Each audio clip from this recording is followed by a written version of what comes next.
Good evening. This is the February 22nd, 2023 public hearing of the Land Use Commission. The zoning ordinance directs this body to hear applications for map and text amendments, special uses, major variations, plan developments, appeals of the zoning administrator's decisions, as well as to make recommendations regarding the city's long-term planning goals and objections. Depending on the type of matter, this commission will either be the determining body or make a recommendation which will be sent to City Council. Ms. Jones, please call the roll. Commissioner Aravallo, Here. Commissioner Halleck, Commissioner Hugo, Commissioner Johnson, Here. Commissioner Linwall, Here. Commissioner Mudinchev, Here. Commissioner Westerberg, Here. Commissioner Rogers, absent today, and Chair Pucto. That was a yes for John Hugo? Yes. Yes. And are you here today, Mr. Yes, okay. Commissioner Pucto? Okay. So that is eight, with 8 members present, we have a quorum. Sorry. And also present tonight from city staff are Neighborhood and Land Use Planner Megan Jones, Zoning Administrator Melissa Klotz, Planning Manager Liz Williams, Planner Michael Griffith, Planner Katie Ashbaugh, and Deputy City Attorney Alex Ruggie. This is a formal hearing, and there are rules that govern these proceedings. Most importantly, only one person speaks at a time so that all testimony can be recorded. Anyone who wishes to address the commission on any matter on the agenda will have the opportunity to do so at the appropriate time. If there are a large number of people signed up to speak, commission rules allow the chair to limit the amount of time for each person to speak. Commissioners may ask questions at any time. Our procedure is to hear from staff on the documents on file, then receive testimony and other evidence from the applicant or appellant. Following this, those persons wishing to provide a statement on the matter will have the opportunity to do so. Any person with legal interest within the defined notification requirements of the subject property may present evidence, question witnesses, or seek a continuance of the hearing. When all testimony and statements have been heard, the applicant will be given the opportunity for rebuttal or a closing statement. Then the commission will close the record and begin deliberations to consider the standards. The commission will make a formal findings of fact based on the testimony and evidence presented, guided by the standards, the commission's knowledge of the community, and recommendations of staff. All testimony is taken under oath. Although we do not follow the strict rules of evidence, please limit your testimony to the proposal as it relates to the standards within the zoning ordinance and staff memorandum. When testifying, please state your name and address for the record and sign in on the public comment sheet. These meetings are audio and video recorded, so please make sure you are at a microphone when you are speaking so that you may be properly recorded. All proceedings are subject to broadcast at a later date. Any matter not concluded at tonight's hearing will be continued to our next regularly scheduled meeting. There are 6 items on the agenda this evening. And I want to make sure that all of the applicants are here for each case. So David Reed doesn't actually have to be here because we're just continuing a vote on that one. Richard Kenning, thank you. Clifford Wilson, thank you. Luke Figueroa, actually doesn't matter if they're here tonight. Hannah Samuels, thank you. And the same for Hannah Samuels, thank you. Okay, just in case anybody is here for new business 4A, the public hearing for the zoning text amendment for the University Athletic Facilities District in U2, that, even though that is on the agenda tonight, we're not going to hear it. The applicant has requested to continue this case to a date uncertain, and the case will not be discussed at this meeting and will be renoticed for a future meeting date. So if you are here for that, you can stay if you like, but we're not going to talk about that one. Okay.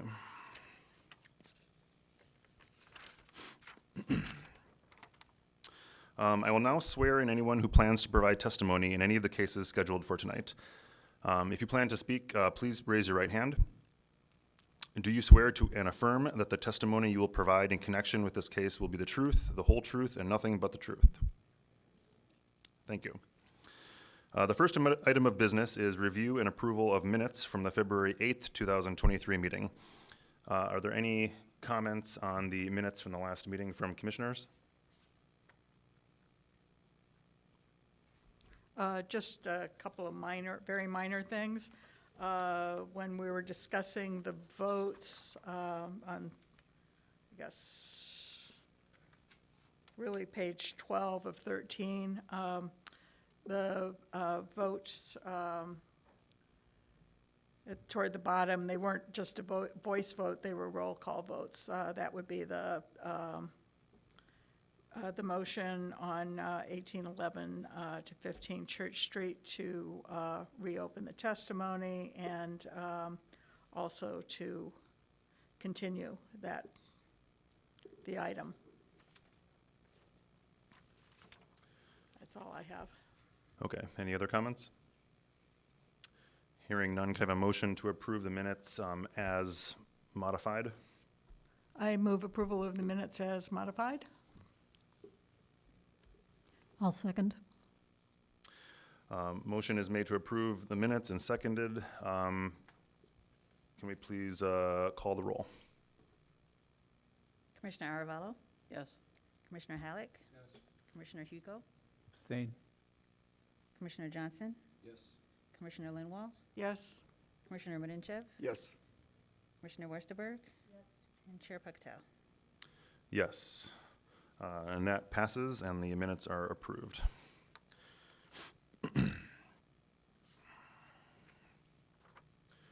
Okay, the next item of business is a continued vote on 1420 Leonard Place, 23 ZM JV-0002. This was a case we heard last meeting, and there was a tie vote, and per our rules, when we are the determining body for a case, we need 5 concurrent votes. Commissioner Hugo, can you attest that you have either watched the recording or reviewed the minutes of the case and are prepared to cast your vote? I have both reviewed the video and read the minutes, and I vote no. Okay, so a vote is no on that, so the motion fails on that case. And staff will follow up with the applicant on the next steps for that. Thank you.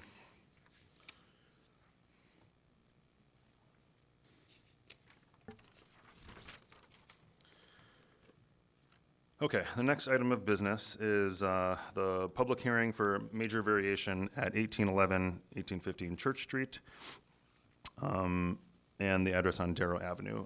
Staff, could you please reread the case into the record? And then we'll make some comments about how we're handling that tonight as it's continued from the last meeting.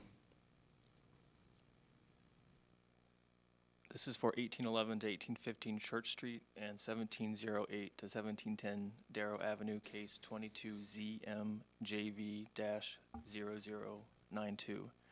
Richard Koning, Housing Opportunity Development Corporation, applicant, submits for the following major variations from the Evanston zoning code: to reduce the required front yard build to zone from 5 to 10 feet to 0 feet, to reduce the required west and east interior side yard setbacks from 5 feet to 0 feet, to reduce the required rear yard setback from 5 feet to 0 feet, to increase the maximum permitted impervious surface coverage from 90% plus 5% semi-pervious surface area to 99.7% of lot area, to increase the maximum permitted building height from 3 stories and 47 feet to 5 stories and 57.7 feet, to eliminate the required 8-foot ziggurat setback at the 3rd story, to eliminate the required 1 short loading berth in order to construct a 5-story mixed-use building with ground floor retail, 44 dwellings,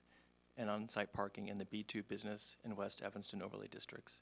The Land Use Commission makes a recommendation to the City Council, the determining body in this case, in accordance with Zoning Code Section 6359 and Ordinance 92-021. Thank you. So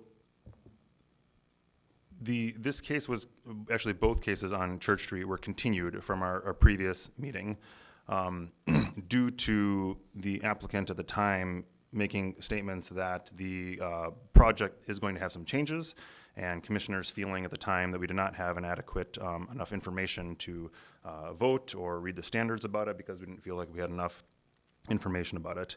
The applicant has submitted final plans for that project and any variations from the original submittal, and those are detailed on page 1 of the specific memorandum for this project, or there are 5 bullets. Per what we decided at the time, to continue it, to listen to those changes, testimony tonight is going to be, in this case, is going to be limited to those changes on those bullet points. And if staff can please use the projector to perhaps highlight the bulleted items there that we're going to review, that would be helpful. We will, public will have an opportunity to make testimony, but only in regards to those changes. In addition, last time it was also convenient to hear both Church Street cases together for sake of efficiency since the projects are intimately intertwined. For the sake of procedure tonight, we are going to hear the 2 different cases separate, just to be proper and vote on each one individually. The applicant for Pixa Ministry will have an opportunity to present their case separately when we get to item C on the agenda.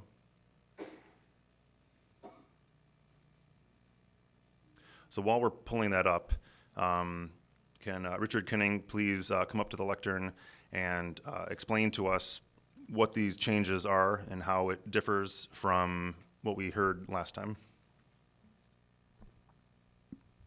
Sure. Good evening. Again, Richard Koenig, Housing Opportunity Development Corporation.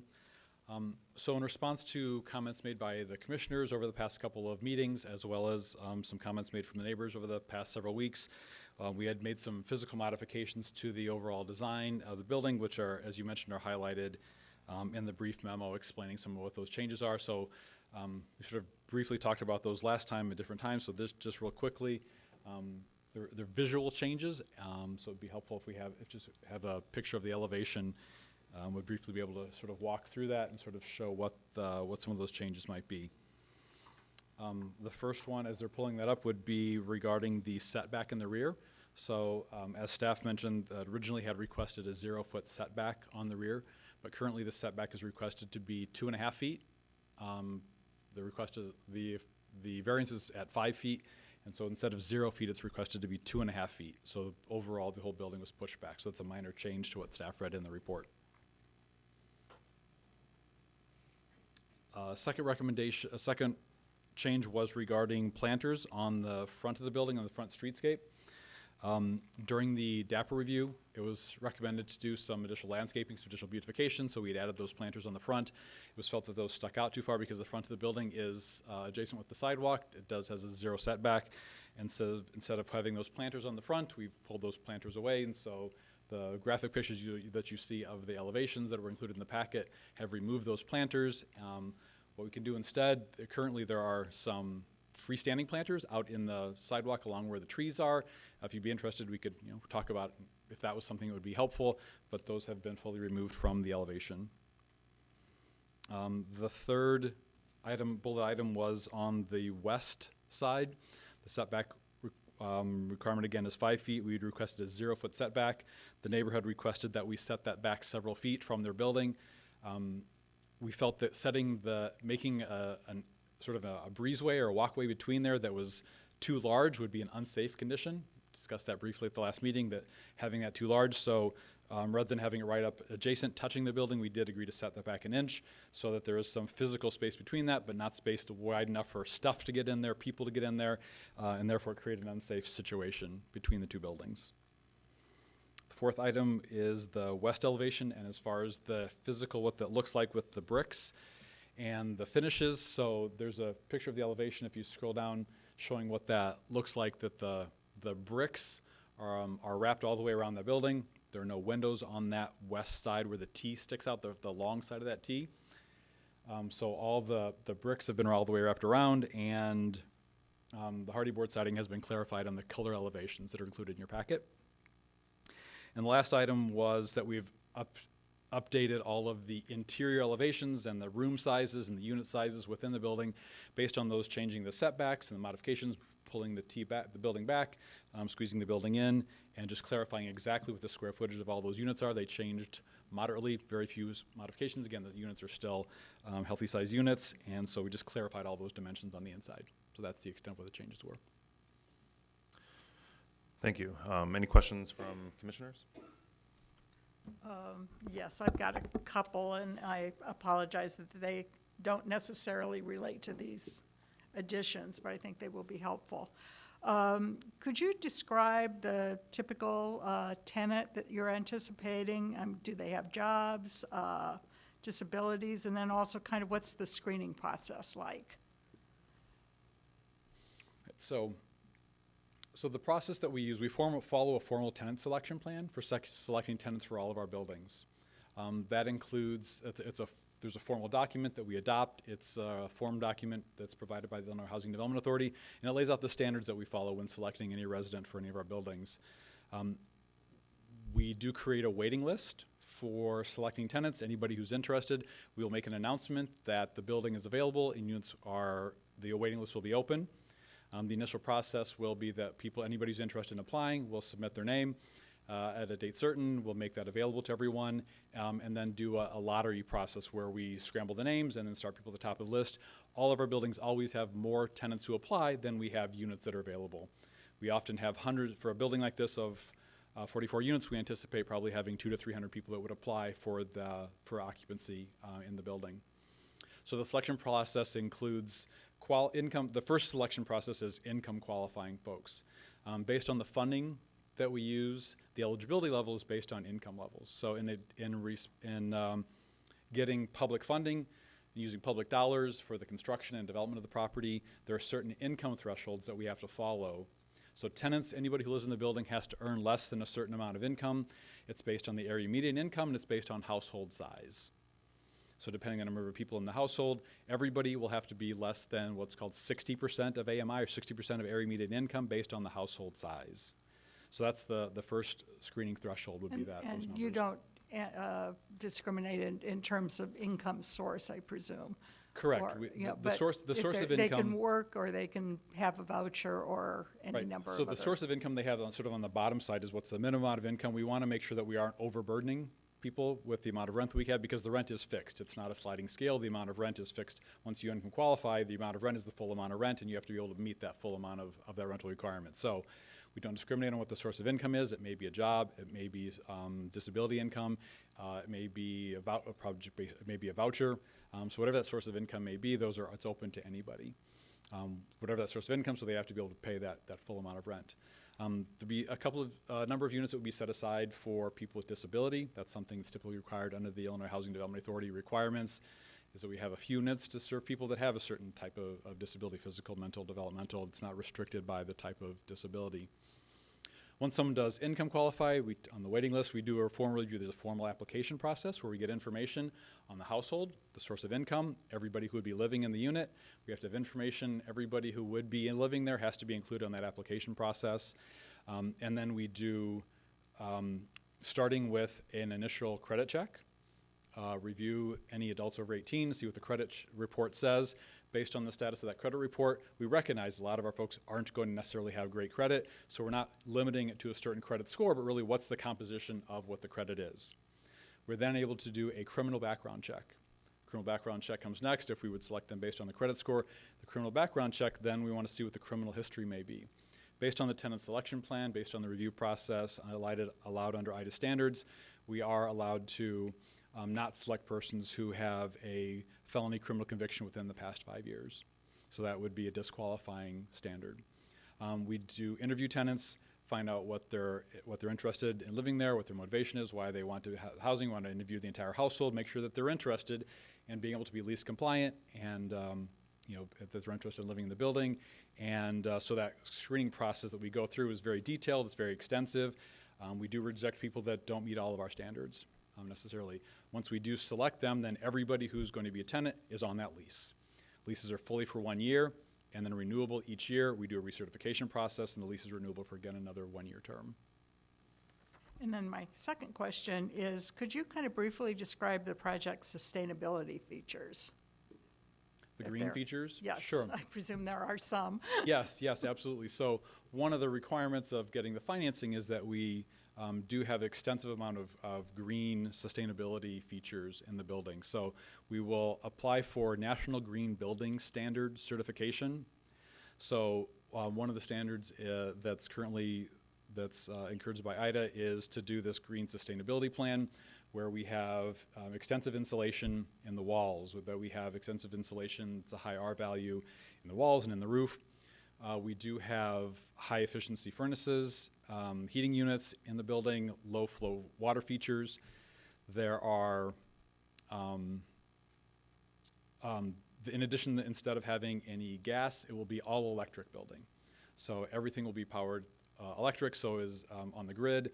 Looking for sustainability features that will remove the need for any sort of natural gas within the building. So it will meet those high level certifications and achieve a high level of standard of sustainability.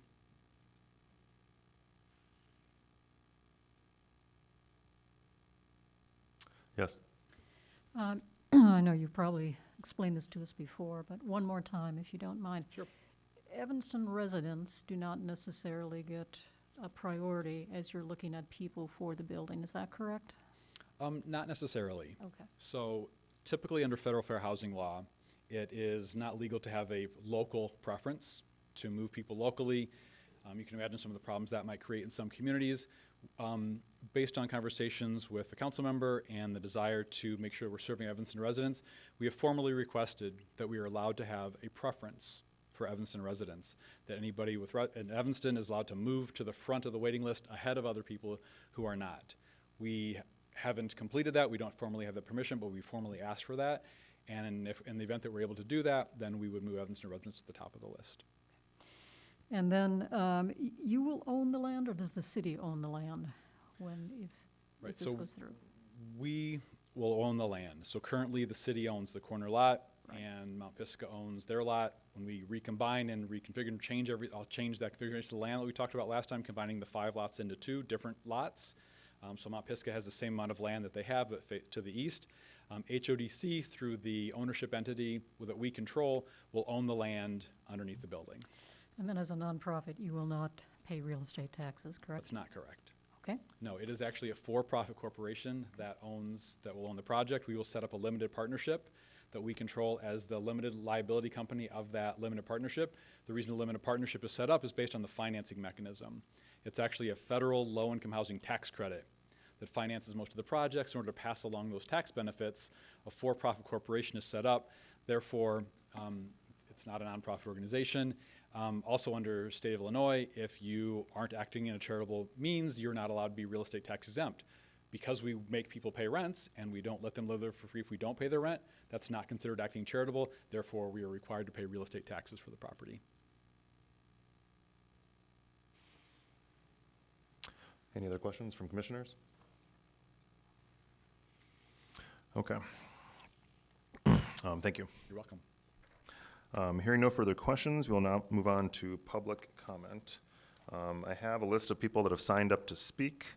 Forgive me if I mispronounce your name, but it looks like I have about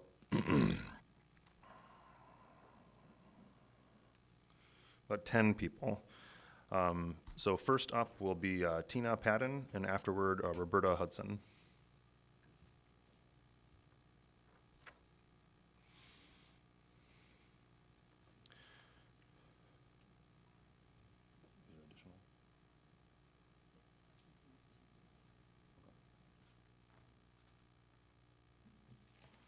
Good evening. I know there was a couple of comments made that were not about the changes. When we first started speaking, Chair Rogers said that we were going to hear it together, the 2 projects. Now here you come today and say we're going to hear them separate. So I believe that the people with the comments should be able to talk about hearing the 2 separate, because you have changed the rules now, right? That's what you said today. There was an opportunity at the past meeting for public comment on both cases in terms of how we But have to. he excuse said- me. In terms okay. of how we have to deal with the cases and formally make votes, we have to deal with each one separately. But that's not what was said at the beginning, that you were going to hear them together. So now you're changing what the rules are. Also, a couple of things have changed, and I feel like it's important. You're going to probably stop me from talking. But we had a meeting last week, and I feel like that you should really know who you're voting for. Mr. Koenig cursed, said foul language to one of the citizens at the meeting in a church. And now you're trying to approve the church where he is cursing people. Something is wrong with that. For us citizens to be allowed to be heard, and the person applying because he doesn't like what she said is cursing, you need to think about who you're voting for here. This is wrong. I'm going to say it again. There's been a lot of telephone calls amongst the aldermen, the mayor, and people maybe on this panel. And some people need to go to jail because they have personal interests in this building and other projects here in the city. And the citizens need to stand up and start doing investigations. This is wrong. This project is inappropriate. The citizens have stood up and talked, and you need to listen. Something is wrong if you vote yes. We have the most saturated population of affordable units in the 5th Ward, and we don't need any more. We have 5 buildings within several blocks, project base. All of the high school homes are all in the 5th Ward. You have low-income townhomes within several blocks. This is inappropriate, and you need to vote no. And something will happen with an investigation if it's a yes. Thank you. Roberta Hudson, and then next up is Bonnie Wilson.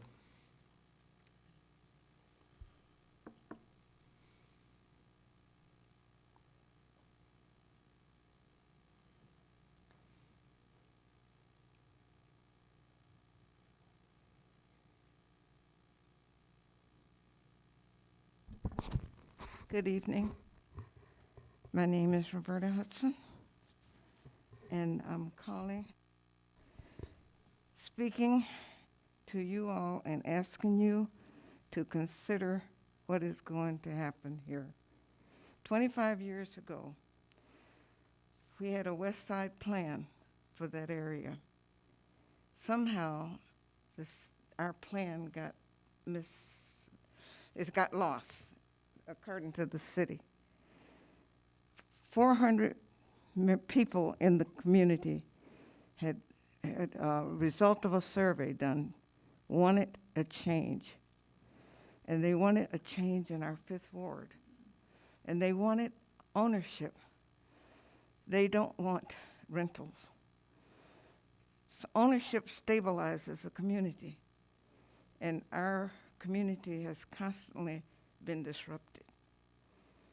We are living with the results of developers' projects that they've put in our neighborhood. And the community has not benefited from all the dollars that have been spent for the projects that the developers have put in our neighborhood. We have the density, the problem with parking, the air pollution from all the cars and trucks, in our area. Our houses have cracked from all of the vibrations from the buildings that have taken place. We need a break. And we're asking you to not do like they did 25 years ago and ignore us. 25 years ago, if they had listened to us for the plan we had for that area, it would have been successful today because it was involving the young people. It was next to the high school, and it was a program that we were going to have for advanced technology for the young people to learn, and a skill that will help them to become productive citizens, and we would have a better quality of life. We're pleading with you again, 25 years later, to listen to what the people are asking for. They want change. They don't want just housing. It takes one house or one place in the community to destroy the community. We've seen it. Just one rental house in our block.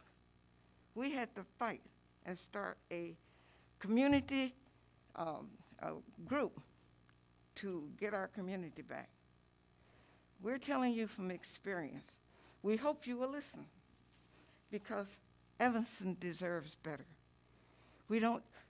I know there's a need for housing, but we have other priorities that are more important and more urgent than just public housing. Our youth, we're losing all the time. Every day you're hearing it. All over this country is because they're being ignored.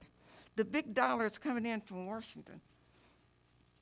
Money is all not good money. It's better to not have any money and save our community if big money is going to help destroy it.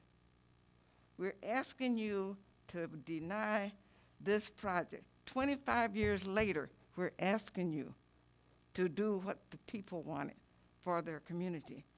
And it wasn't just public housing. Don't you see what's happening all across the country to our youth? And yet our leaders are not doing anything to change it. I mean, you just can't keep handing money out to developers to destroy our neighborhoods. We are not benefiting from any of the dollars that are coming in here from Washington or the state. We can tell you that because we live it. We see what's going on. We've had to fight to save our community. And 25 years ago, they were saying, this facade, do you like this facade better, or do you like that? Oh, the developer, we weren't concerned about that. We want something that's gonna benefit our neighborhoods. And I plead to you tonight, do something 25 years later that's gonna bring change, good change to Evanston. Thank you. Bonnie Wilson, and next up is Ron Renoke. Hi, And pardon me, I'm just going to limit speakers to 3 minutes going forward. Thank you. I time my speech. Great. I do that all the time when I'm speaking in front of city council or meeting. I'm Bonnie Wilson. I live in the First Ward, but I'm also a real estate agent. And I know that you said we can only talk about what's going on, what he talked about today, but I want to give my perspective as a real estate agent on why this is an important development. She spoke before and not mentioned what was going on, so I would like to tell you, because you haven't heard this before, on the difference, what they're proposing as rent and what I see as rent in the market. The biggest challenges I have found in selling real estate in Evanston for the last 38 years has been in the rental market. Right now, the multiple listing services, the lowest price for a 3-bedroom rental is $1,895, and a 2-bedroom is $1,450. In fact, right now there's not even a 1-bedroom available in Evanston for rent.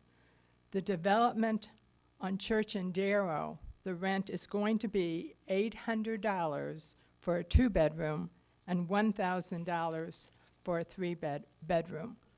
I was at a housing steering committee meeting a few years ago, and the committee members were complaining that when they were interviewing people who worked in Evanston, especially staff at the restaurants, they complained they could not afford to live in Evanston where they worked. Teacher aides, retail clerks, and childcare workers are some of the people that work in Evanston that couldn't live in Evanston. With the Dodge and Darrow development, 44 more households from the young families who was just starting in the workforce to older adults who are retired and living on Social Security may be able to live here without such a struggle. Now, close to half of Evanston residents are paying more than 30% of their income, and those with the lowest incomes are struggling the most to meet their basic necessities. There will then be new affordable housing opportunities in Evanston that is not now available. Plus, it will make my job in Evanston a lot easier for future tenant clients. There will then be new affordable housing opportunities in Evanston that is not now. Plus, it would make my job. So what are you waiting for, commissioners? Go ahead and vote yes for this wonderful opportunity to have everyone who works in Evanston and wants to work and live in Evanston can live in Evanston when the development at Church and Darrow is built. Thank you very much. Thank you. Next is Ron Ranoki, and up next is Radisha Sutz.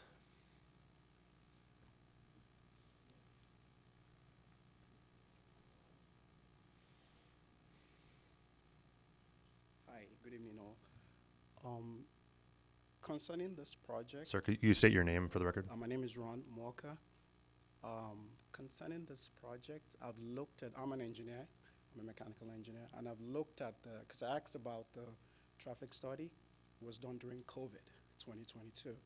There's 7 churches within 3-block radius.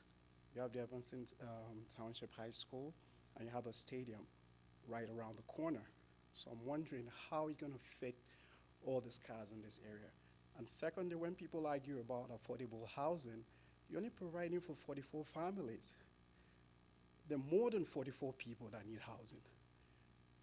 How many 44 houses for how many people? It doesn't make a dent in the demand for housing.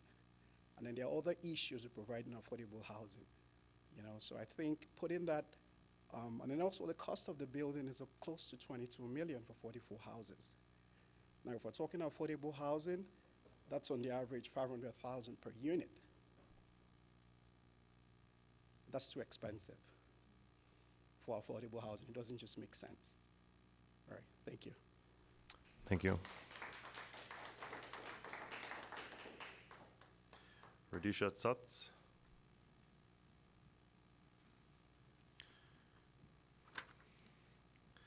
And up next is Kenia Riza at 1722 Darrow. Hello. Hi, Raditza Satz, 1810 Darrow. I spoke last time with all of these horrifying problems that plagued our neighborhood for decades, and overwhelming amount of rental units in the neighborhood. That we need less. We, the small landlords, takes us months to fill our units. And this lady this testified that it's needed. We all are for affordable housing. We all are for affordable ownership. But in our neighborhood, we don't need that. We need affordable ownership in our neighborhood. That's what we need. So we have gone from more than a decade of violence. We need to bring police officers to testify what we have experienced. We don't charge the rents that this lady is saying that we are charging, because in our neighborhood, that is not what flies. So I wanted to talk a little bit about the numbers, okay? So we know that in 5th Ward, 1 bedroom on a free market, so that this lady can sell many, many, many units. I wish her successful business. It's about $130,000 per unit, right? 2 bedrooms are 150, 160. 3 bedrooms, 180, right? So a whole building by the lake sold 6 months ago 43 units for $10.3 million. So we have here public funds, taxpayers' money, right? $22 million plus $1 million that lot is worth, correct? So when we break that down to 44 units, that ends up being $523,727. That's over $500,000, almost $500,000.25, right? And the developer is asking $4 million from taxpayers' money to be added in a free lot. I am proposing that $4 million of just Evanston money that it's asked, that comes, if you divide it by 44 units, that's $90,000 per unit, per family, right? So we can use that money to help people have skin in the game, to have a tiny little piece of a pie, to be proud that they're owners, to know what it is to fix their bathroom and sink and whatnot. So they're valuable members of community. Instead of putting them in bondage for the rest of their lives, that a corporation can make profits off of them. So further than that, if you have $23 million, we can buy over 130 units on a fair market that it's happening right now. This lady is a real estate person. She can testify to that. She knows. So anybody can look up the Zillow. So my question is, why are we using the taxpayers' dollars and taxpayers' money? Ms. Sutz, that's 3 minutes. Okay, well, I have more to say, but. Can you conclude? Okay, so the conclusion is further. If anybody checks and see, non-for-profit organizations, they don't disclose where the money is coming in, where the profits from, 500 units that they're collecting money? So we have so much information in the news right now that just because somebody says it's not for profit, they are for profit. And we have so much information about schemes that they're going in non-for-profit organization. I can go on giving you documents and documents and documents. So we are saying invest in our community, invest in people. Maybe people by the lake need affordable rents. So fine, we can set up a fund that they have their choice. They can get their money and they can choose where to live. And if you give people $90,000 so they can buy a one-bedroom condo, we don't have to tell them in which corner they're going to live. We don't have to tell them that they must live in this building. They have a choice. Okay, thank you. Thank you. Kenny Ariza, thank you, and Anna Wooden is next. First of all, I think limiting the people to speak is not okay. I wrote something. So affordable housing elects politicians and lets big developers receive money from taxpayers. These buildings make these folks look altruistic and benevolent because they are helping the poor people that can't pay rent. But I say that is not what we want, nor what we need. We want to own our own home. We want to be safe in that home. We want our children to have their own rooms, their backyards with a kiddie pool or a swing set. We want a quiet neighborhood, a place where we can meet our neighbors and form a community of people that get to know and support each other over the years instead of having people on a revolving door. We want a neighborhood where our kids can walk through without having to look over their shoulder. I grew up in affordable housing. My family, a family of 4, lived with other people in a studio apartment, 11 people. Because even affordable studio apartment can be made even cheaper by dividing that space with curtains and rope. I asked Richard in our last meeting how he is going to prevent this from happening. Is he going to go knock on the doors of every apartment and make sure that this is not happening? I can put in 1 person or 2 people on paper. How is that going to be verified? I know that for many of you, the idea of living in such a small space with so many people is inconceivable, but it isn't if that's all you've ever known. I may be looked as a bad person. You may be appalled that I can stand up here and oppose this affordable housing, having had the need for such structures growing up. But growing up in it, I can say 100% that I did not feel safe. I don't want that for my kids. I have worked very hard to get away from that living because it's not what we want. Build single-family homes. Help us. Be part of the community. Instead of telling us that a building with no regards to safety is what we need, that is what we can aspire to. Speaking to the building's proposal itself, the way this structure comes to the sidewalk is going to obstruct visibility for turning cars, a huge safety issue. Increased traffic, again, a safety issue. Garbage produced by these buildings is going to be cause for more infestation. I live sandwiched in between affordable housing, one across from the street and one across in our alleyway. We got cited for garbage scattered all over the alleyway with stone bags right up against our back fence. We don't even keep our garbage cans in the back.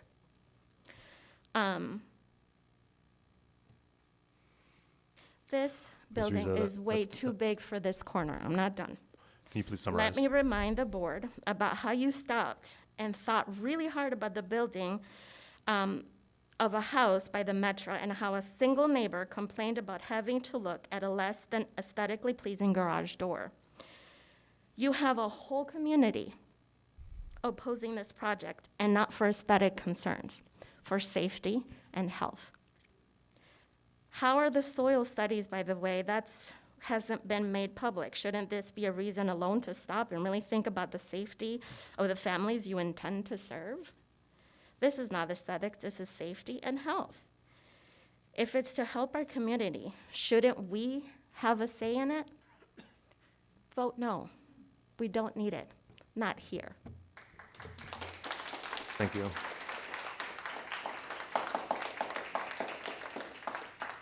After Anna will be Andrew Futterman. Anna Wooden, I live at 1721 Darrow. I'm a legal interest holder as I'm just across the road. I haven't had the chance to speak previously, first because I found out late, and later because it's quite the moral quandary to figure out. It's complicated. I can't quite figure out why it's tied to the church. Seems the only reason is to make it more complicated to understand why there's a land swap, any of that. It's all very complicated. Sorry. What I've landed on is this. It's not the purview of this commission to decide what goes where, how much housing we receive.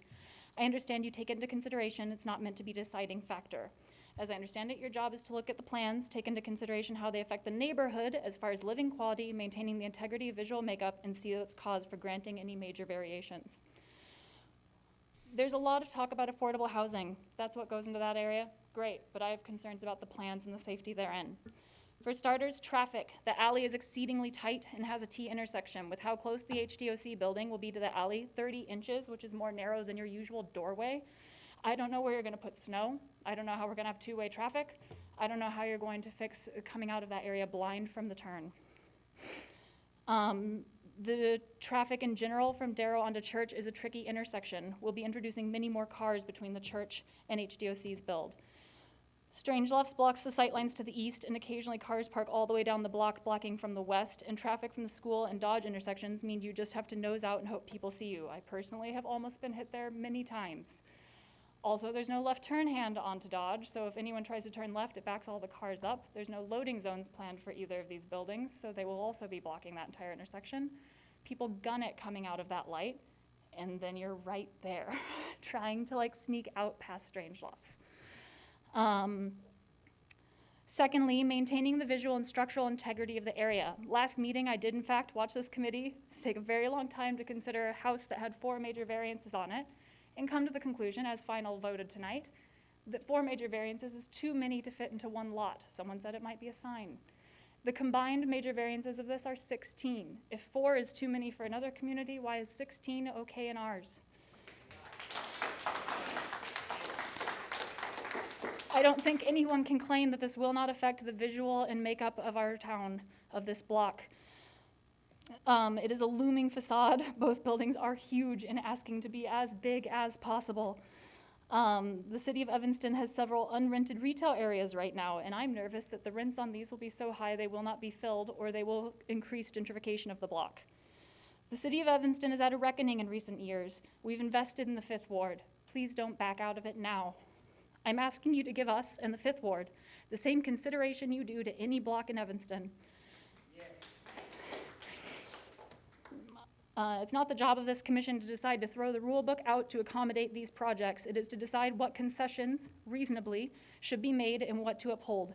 I just ask we receive all the same consideration, all the same time as any other block in any other ward. Thank you. Thank you. Andrew, and then next is Ziamara Chambers. Evening. My name is Andrew Futterman. I live at 1738 Darrow. As I said last month, I'm an environmental attorney with the United States Environmental Protection Agency. And what I didn't say last month is I'm a disabled veteran, and I purchased my house with the VA home loan targeted towards disabled veterans. My concern with the changes that were presented tonight is less about what was presented and about what wasn't changed. Last month, I mentioned my concerns about this project as it relates to environmental justice, a topic that I care deeply about and that I work with on a daily basis.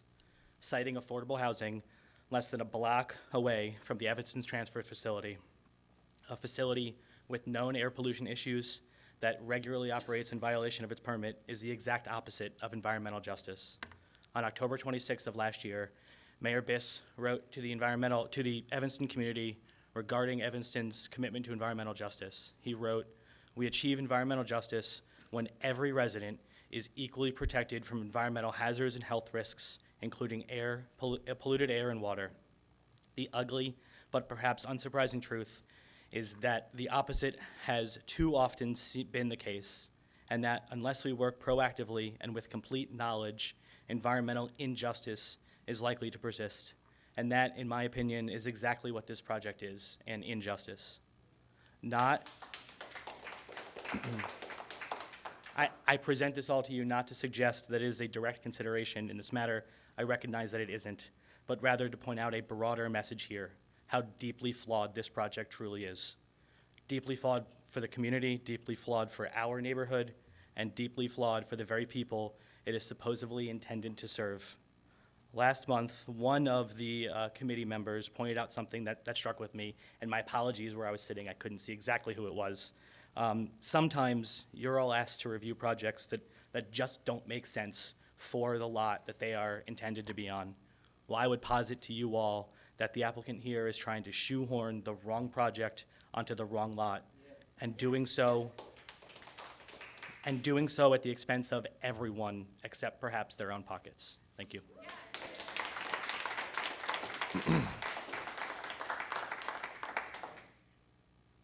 Ziamara Chambers. And after that will be Karis Sutton. My name is Xiomara Chambers. Thank you. We've been looked at as the villains by others saying we oppose affordable housing. We don't. If you look at an analysis done by Evanston Now, Fifth Ward has the highest. So Evanston does have an issue with affordable housing, but not in the Fifth Ward. The chart that Evanston Now posted says that Evanston needs to spread out affordable housing. It says Evanston practices and modernized redlining. Don't tell me those words have zoning issues, because this has been going on for far too long. Let's not fall for that anymore, and let's put our foot down. If you take what the 2nd, the 3rd, and the 6th wards, which, by the way, had 0 affordable housing, 7th, 8th, and 9th wards, and add those up together, it doesn't even total what we have in affordable housing in the 5th ward. Let's call this for what it is, and it's modernized redlining. It's segregation. It's clear that I oppose it, and this project needs to move to a ward that has little to no affordable housing, and that is not us. 6th ward has land that's empty. Go put it over there. In addition, we also did not receive a notice regarding this building or any community meetings regarding this issue. You see these red shirts? This isn't one person's opinion. This is a community's opinion. everybody's voice is being heard from just one of us standing up here. That's all I got to say. Thank you. I think I made a mistake. Karis is actually signed up not for this case. Is that correct? Karis. Carlos, excuse me. Good evening. Yes, the name is Carlos Sutton. Thank you. 70-year resident of the 5th Ward, stakeholder in this. I want to first start by saying all the 5 changes that have been recommended will make not one iota of a difference in this project. So before you tell us that we can't talk about anything that happened before, I'm telling you now, the suggested changes will not make this project acceptable to us as a community. Now, I am very much aware that your recommendation this evening is not binding on the City Council. However, your commission has established standards to evaluate proposals, and I'm encouraging you to keep your commitment and your responsibility to reject this proposal. 1, your standards provide that proposals will not have a substantial adverse impact. It will. There are over 7 requested variations from business and commercial to residential on this particular proposal. 2, the proposal is not keeping the intent of the current zoning ordinance. It is not. 3, the property owner would suffer a hardship if the current owner, which is the City of Evanston, the only hardship is the city staff who have not come up with any proposals that will be compatible to the current zoning standards. 4, 5A of your own requirements. The purpose of the variation is not based upon a desire to extract additional income from the property. This one is. Section 3A2, that the application is not based exclusively to extract additional income from the property, and it is no benefit to the surrounding neighborhood, inclusive section 6363, and provides no public benefits. 7, the requested variation requires the least deviations from the applicable regulation among feasible options before the commission issues this decision. 4, the purpose of a variation is not based upon a desire to extract additional income from the property. It is. Section 3-82, that the application is not based exclusively to extract additional income from the property, and the property is of no benefit. This is no benefit to the surrounding community. It's incompatible with anything that exists there now and provides no public benefit. Standard 7, the requested variation requires the least deviation from the applicable regulation among feasible options identified before this commission issues the decision that is recommended to the City Council. The applicants have not. And finally, and importantly, I encourage you to maintain civility in your deliberations. It is not necessary to use profanity as was used in a church, and it is a terrible disrespect to my community and my members. Secondly, many of you are not aware of the Iliad and the Odyssey. They brought a gift to the people of Troy, a Trojan horse. It is now called HODC. Do not bring this Trojan horse to destroy our community. And secondly, we have in Matthew 7 that there will come into your community wolves in sheep clothing to divide and destroy your community. Do not be a part of that. Accept what we are saying and stand up for what is right for once in your life in this community. Thank you. Next is Sue Lolbach, and then Keith Banks.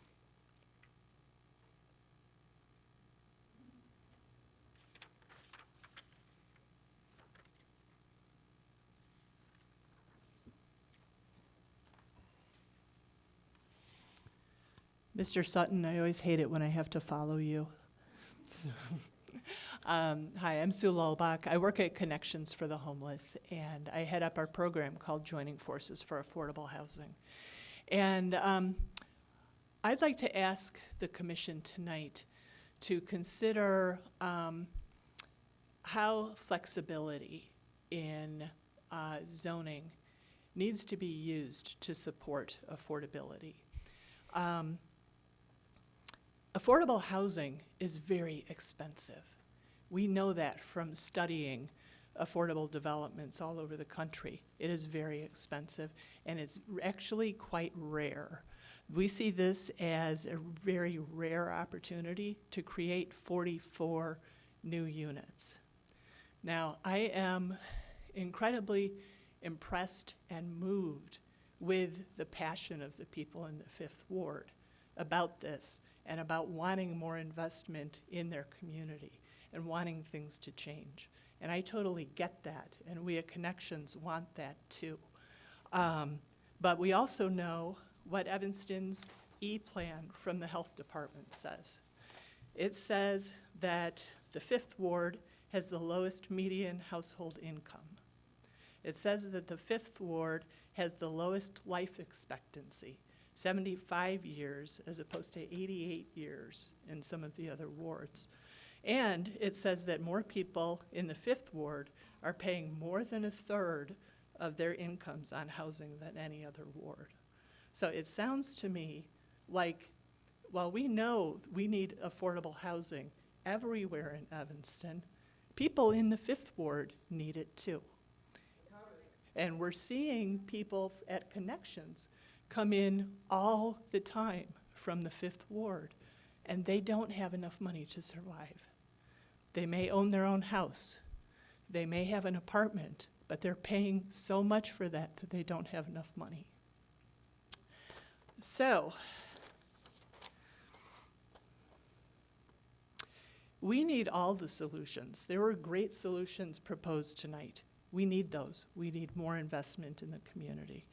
We need ownership programs, and we need buildings like the one being proposed tonight. So we urge you to use your, to really consider the value of that in light of the variances that you're considering. Thank you. Thank you. Next is Keith Banks.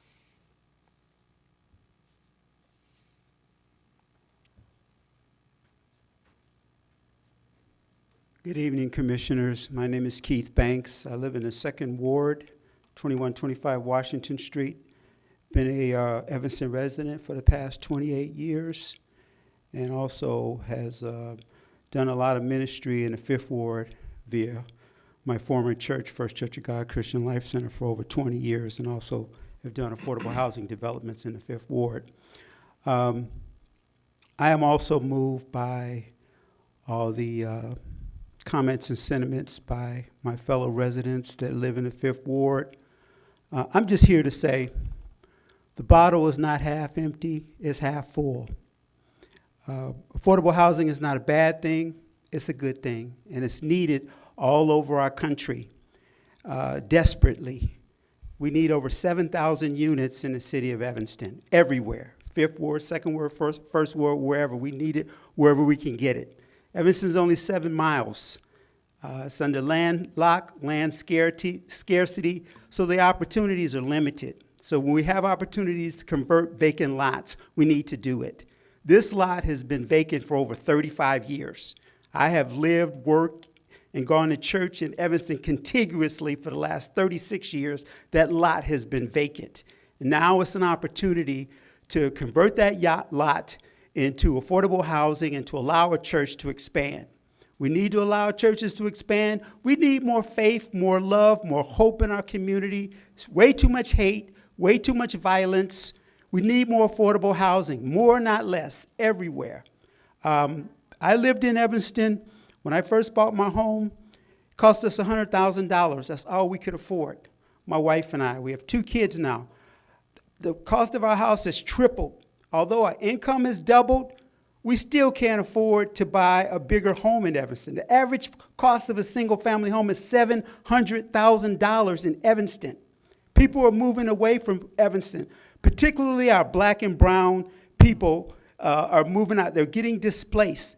This affordable housing unit is going to allow people to live for less than 33% of of their discretionary income. And it's also the 800-pound elephant in the room is that how do you build generational wealth? By lowering rents.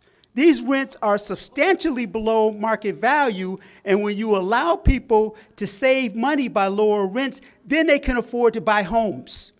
Then they can afford to have generational wealth because they can save money. If you're spending over half your income, Can't hear the speaker. if you're spending over half your income toward rents, you're strapped. Your housing burden, you cannot afford to buy. You go from broke generation to broke generation, and that's what happens to most of our people, especially lower end. They're never able to buy a home because they can't afford it.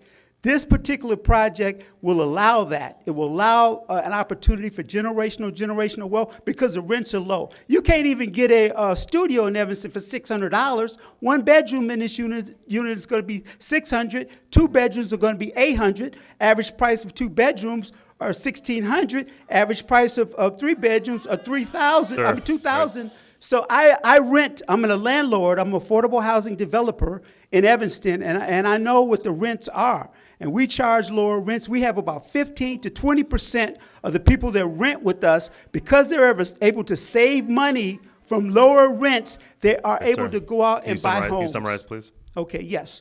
So I agree that there needs to be more home ownership, but you got to have people the opportunity to have more affordable rents so they can afford to save and build generational wealth. So please approve this project. It's much needed. Okay, The thank you. demand is high and the supply is low. Thank you. Okay, there's no more talking while people are speaking. Everybody had an opportunity to speak, and everyone was quiet while everyone spoke. Everyone who's speaking has to have the respect to be speaking one at a time. Okay, there are 2 more people signed up to speak. Berth Hammer.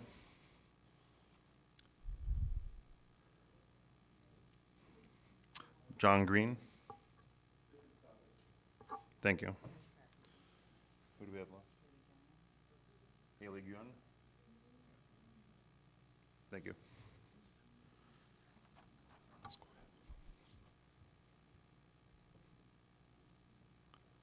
Good evening, Commissioners. Chair Pucktell, thank you. Haley Guyan, speaking on behalf of Crosby Theodore LLC, owner of 1817 Church Street, the adjoining property to the HODC and Mount Pisgah proposal. This verbal testimony, as was previously given at the hearing a few weeks back, is given in conjunction with the written testimony that was submitted to the commission in advance of this hearing. I believe each of you received that on Friday, the 17th of February, so I want to be sure that that's stated for the record, and that it's been reviewed. If anyone has not reviewed that, could you just let me know by nodding or? Okay. So to refresh where we are, the HODC has submitted a modified plan. The 5 points that have been proposed and changed, some of which seem to be corrections and clarifications, still don't address our concerns. I'm not going to take the time to rehash all of our objections here. The Commission has been generous with its time in hearing our concerns from the last hearing, and so I will simply summarize our position on some of the points, but again, direct you to our written testimony for the full description of the concerns. All of which point to a finding of fact by the Commission that granting the variations would not be advisable, and so we therefore recommend that they all be denied. The changes are superficial. They're small nuances to a behemoth building that is, in our view, the modified plan seems to distract or otherwise purport to show collaboration. Unfortunately, the collaboration has not occurred, as evidenced by testimony heard from other legal stakeholders here in this room and at the previous hearing. One example of that, just so the Commission is aware, it was stated that we requested the west setback That is not true. It's a mischaracterization. We certainly see alternatives to how the building can be constructed, and we've offered that in our written testimony. But that was not something that we requested. Getting away from the concerns of that gangway could certainly be things like using that space for play areas for children or a patio for residents in the affordable housing units to gather and eat outdoors. So that's one example of the lack of collaboration here.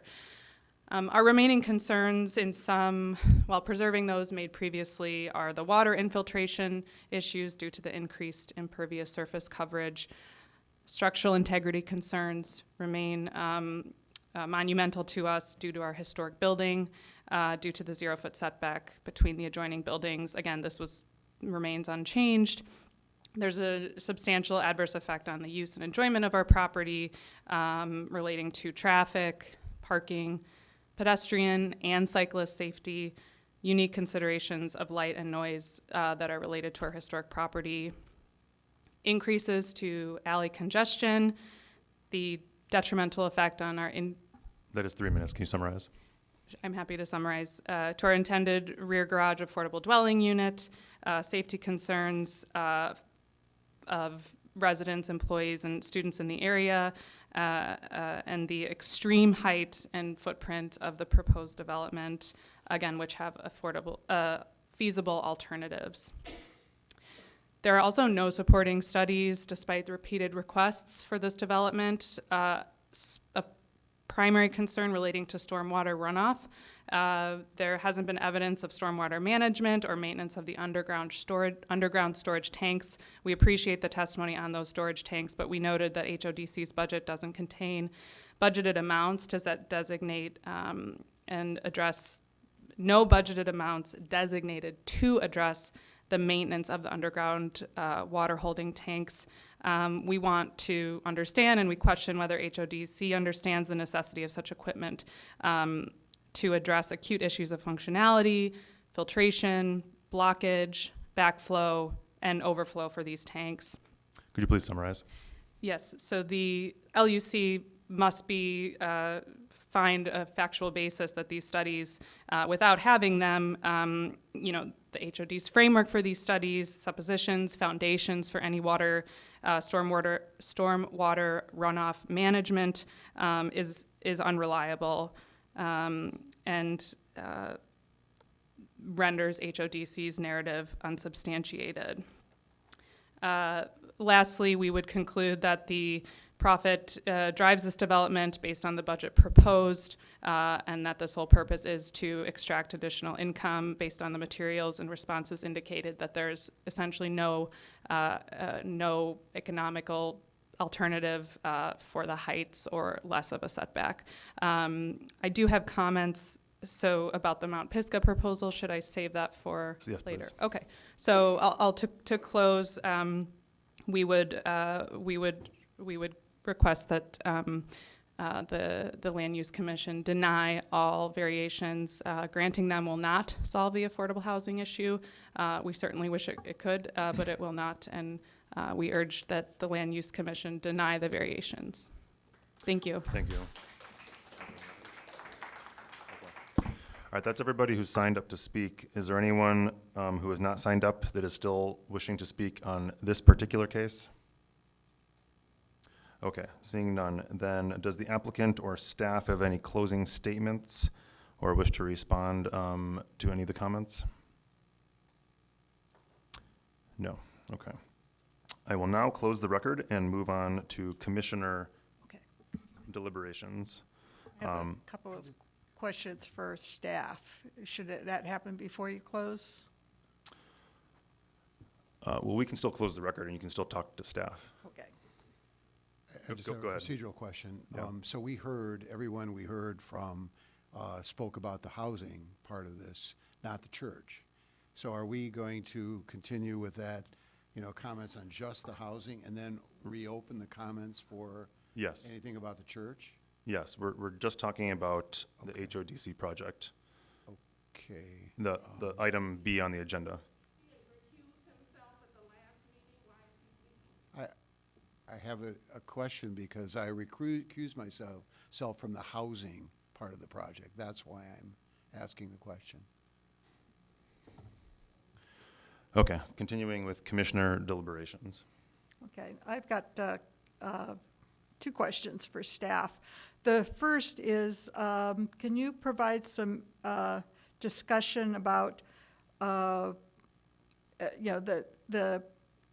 level of detail that we have for zoning, and this application is not, does not include final engineering or other material that would be required for permitting. So, and then further, for larger projects, it's been the practice to develop a construction management plan to help ensure that adjacent properties are not adversely impacted and you can go on streets. So I'd like for staff to kind of explain that process a little bit.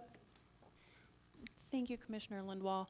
You are correct. Projects of this size are required to have a construction management plan and detailed engineering plans that are not typically done at this preliminary stage but are required for a permit. The engineering plans address stormwater management. Those plans are also required to be reviewed and approved by the Metropolitan Water Reclamation District in regards to the stormwater and drainage.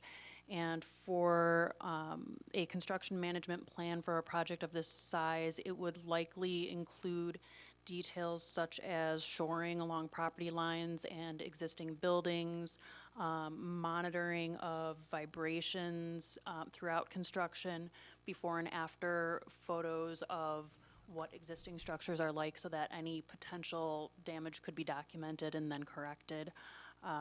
And construction traffic, staging, parking, things of that nature. It has also been done in the past where construction management plans are specifically gone over with adjacent property owners to make sure that all concerns are addressed within the plan prior to issuing a permit. Thank you. And then the other question, and I see Sarah Flax is in the back, but Melissa could probably help as well. Can you talk about where else in Evanston affordable housing units are being built? I know that the inclusionary housing ordinance requires them, but how many, do you have any notion as to how many we've added recently and how many are in the pipeline? And are they in the Fifth Ward only? Thank you, Commissioners. Sarah Flax, Interim Community Development Director.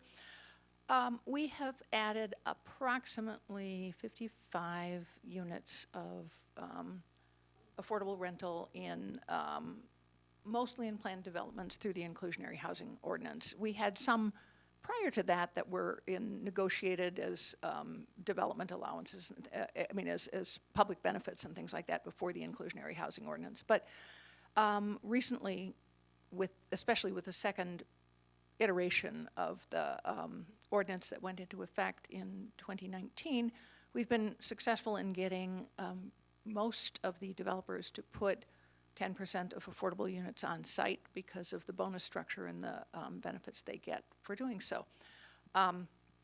Those are almost exclusively in the downtown districts, not entirely, but almost exclusively.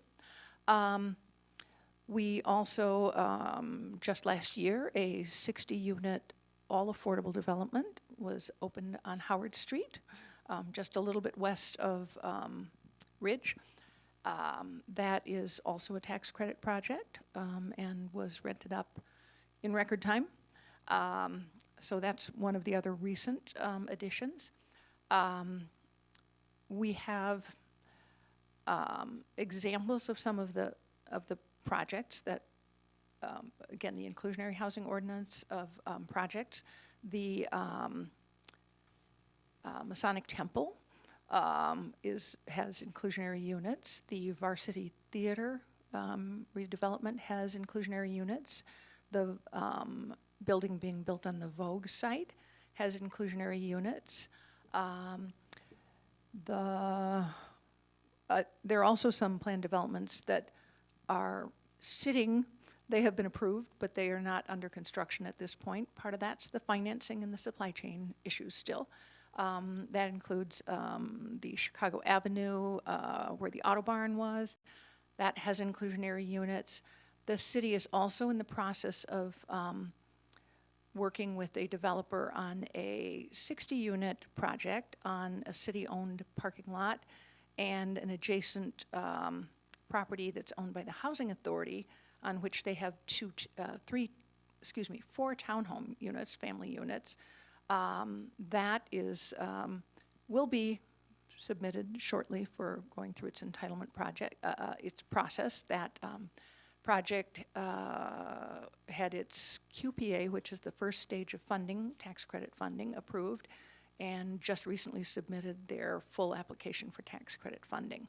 So those are some of the things that have been going on. That project's in the 3rd Ward, if I'm correct? Yes, it is. Thank you. It's on South Boulevard, just east of Chicago, and adjacent to where Hinman Dead ends. Other questions for staff or deliberations? I do have another question for staff. If the two projects were to be approved and were to be constructed at the same time, that's going to be a lot of activity at that site. Are you planning to share a contractor between the two entities? And if you're doing separate contractors, how are you going to be able to provide oversight for what's going on there? Or are the two projects going to coordinate in some way?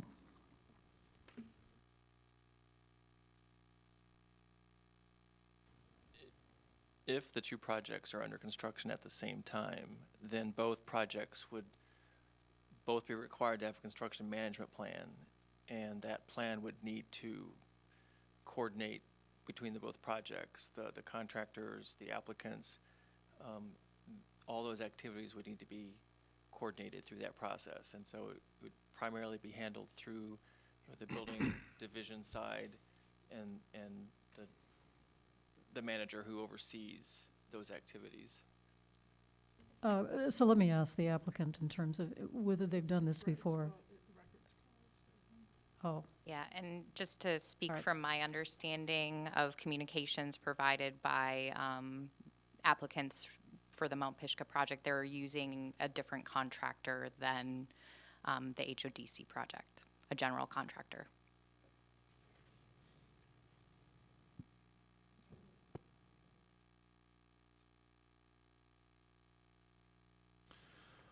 Other deliberations? A question for staff, and it may have been answered to Commissioner Winwell's question. Historically, what has been the driver for such a concentration of low-cost housing affordable housing in the 5th Ward as opposed to the other wards? What have been some of the challenges that the city's faced in attracting lower-cost housing in some of the other wards?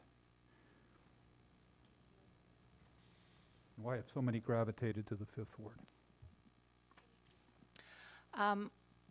When you say so many, what are you talking about? I guess large I'm saying, why project? there's been, it appears there's a disproportionate number in the 5th Ward versus the others, and what's been the driver of it? Has it been lack of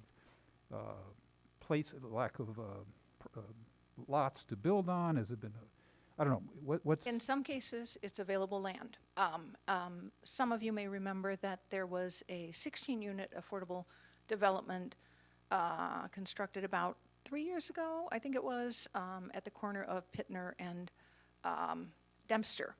And one of the questions was, well, why is this housing being put here? And one of the answers is because that's where the builder, the Housing Opportunities for Women, was able to acquire a property that would allow that kind of building. There really are not a lot of large lots in some wards. There are, that's one of the reasons the city is looking at parking lots that are underutilized, and that's one of the reasons the Lot 1, as it's known, is being used for affordable housing.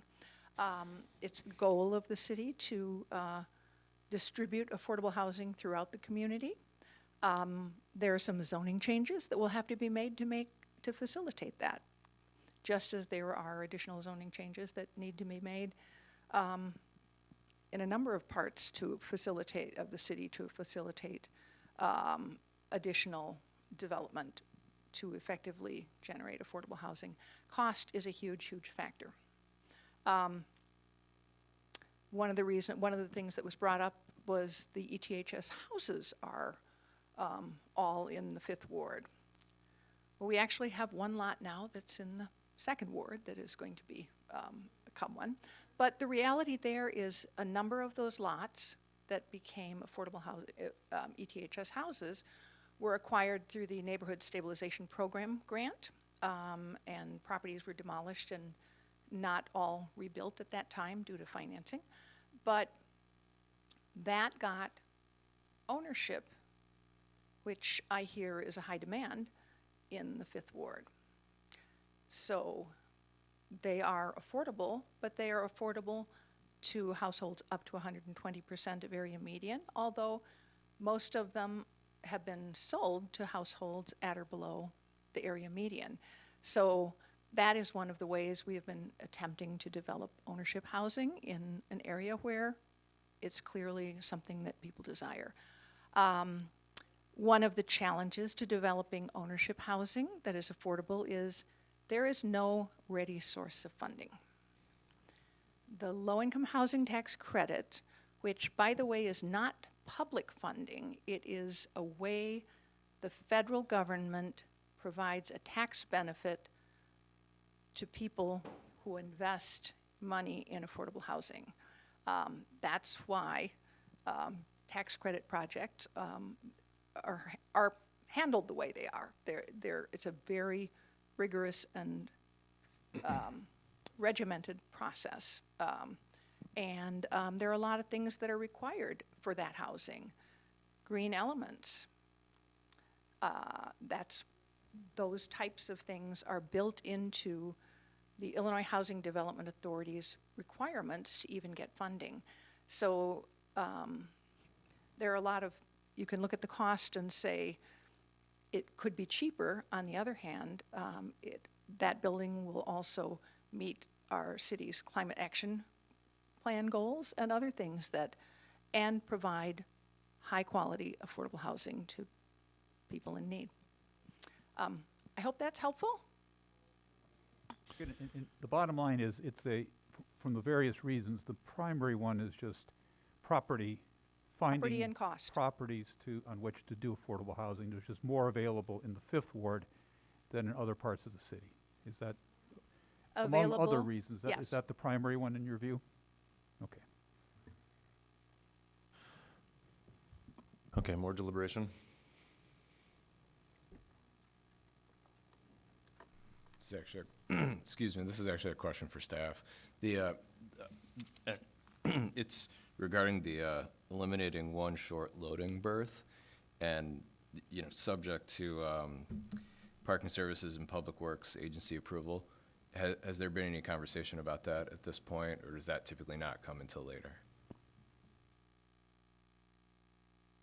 I've spoken to the public or the parking services manager regarding that, and so they don't object to using the 2 on-street spaces for loading. If this plan is approved, the specific details of how those would operate would need to be figured out. So there may be specific times of the day or the week that they're used for loading, and then they revert back to street parking. So those details would need to be worked out, but Parking Services is aware, and they have not objected to that. And was their position the same regarding the church not having a loading berth? Correct. Okay. Correct. Thanks. The loading berth, or the on-street loading zone would be available to the block, so not restricted to any particular business or property owner. So. Okay. Thank you.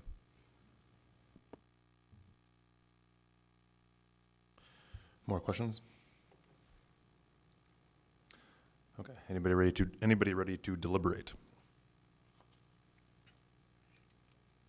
Sure, I'll start. I've thought a lot about this project. I've driven the neighborhood. I've, really kind of looked at, I certainly, am aware of the longstanding interest in neighborhood improvement and home ownership in the Fifth Ward. But I believe that this project is something that I support. And I look at it from not so much the housing lens as the benefit that 44 new households will have for the Church and Dodge business area. That's 44 more households that can shop locally, and I think that's a positive benefit for the neighborhood and the community, and making sure that that business district remains viable. With respect to the proposed subdivision and land swap, I think that it makes a lot of sense to make sure that the commercial spaces are adjacent to the other retail spaces. So, and I concur that I think that the taller, putting the taller building toward the center of the block makes sense. And I think that one of the things that's really important, that, I agree that vacant land has been vacant for decades. And one of the things that I think is real important to do is to demonstrate that new development can happen along Church Street. It's a highly visible location. And I think that in the long run, this is a project that the city has been pursuing for a number of years. The RFP was done in, I guess, 2020, and there were community meetings that preceded that. And I think it's important. The height doesn't bother me. The height is something that has happened with developments that we've approved. The Vogue Fabric property was, that height variation was granted for that. On Noyes Street, really kind of where Stacked and Folded is, across from D&D, that was a project that, frankly, I was one of the people who, objected to the height variation, but at the end of the day, it's, it fits in just fine with that street. So I think there's a tendency to kind of worry about, maintaining the status quo is something that most people want to do.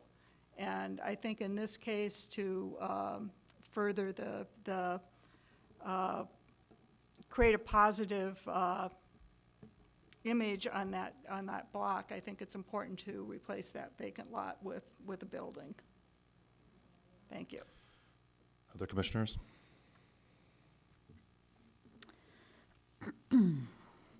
So I appreciate, first of all, the planning work that's gone into really both of these projects and the potential use of a vacant lot, which is really important for the city. That makes a huge difference in looking at a project like this. The challenge is that the site is pretty small for the programs of both buildings. And that means that the variations that are requested are really numerous, and far more numerous than you would usually expect. The height does not bother me as much, and I agree with Commissioner Lindwall on that. The housing is about 22% above the permitted height. You're going from 3 stories to 5 stories. If you were doing this on Chicago Avenue, the residents would probably give you fruit baskets. They'd be very happy with that. But this isn't Chicago Avenue, and this isn't downtown, and so the height can be problematic. It wouldn't bother me so much if the bulk of the buildings weren't so big. Both buildings require almost 0 setbacks in order for that site to work. And that includes even the ziggurat setback at the 3rd floor, the 3rd story in the housing. So that has the effect of creating very monolithic structures, and it pushes everything towards Church Street. And that doesn't really complement the existing streetscape very much, and it doesn't really seem to connect with the community. I'm also concerned by the lack of a designated drop-off area. You're going to be adding a whole number of units, and they have visitors, they have families as well, and I do not see that, I do not see those 2 spots or 3 spots in front of the building to really work effectively. I think if the program could be tightened up, you could make this site work, but right now the size of the buildings just rub up against the realities of this specific site. And I don't think that's in keeping with the intent of zoning, and I don't think that represents the least deviation possible. So, from that standpoint, I don't think the project really meets some of the standards we have for zoning. Thank you. Other commissioners?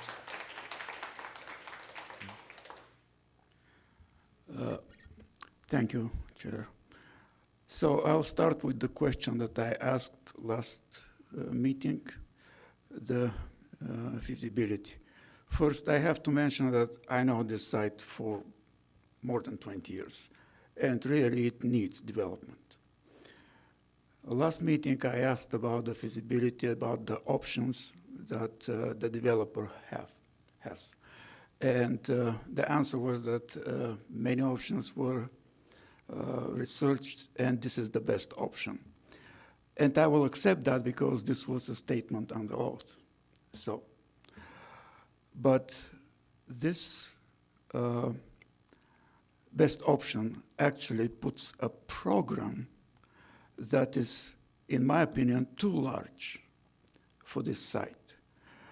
It, at the end of the day, creates an architectural building that for me is, I will call it unsatisfactory in many regards. It is too bulky, it is too high. And if we look a little bit deeper in the zoning parameters, I will compare this to the underlying zoning district, which is B2, and it has FAR of 2.0. I know the overlay district does not have limit in the FAR, but currently this building has an FAR of about 3.5. So it is almost twice what is allowed in other areas of the B2 zoning district. And by saying that it has other, let's call it, unsatisfactory moments in the architecture of this building, most of its rooms inside, and let's say this is not a question for the land use, but the rooms inside, most of them are 9 feet wide. This is something that bothers me. It is affordable housing, yes, I know that, but it is affordable, but it has to be comfortable. I doubt it.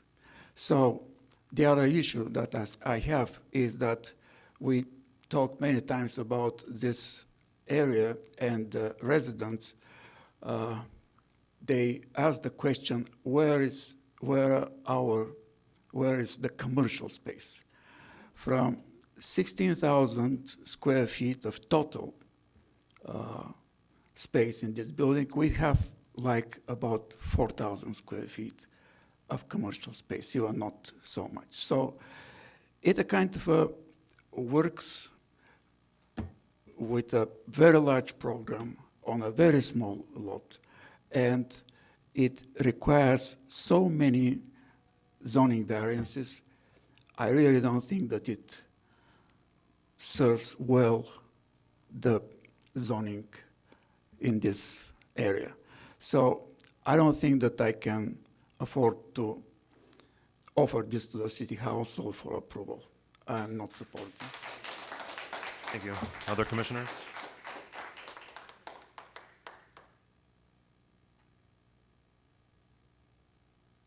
Any other commissioners? Okay. Oh, yes. So as a resident of the 5th Ward, I understand where you guys are coming from. I expect to be heard. and not interrupted. There is a big need for affordable housing in the Fifth Ward. When I bought my house 12, almost 13 years ago, it was because I could afford it, because the Fifth Ward is the only place in Evanston that I could afford a house. I am not rich, and I am not connected. I will not be bought, but I do think and agree with this project to move forward. There is no reason, and I understand people don't like change.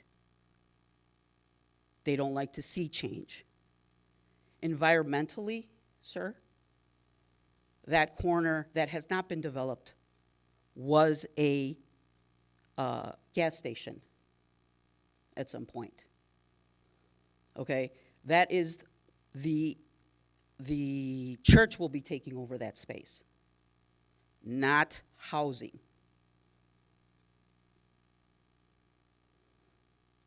Okay, so I do agree with this project to move forward, and I will be voting for it as a resident of the Fifth Ward. Thank you. Thank you. Any other commissioners? I am in support of this project. I do feel that it meets the standards for approval. My only concern was a small concern about the loading berth, because it seems to be somewhat of an issue across the city of the increase in deliveries and delivery vehicles using up, blocking the public way. But if the parking services and public works seem to think that this is a workable solution to what the project has proposed, then my concern is about that is satisfied. Okay. Any other commissioners? Yes. I'm frankly somewhat torn, and I suspect many of the commissioners are as well, because on the one hand, there's a real need for affordable housing in the city. And, you know, the city has what it has. It has the properties that it has the available space that it has, and at least as we heard from city staff, a lot of it is in the Fifth Ward. And so if we want to deal with the real issue of affordable housing, and it's real in this city, you have to go where the opportunities are to put in place affordable housing. On the other hand, I am sympathetic to some of the comments about the size, the setbacks, traffic issues, et cetera. And so, you know, we're kind of, personally, I'm sort of 50-50. But I think on balance, I was particularly moved by our commissioner from the Fifth Ward. I think on balance, I would support this project because of the need for affordable housing and some of the realities we face in terms of where that housing can be placed due to property availability and things like that. But for me, it's a tough call, and it's sort of 49, 51%. But I think on balance, I would come down in favor of this project. I'll just make one last comment, which is we have heard a lot about how zoning may have to become more flexible in the future to address affordable housing issues in the city. But I will say the issue right now is that we have the zoning code that we have. And I think zoning can be flexible, but I also think developers need to be flexible in looking at the program and in trying to understand what changes, substantive changes, can help make it complement the community a little bit better. So it's not about not having affordable housing. It's about how do you build affordable housing? How do you build any housing in a way that does fit into the community? And I do think that's an important consideration. Okay, I think that's all the commissioners. I'll offer my views. I'm there's so many aspects of this project that are good and bad. I agree with the commissioner's statements that, well, I'll just say personally, I think each variance that's being proposed or variation that's being requested individually, I think is not so egregious, but taken as a whole, I agree with the comments that the project doesn't fit with the current streetscape and is bulky and out of context. I'm very eager for an empty lot to be developed, especially after so much time. And I agree with a lot of the public benefits that would come with the project. However, I think the biggest problem I have with this is that once you approve a project, even if it's a certain percentage, good, even on balance, you now no longer have an opportunity to do anything else. And I think that lost opportunity cost has to be considered. And I think this site would be better served if it had something community-owned, community-based, something that in that realm. So I'm not in favor of the project. With that, I'm going to review the standards of approval. The standards for approval. I'm going to do it in a way that, based on what I've heard amongst the balance of the commissioners, what I think the consensus is from opinions I'm hearing up here. If you disagree after I've made my summary, then please speak up for the record. And then after that, we'll have a motion and a vote. Okay.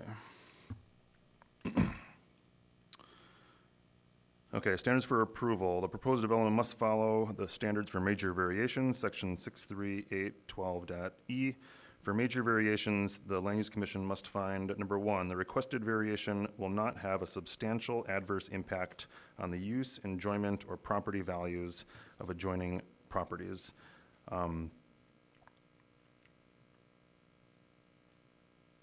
Of course, this hinges on the subjective terms of substantial adverse impact. I think for that standard in particular, I will say that it is met based on the balance of community benefits that it is providing. For number two, the requested variation is in keeping with the intent of the zoning ordinance. The zoning type being requested does fit the use that's allotted for this zoned area.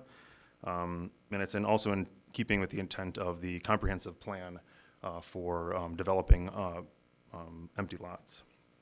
The alleged hardship or practical difficulty is peculiar to the property.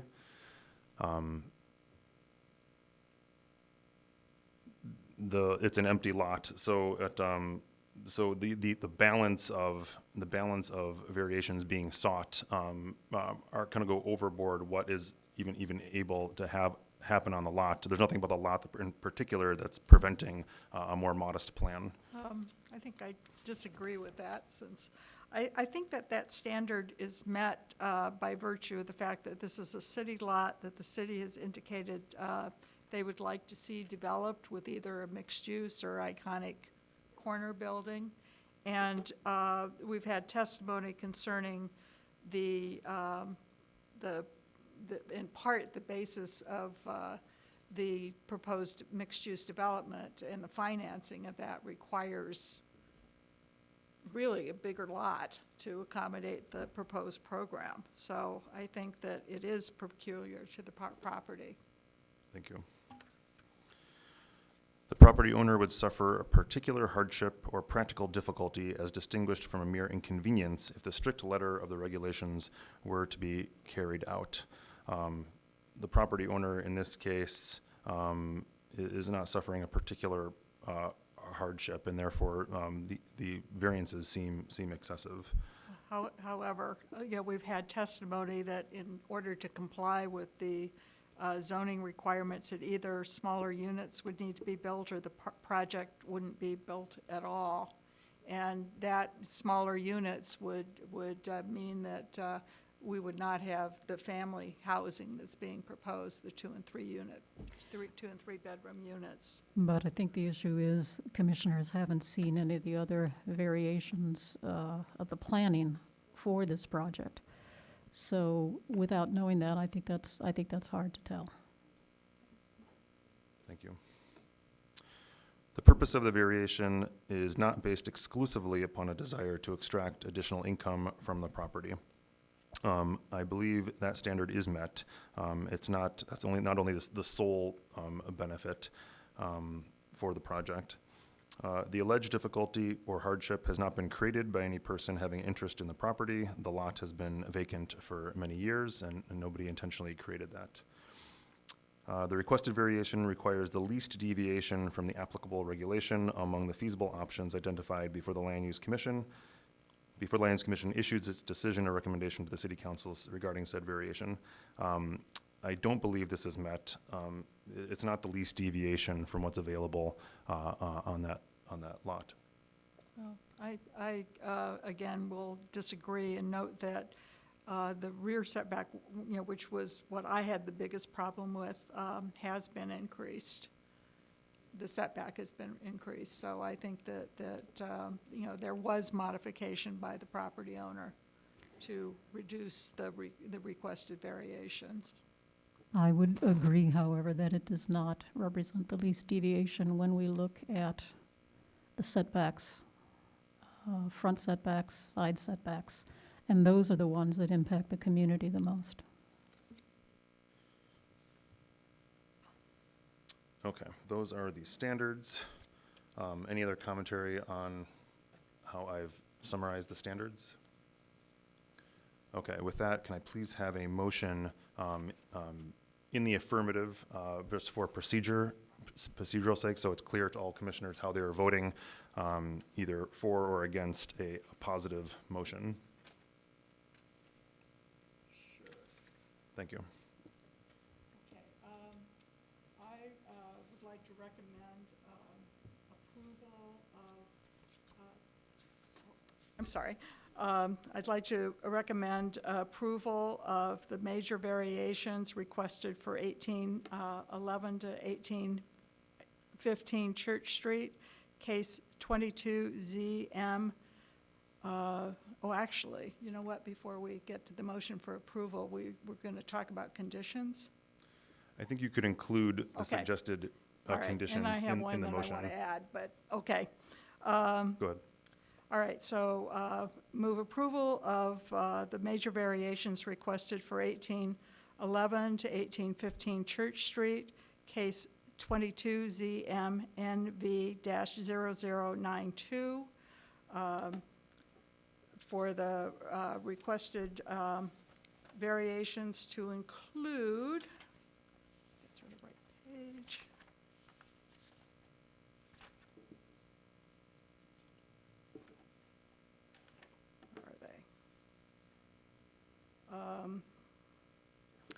To reduce the required front yard setback from 5 feet to 0 feet. Let's see, where am I supposed to be? I don't have the right page.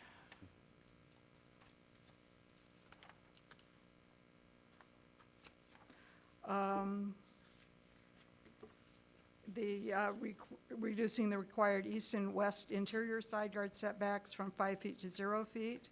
Increase the maximum permitted impervious surface coverage from 90% plus 5% semi-impervious surface to 99.7% of the lot area.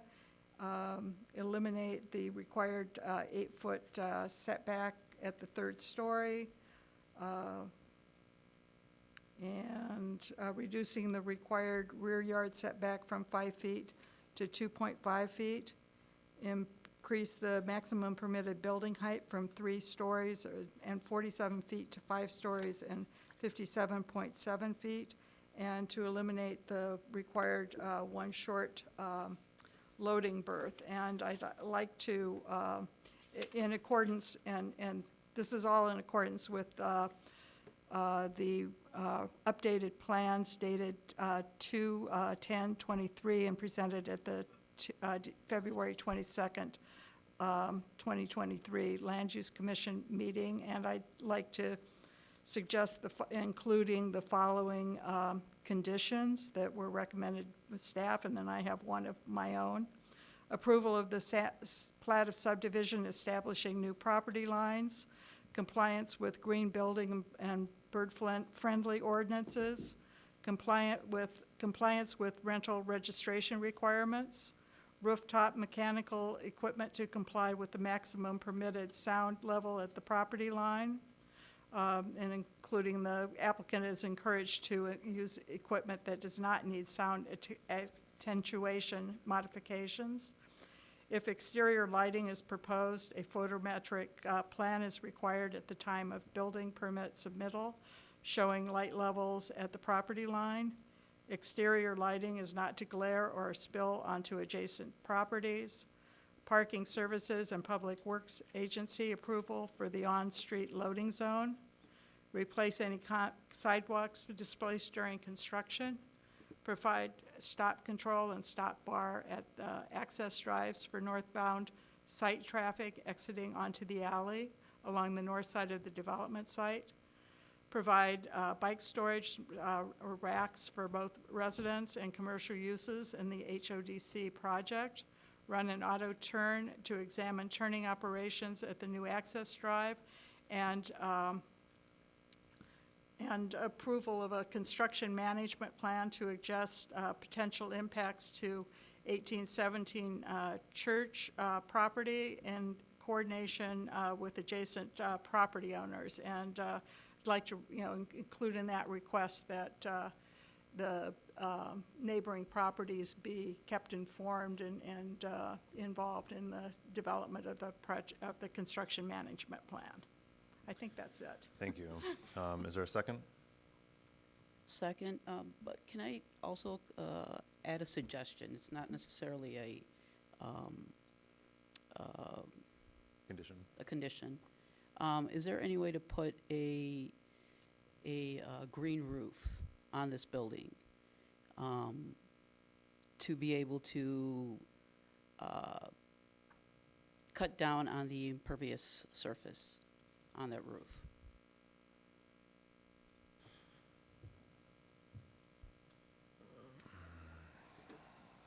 Is that something that could perhaps be considered as they get to the permitting, or is that? I'll let the applicant address whether or not that's a feasible option, but a green roof wouldn't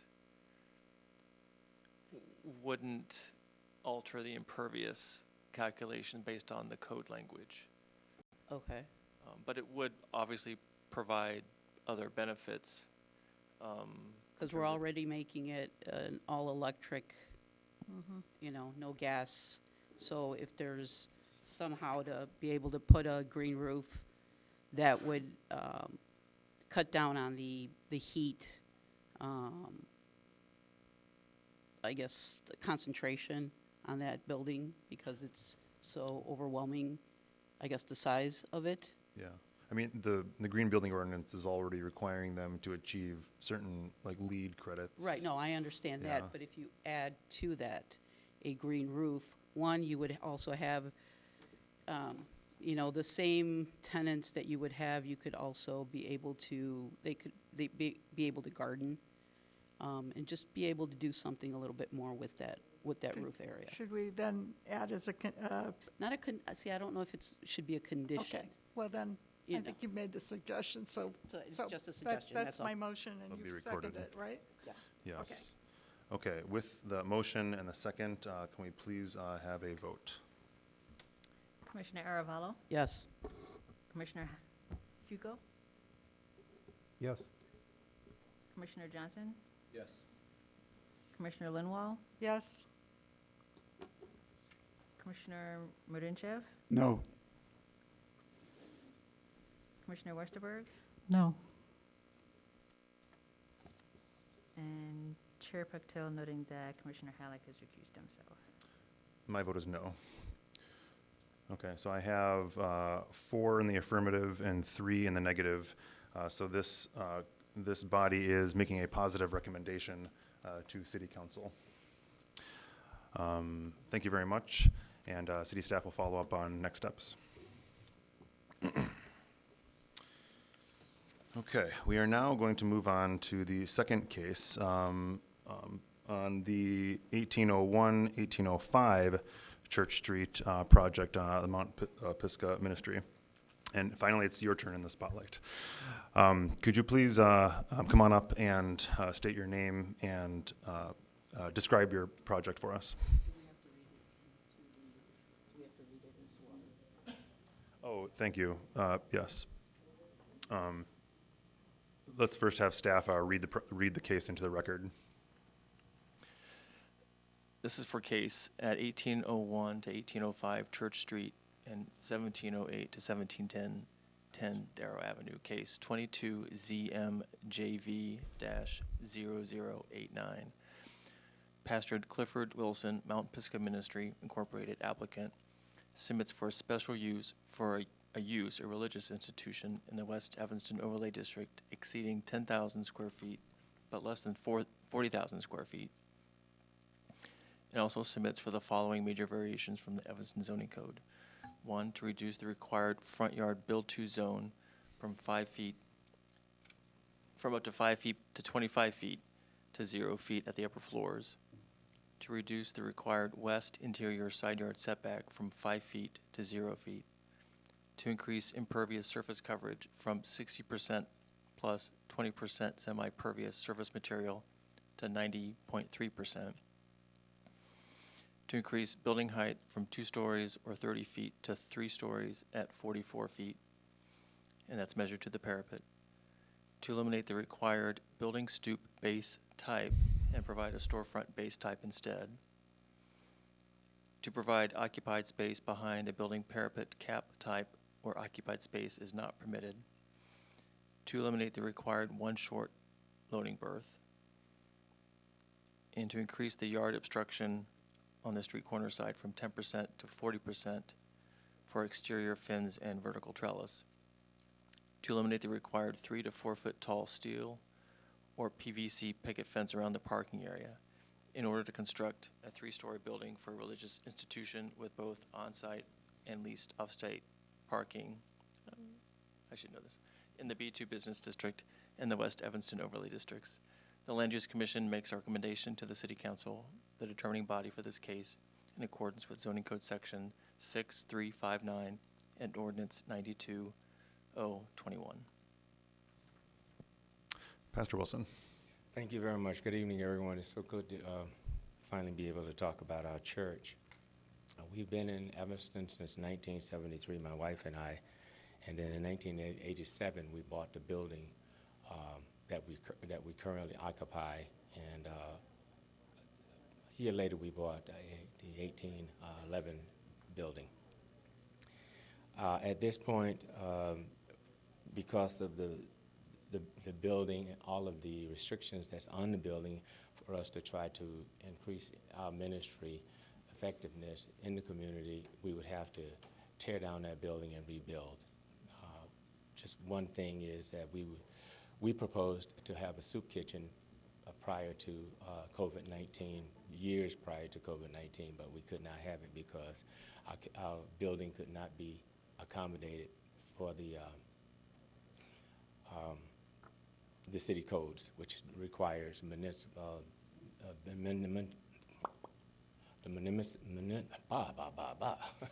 municipal codes, meaning that it had to have a commercial kitchen, et cetera, et cetera, et cetera. All those things had to be met, so we just didn't have the space to do that, so we could not accommodate a soup kitchen at that time.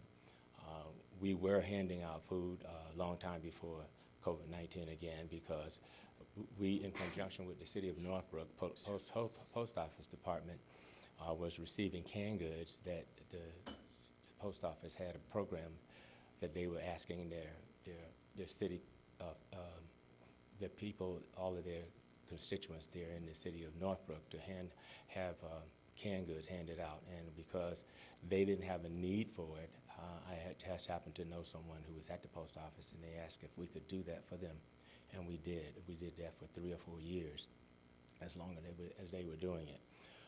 We also hand out, as a part of our ministry, we hand out free clothing. We started handing out free clothing a lot longer than I can't even remember the years that we started doing that for people who needed it. And also, we were a part of the West Side Evanston Market.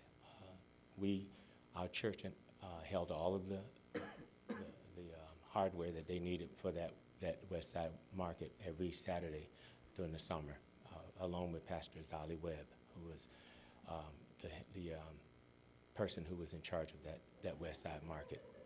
So we've been visible in the community for many, many years, and we realize that church is a special usage, and as such, we would ask that you would consider that. We have already approached the high school to ask them for if we would be able to use some of their out spaces on Sundays if attendance increased to the point that we would need extra parking spaces. And they have agreed that we could use the parking space directly south of Church Street, going straight down Darrow Avenue. And we've also approached Bethel Church that we could use their parking spaces in the event we had a funeral or a wedding on any other day other than Sunday. Also, the Seventh-day Adventist Church, who don't have church on Sundays, we would have access to their parking lot as well. So we've done our due diligence, and we want to be good neighbors. We don't want to make people have to go all over the place to look for a parking space. So we've made our membership, if you will, assume the burden of finding a parking space further from the church than they would just normally have to walk on those days that we would need those parking spaces. And so we want to continue our ministry there. We can do a greater job. We can do better, and we can do more services to the community once our church is erected. And so we ask you to please carefully consider that. The churches have always been, and I realize that people are not as church conscious today as they were years and years ago, but the church has always been the hub of community. Whenever there's a funeral, and there's an opportunity for the people who use churches, they usually use churches. Other than that, the alternative has always been to use the funeral homes. Whenever there's a wedding, I get so many different requests for weddings, people who are not even a part of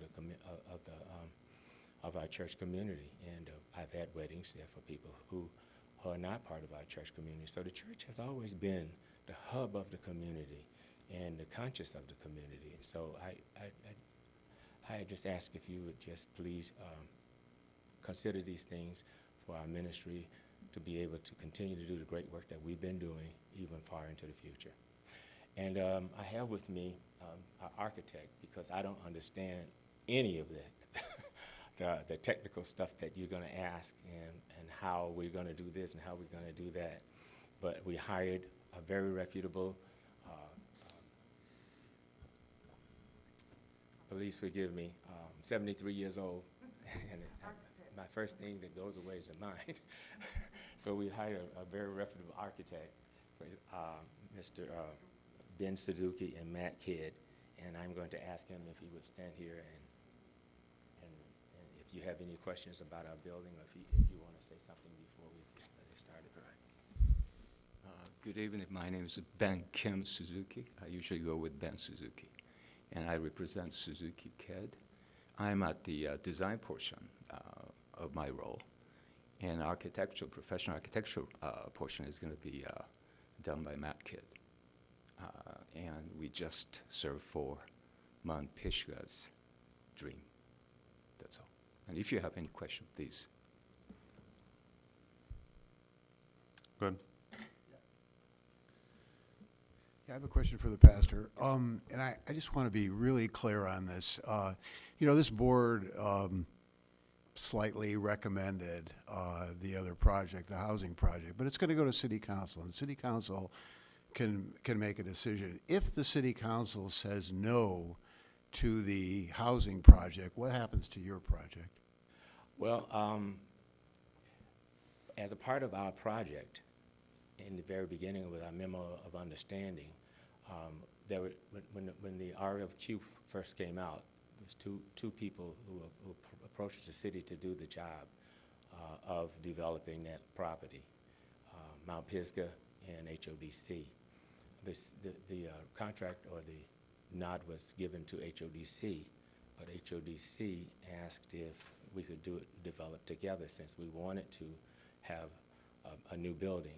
And so we said, okay, but only if the city of Evanston allots us that property and so that we can build there.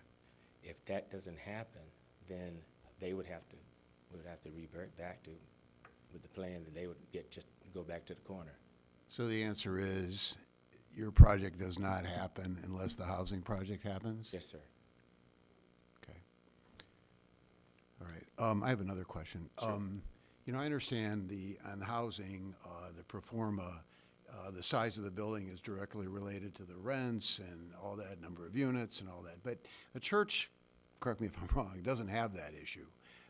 So how did you come up with your program, and why didn't you initially just say, hey, this is the zoning envelope, this is what's allowed, let's fit our program into that zoning envelope?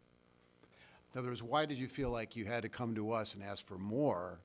And it has nothing to do with a pro forma or anything like that. It was just what you wanted. So how do you justify that? Yeah, what we want, sir, is to try to increase our size so that we can accomplish more with the ministry.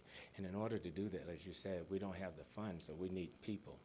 And the building that we're proposing to build is going to be a 200-seat facility.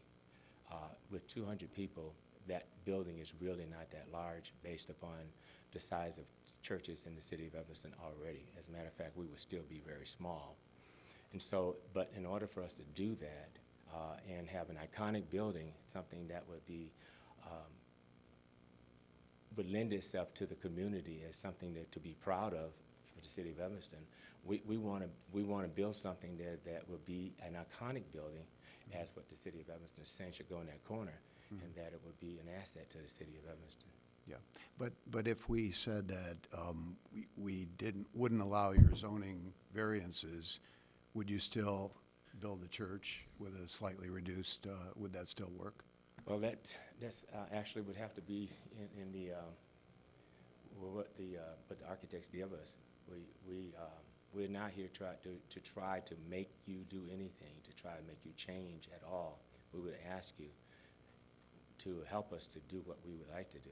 But again, and also, whatever God will, that's what we will do. Yeah, see, is it people? These cases come to us, and many of them ask for additional height or, no setbacks, and I just have to ask every one of them, why? Why are you going above the zoning? And a lot of times there's very good reasons, and we approve that. But I just had to ask you that question. I appreciate that.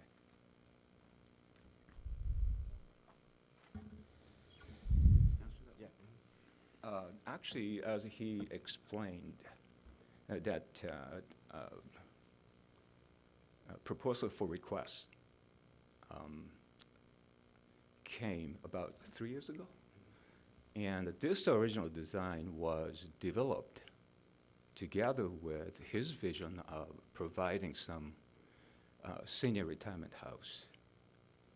And unfortunately, the right to develop went to HODC. So we kind of stopped, but Pastor Cliff approached us that is there any way to retain that integrity of the design to begin with. So if you look at this building was developed right upon the existing location of current church, together with the masses, goes with the redevelopment. So in the consideration of those things, we made a model, physical model, perspective, shadow, density, setback, and height of 1817, which the Mansur height was something like 34 feet. And we somehow came up to 44 feet, only 4 facing up to the Church Street, so that the development is going to maintain its presence and other requirement can be somehow adjusted and incorporated to the execution of the design. So not only for that, actually, 200 seat is not a big church, but the community service. We talk about many church amenities, and as he mentioned, one of his passion is to serve community. So that program came from his vision of serving community locally. And our original proposal, we had many community service element sharing not only with the church, but with the development of senior retirement unit. And we saw the previous blueprint, which Mount Pisgah approached to different architect. And there were like about 3 to 4 iteration of the design solution. But we recognized that those solutions had a problem. And we were sure that we can somehow comply and integrate his vision into that single church in a case that the development is not allowed and elsewhere it's going to go to different developers. But church really wanted to have a core program to serve community, which he has been serving for about, out of the existing facilities, for 45 years. Okay. I have a question to the architect. Yes, yes, sir. So, did I understand correctly that you started with a building with a height of about 34 feet and after that changed it to 44? Did you start with a lower height? Yes, and we after that- did, yeah. And if you look at our website, which is very immature, but And like my colleague asked, why did you make it taller? 44 feet, because aesthetically, in terms of proportion, and combined with the program necessitated to serve the community, outreach program, Christian education, and so many other things, that we needed some kind of a church steeple, like the church usually, traditional interpretation of a church comes with a church steeple. And if you look at the Chicago and the Lake, you know, the corner, First Press and Lake Street Church, you can see that the soaring, iconic element of the church. So we're not really far off from the traditional interpretation of church. That's the reason why. And again, that mansard roof, with the information we have, is 34 feet. And then right next to it, our actual height of the roof is 39 feet, so 34 versus 39. But we elevated the so-called, some kind of entrance canopy, and that shell protruding 4 more feet, a few more feet, that we were considering maybe that could support passive solar panel and so many other things. So those are the reasons why. It's just not the one thing. There are many reasons. And it's, the city reacted, DAPR reacted as a 3-story, but facing up to the Church Street, second floor is way less than 900 square feet. And we call it like about mezzanine, bi-level mezzanine, because staircase occupy most of the stuff. And then there is a double height in the lobby area. And actually, those two floors, each floors are far less than 1,000 square feet.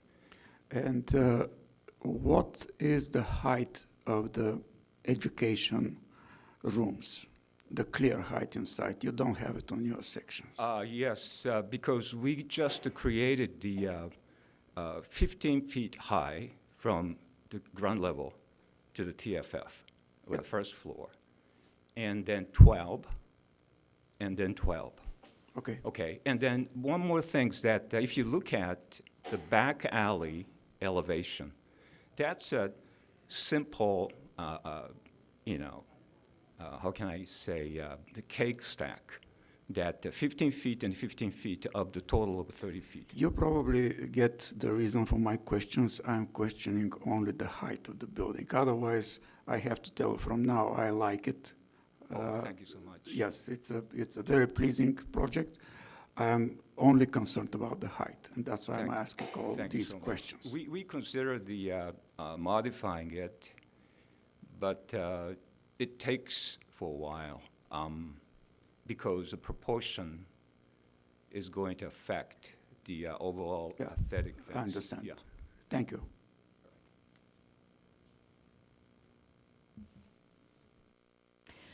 Any other questions from commissioners? I have one question. Is there a way to get your parking lot in back to accommodate a drop-off and loading area? Parking, could you repeat the question again, once again? You have some parking spaces in the back, in Yes, the rear of the we building, do. correct? Yes. Is there a way to alter that to accommodate drop-off and loading so that it is not being done in front? In our practice, it is possible if we could develop just the entire site as a one project, but unfortunately, this is a two separate project in my understanding. So there's still some confusion going on. We don't share same general contractor. We do have a different time plan table for this particular project. And then actually I sent email to Michael that, is there any way to just,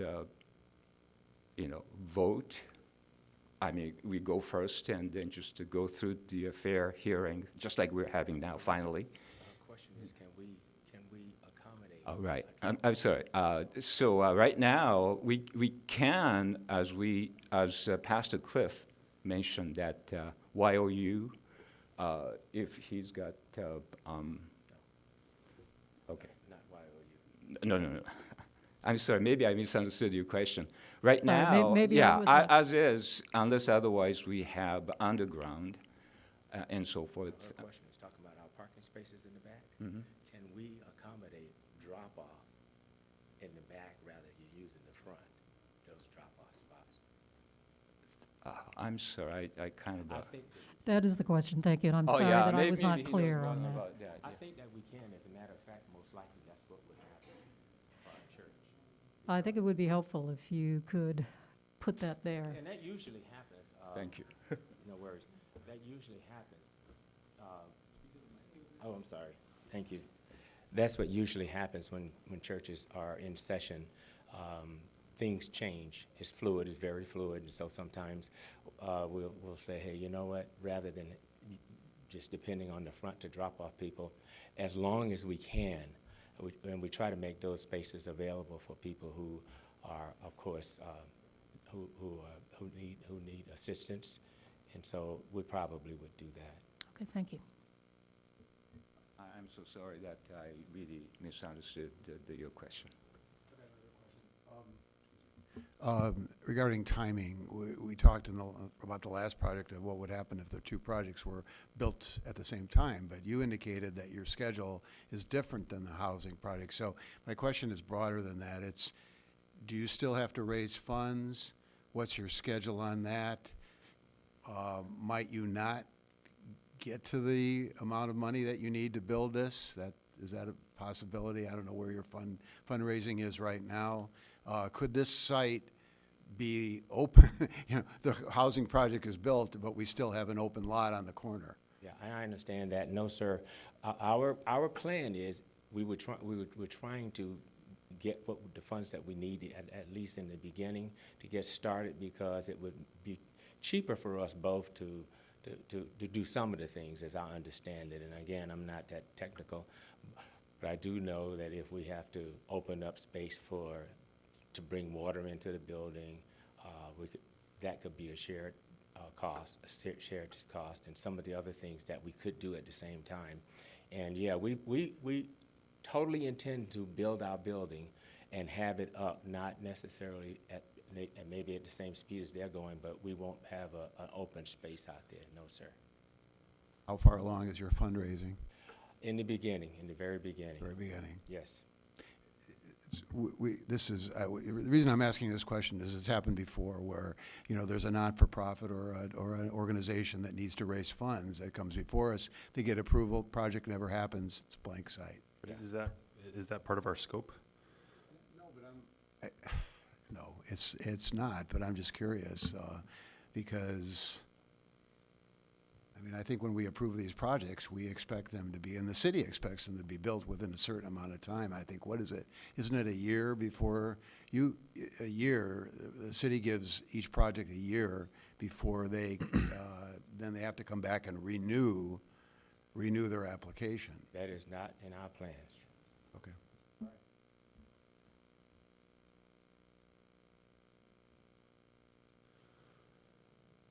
Further questions for the applicant? Hearing none, thank you very much. We will now move on to public comment. So let me see, I want to make sure I get this right. Is it, this is C, 4C, so is that John Green? Next one, okay, thank you. It's not clear to me who signed up for this one. Do you have any other one?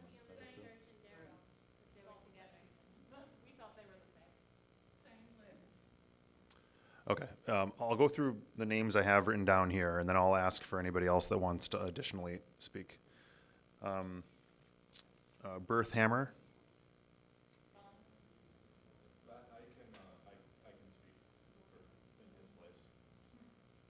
Okay.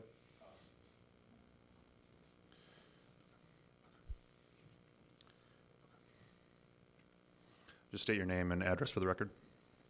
Hi, I'm Andrew McCardle. I live at 1721 Darrow, and I'm a legal interest holder in this project. So I will once again reiterate that the integrity of our block and the density standards do not align with a building of this scale, requiring as many major variations. If I wanted to build a house as big as I wanted, and if I had unlimited money, I wouldn't be able to do so, and I fully expect that a church shouldn't be able to come in and infringe on all of our neighbors' joy and happiness. You know, if it's within the standards, then so be it. That makes sense. But the sheer scale of this church doesn't fit its plot. It requires 9 major variances for community service. I look at places like C&W Ice Cream at the other end of the block, and that really does help families in Evanston. They create an abundance of community outreach and community service from a very, very small storefront. Doing good in the community doesn't require a monolithic church and $4 million structure that goes against zoning. Not to mention its dubious and complicated relationship is a stepping stone for the other project. One thing that continues to confuse me is why the church and HDODC project are tied together. Transparency and honesty go hand in hand, and it's hard to find that here.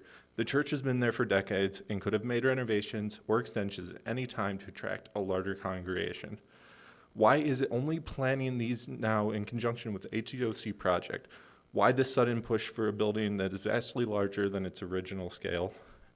And I'm asking you to investigate this, to think about why this has been so opaque and so convoluted, and to please treat the church as a private business approaching you and enforce the zoning and variances. Thank you. Thank you. Okay, so you don't have any more. Okay. Okay, that's everybody I have signed up to speak on this project. Are there others? Same. Okay, well, we'll just we'll go one by one.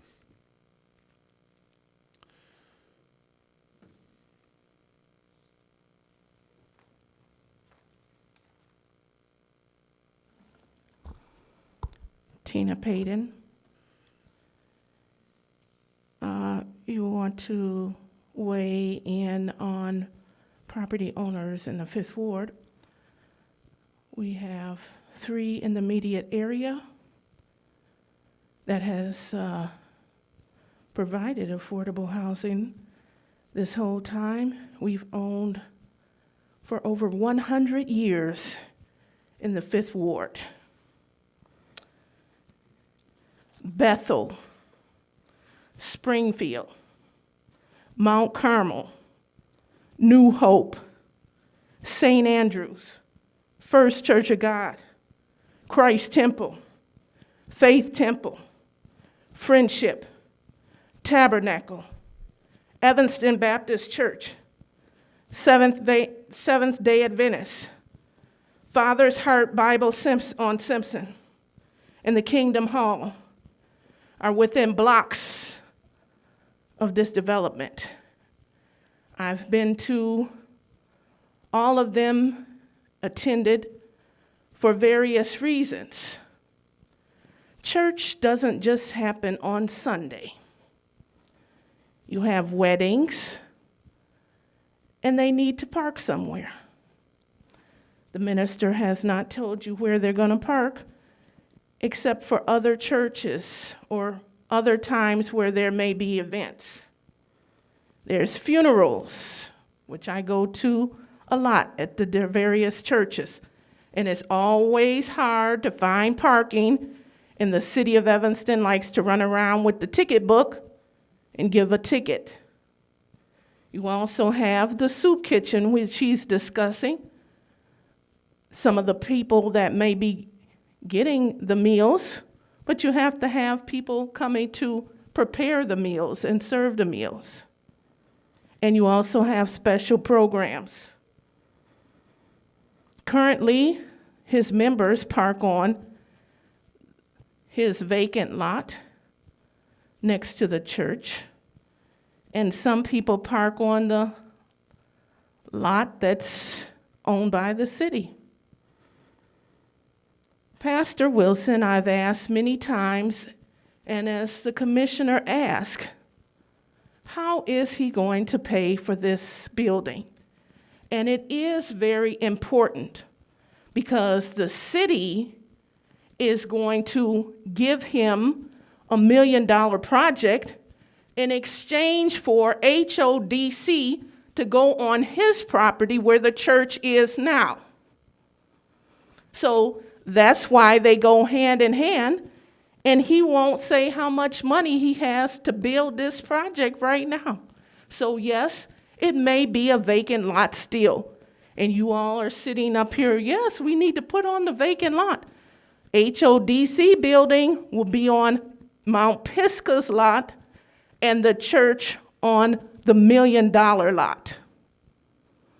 Let's think about this. All of these churches that I named are small size, not big, gigantic building as this. And I would question the pastor again of how he will be building this building and what is he getting in exchange for giving his property to HODC, and he's getting this $1 million property from the city. You need to very much question these things. Thank you. Thank you.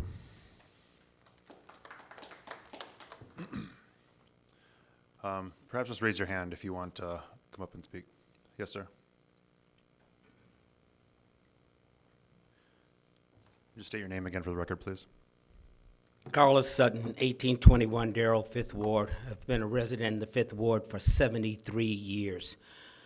As just recently described, there are 7 churches within a 3-block area, all tax exempt, not on the tax roll. There's a plan for a new school to be built on Ashland and Simpson. We, as taxpayers, have to eat all of these expenses for developing sewer, for developing all kinds of things that would not necessarily come to us. In the beginning of the stages, I agreed with Pastor Wilson. Yes, our priority in our community is for the elderly people who are on a waiting list for over 5 years for mainly just 2 buildings, Blake Robinson and Prim Towers. I would never, ever agree to building a church that requires 9 variances. That's entirely too much. There's a problem with parking. And then today, when it was raining, I was just walking down the alley and see the water standing between the 2 buildings. So there's a problem with drainage already to the building that's a landmark. Who's going to take care of all these? When are we going to get the report from the Environmental Protection Agency that the ground has been fixed up and qualified and no longer contaminates our community? Parking is a headache and a hazard, and I think it's a very, very risky thing when you're trying to depend on other institutions to provide parking for your particular congregation. With these variations, with these problems, all churches provide services to the community. This is not an isolated case where one church is feeding all the poor and providing for our need. All churches provide those same opportunities. So as we look at this, and I'm also concerned about this bill involvement with church and state and land. The question was, since it's been there for 30 years, why hasn't it been purchased by the church? Why is this the only time now that they're buying this land? And they're not buying it. It's a gift from the city of Evanston, which I have serious concerns about. These and all the concerns make it possible for me not to approve this project and to go back to the original ground. Thank you. Thank you. Other speakers?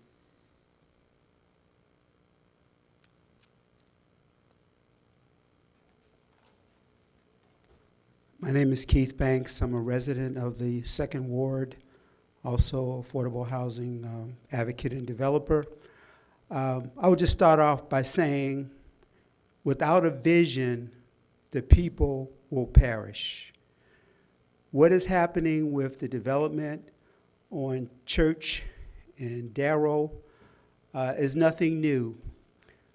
Pastor Wilson, Richard Koenig, myself, and many other community leaders over 15 years ago had a vision to revitalize the Church Dodge area that was underdeveloped, vacant lots, vacant storefronts, and an alarming number of foreclosures in the 5th Ward at that particular time due to predatory lending, due to redlining. The reason why the 5th Ward is the most desirable, yes, it is the most inexpensive property because that's the only place that black people could live 50, 60 or more years ago.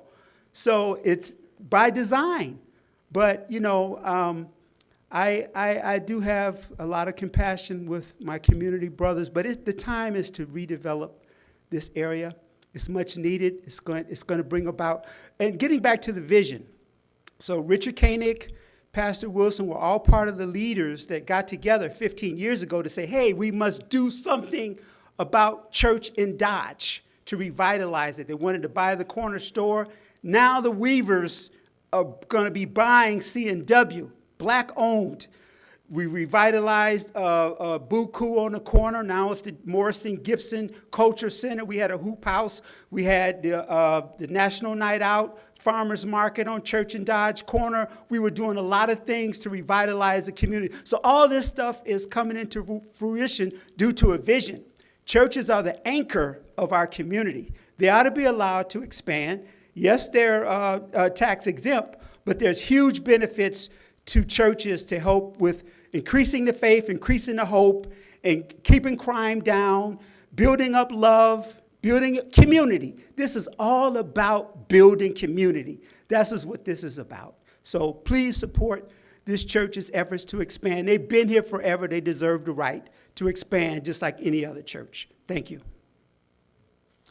Thank you. Any other speakers? In the back, thank you.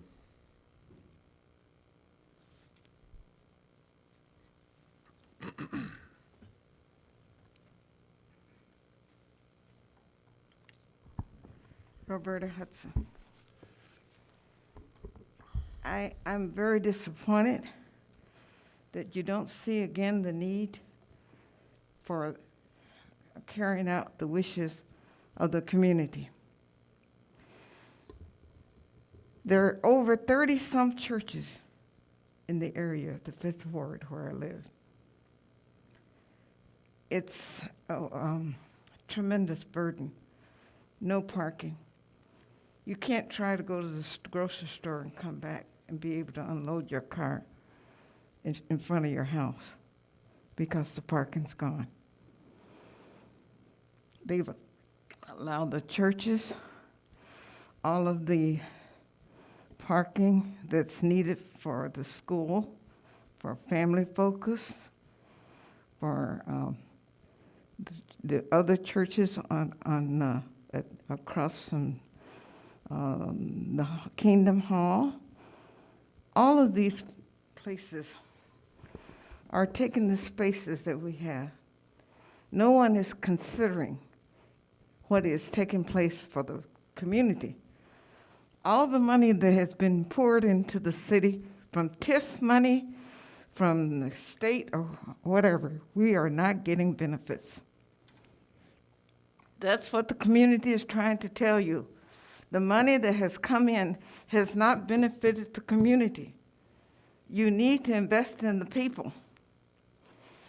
Our people need to develop their own community if they are trained in the skills that they need to build their own community.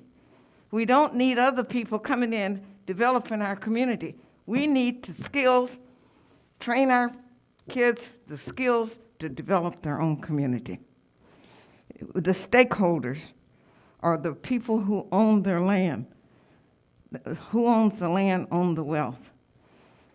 All of the leases that people are having to pay, having to have to rent from developers, it's not benefiting the tax holders, the people who live in the community.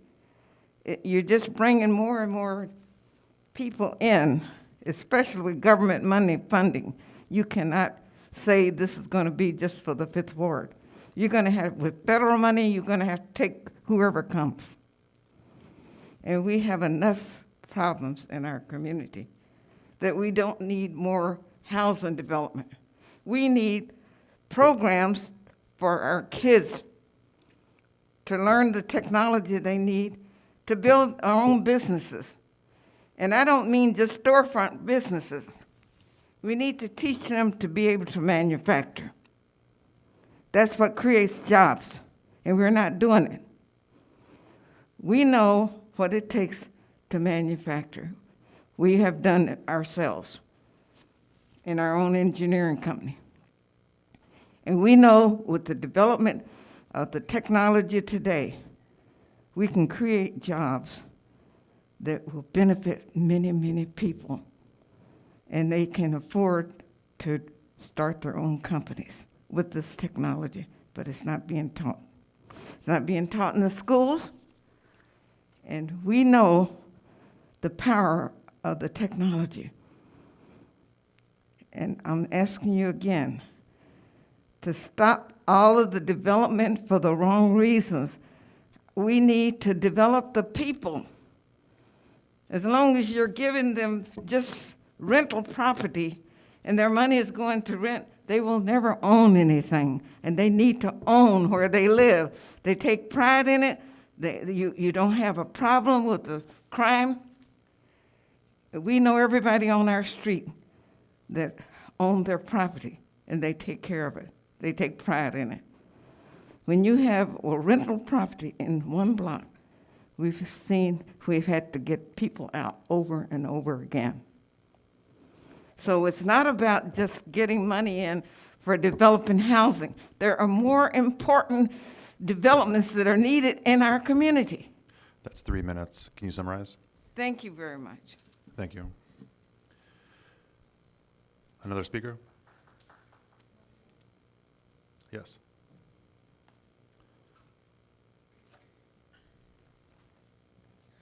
My name is Xiomara Chambers. The pastor has had plenty of opportunity to buy this land and develop it. He has not. He clearly stood up here and told you he does not have the funds to build this church. This land will stay a land. It will have no building in it. There's literally a church right behind my alley on Dodge that bought a vacant land right beside it. They were supposed to develop it. It's still empty. Decades later, it's still empty. He literally stood up here and told you he has no money to build this church. So what makes you think he's going to have that money in less than a year? You said it was a year, right? He's not going to have that money in less than a year. He doesn't have it now. The land was gifted to him. He had no money to even buy the land, $1 million land. We have so many churches around our area. Yes, we're on Church Street. Doesn't mean that we need to be filled up with churches. Seriously. A church for 200 people. Who needs that many seats? Do you even have that many members? 7 parking spots for this church? Are you serious? 200? It's unrealistic. Thank you. Yes.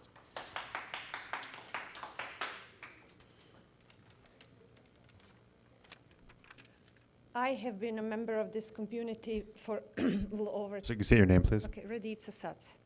I have been a member of this community for a little bit over 20 years. They have all embraced me. They have embraced me, and I've gone through struggles with them.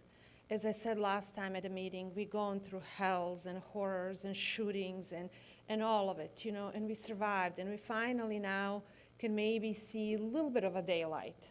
So we testified here over and over again that this is not the right conjunction of buildings for this corner. This is not the right amount of parking place for this corner. We are bringing 500 people, 200 congregation, and another, how many? Probably 400, 200 legally per their code residents, plus another 200 grandparents, parents, all that. All of it with 45 parking places. For 20 years, we have been promised, and we spend hours, that this only corner that we have, that it's meant for commercial use, that we need a bookstore, we need a coffee shop, we need a maybe real estate space, we need a maybe iconic building that can join 2nd and 5th Ward, that we can have a place of gathering together as a community, that we perhaps can have an art center. So we've been fooled for 20 years. We've been fooled. Up to a week ago, I've been getting the surveys or emails from City of Evanston, and they're repeatedly saying this is what needs to be done. But it's proposed something completely different. I have testified here that if we're going to get only 44 rental units so that the rich non-for-profit developer can take millions altogether in rents and get millions of taxpayers' money, that with only 4 million that we have, at 90,000 that we can give to each person, they can own their 1 bedroom, they can own their 2 bedroom. But, so that's equal. So what are we gaining? What are we gaining instead of transferring funds from taxpayers in an excess of $22 million plus lot to already rich developer? These people have enough money, they don't have to work for next 10 years, 10 lifetimes. 10 lifetimes. So what is the benefit? If we can, with $4 million that we have, if we can put 44 people into ownership versus get 44 rental properties that we testified here for hours that they're gonna affect us badly. So I don't see what the point of this building is. We would be better off with 44 units that people are owners. And then as far as the church, we wish Pastor all the best. He's probably a wonderful man. He's probably a great man. We wish his church to succeed. We wish him to have parishioner, that it's 1,000 people. But there's no parking here. How is anybody going to accommodate 200 people with no parking? I mean, that's just not possible. And also, I testified here with these numbers that I read. With just $4 million of taxpayers' money from City of Evanston, we can get 44 owners in our ward. So that's equal what they are giving us. But with $23 million of taxpayers' money, we can get over 100, let's say, units that they're paid in full, or we can get 200 people that it can have stake in the community. I don't see the point how this money is being done. They're throwing millions like you know, a million here, a million there. If the for-profit market is telling us that the units in the neighborhood are 130,000, 150, 170, why is anybody in a right state of mind approving that each unit is costing over $500,000 of taxpayers' money? That's 3 minutes. Can you Okay. summarize? My point is, dear Minister, we wish you all the best, and we as community can try to achieve your cause to help you. But let me just ask somebody here. These numbers have demonstrated that if Jesus had opportunity to feed 200 people, would he only feed 44 and give the rest to the richest of the rich? Thank you. Yes.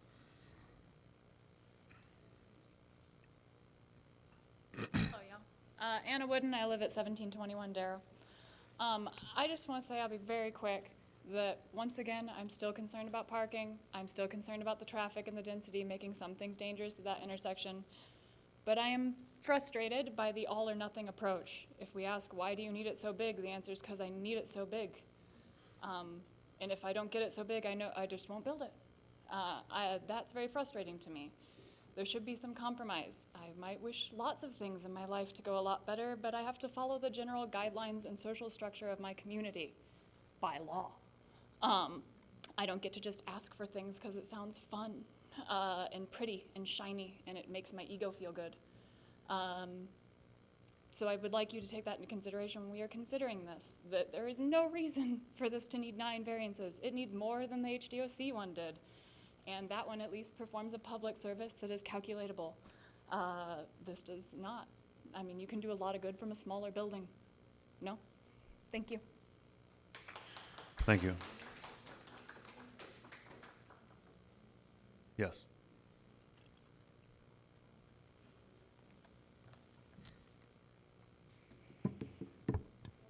Good evening, Haley Guyan, on behalf of Crosby Theodore LLC, 1817 Church Street. The comments on the Mount Pisgah proposal highlight, this is again supplemental to our written testimony submitted to the commission in advance of this hearing on February 21, I believe, Friday, February 17. We encourage the commission to read that testimony and consider this verbal testimony in conjunction with the written testimony. The Mount Pisgah proposal appears to put the cart before the horse. When you see the proposal and hear the testimony from both this hearing as well as the previous hearing, what appears to have happened is the HODC and Mount Pisgah have communicated and built this intimately tied proposal that must work hand in hand and tangentially, and they've come to the commission with what they believe to fit what it wants to do. However, in particular with the Mount Pisgah proposal, viewing the zoning code in advance of that presentation appears to not have happened. Certainly now we are also hearing about different timetables between the two parties, things that are fluid and changing, and different contractors being used. The construction is a bit more uncertain, and all of that does tie back to the financial disclosures of Mount Pisgah that we have not yet seen. We would ask the commission to consider the financial disclosures a prerequisite before even considering granting the variations. The commission needs to see how the project is to be funded, the timeline of the project. Otherwise, any basis for voting on this with the rationale that the blighted lot will be developed is unsubstantiated. We have no timeline. We have no financial disclosures. The church has made a financing effort since 2016 that has been unsuccessful. Certainly, the community members have demonstrated their wishing well for that, but here we have a substantial vote on the purported premise that the blighted lot will be developed when there's really no guarantee of that. That is something that, again, the financial disclosures, the lender information, plans, all of that needs to be made public, or at least available to the commission and upon request by the public before granting the variation should be even on the table. That's something that, again, without seeing that, runs the risk of the vacant lot continuing to be vacant, and the whole premise upon which the vote stands is flawed. Thank you. Thank you.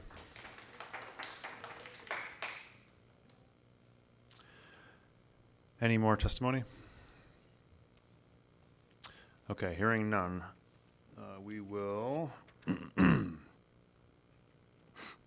close the record and move on to commissioner deliberation. Is there any questions from the commissioners for staff or even the applicant?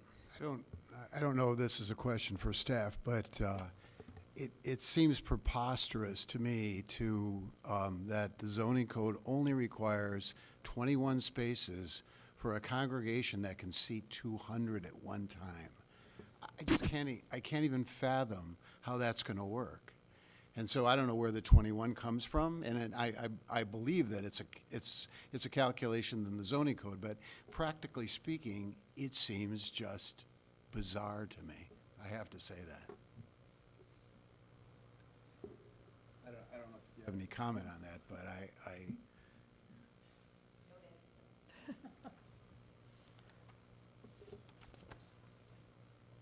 Yeah, Yes. I kind of was comparing, now, we have basically we have the B2 zoning district, and then we have the West Evanston overlay district, both of which have different regulations, which, in reading the memo, it looks like 7 out of the 9 requested variations have to do with the West Evanston overlay district, which is a form-based code that, as staff presented to the Planning and Development Committee, is particularly problematic for a variety of reasons.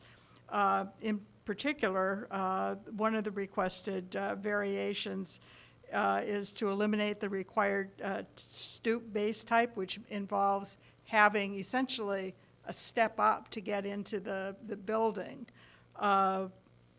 rather than a straight storefront entry where you can, accommodate somebody who with mobility issues, or maybe, parents with strollers or people in wheelchairs. So I think that I'd like kind of, if staff could kind of go through and explain, some of the variations, particularly those that reflect the West Evanston overlay district, which I think is particularly problematic.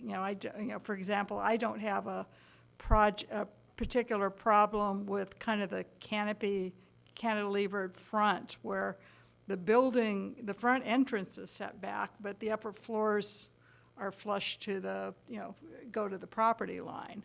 So I think, could staff kind of speak to the, why the provisions in the West Evanston overlay district are particularly problematic with respect to this project? The regulations of the West Evanston overlay are form-based code, and ultimately what they do is they pre-design what buildings should go on what lots.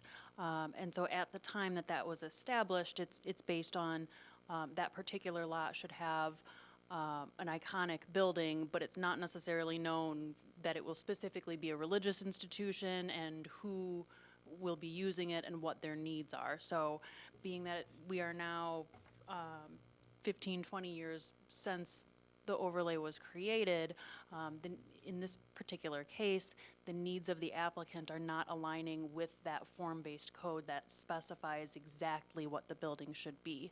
So based on what the applicant then proposes, things like the building height, that doesn't align, and based on with the interior height that they want, those types of things, that's ultimately what makes those overlay regulations problematic. The building height in the B2 was what, 47 feet, 45 feet? 45. So the requested 44-foot height would be consistent with what would be allowed in the B2 district, right? Correct. And what about the front and rear yards, or front and side yard setbacks? Though that's 0 as well, is it? Correct.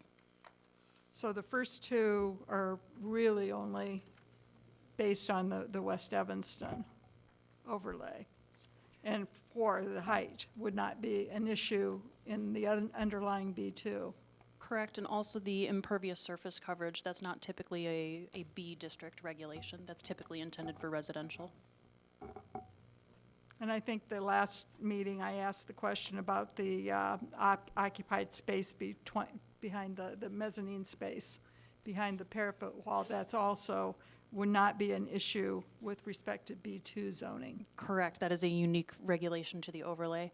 Additionally, the building stoop base type, that's an overlay regulation, and for instance, I did go over that one extensively with the applicant, and it ultimately comes down to ADA accessibility, and it's much more accessible for individuals if it is a ground floor storefront church instead.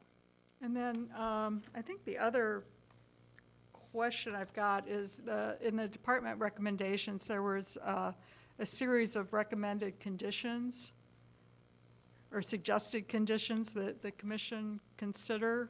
I think some of them are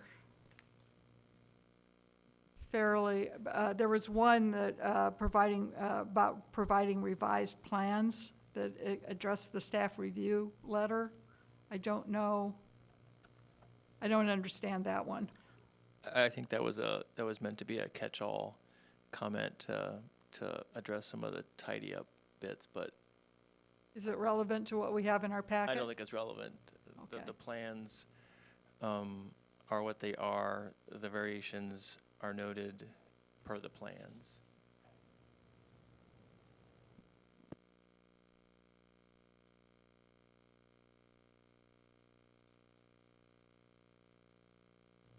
And then, I think in my updated memo, I think I did eliminate that Okay. comment. I think it was in a previous memo. All right. And may I not tried to have- catch it this time around Okay. and remove it.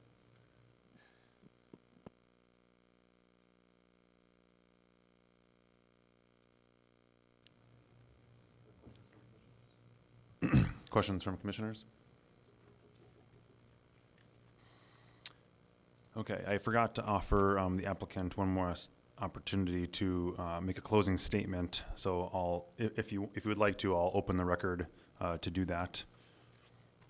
Just one thing, I think it was Ms. Hudson who reminded me that Mount Pisgah was doing computer classes for kids in the 80s, 90s, before there was any computer classes being offered anyplace else. And our second floor and on our first floor on Saturday mornings, every Saturday mornings, those classes were being held. So what I'm trying to say is that we have not been just sitting there not doing anything. We have been operating as a community church for all those years, and we'd like to continue that. And I think if we were able to have new facilities, which our old facility just won't accommodate anymore, it would be even better for our community. That's all. Thank you. Thank you. Okay, with that, I'll close the record again. And now, if there's no more questions from commissioners, we can move into deliberation.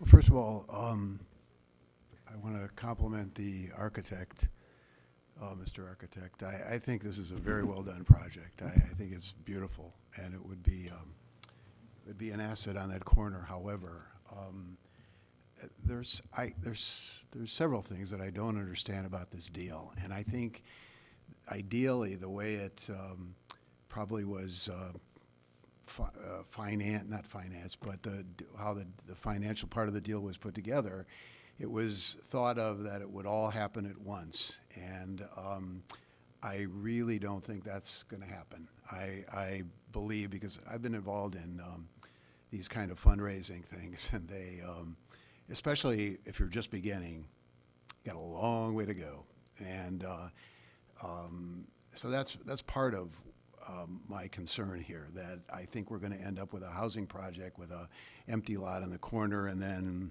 I don't know what happens to the deal. The other part is that I just don't think the parking works. I think there's, if you're going to propose a facility for 200 people, you better have more than, 21 parking spaces. And some of those parking spaces are at ETHS, which I don't believe anyone's going to use. It's too far away. Those are my concerns. I don't have any issues with height or setbacks. Thank you. Other commissioners? So I will repeat something of my colleague. I also like the project. It's well done. I have two problems with it. Once again, it seems that we have a program that is large enough to make a bulky building. It's very well proportioned currently. It's well done architecturally, but I believe that currently it fits well because it balances the bulky building to the west.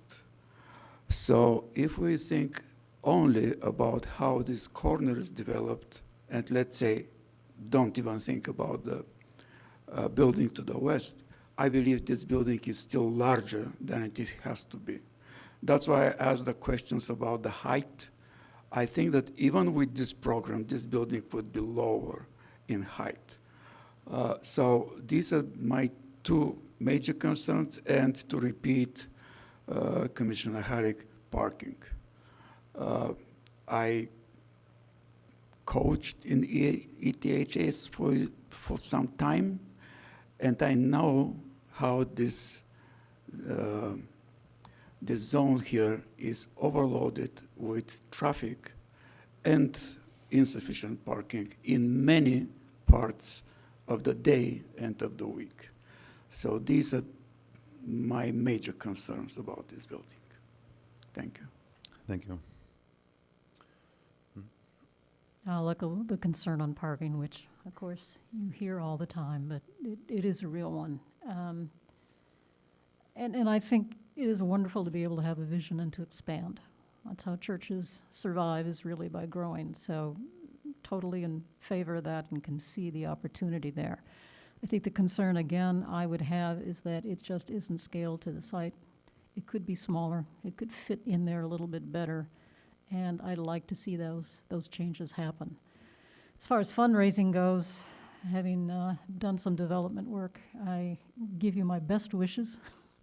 And you may need a little more communion wine before you get to the end of it. But I am confused about how that is going to work if one part of this project goes ahead and the other doesn't.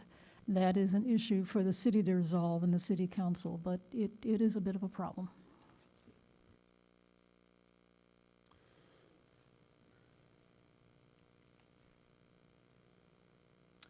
Any other comments? Okay, hearing none, we'll move to the standards of approval.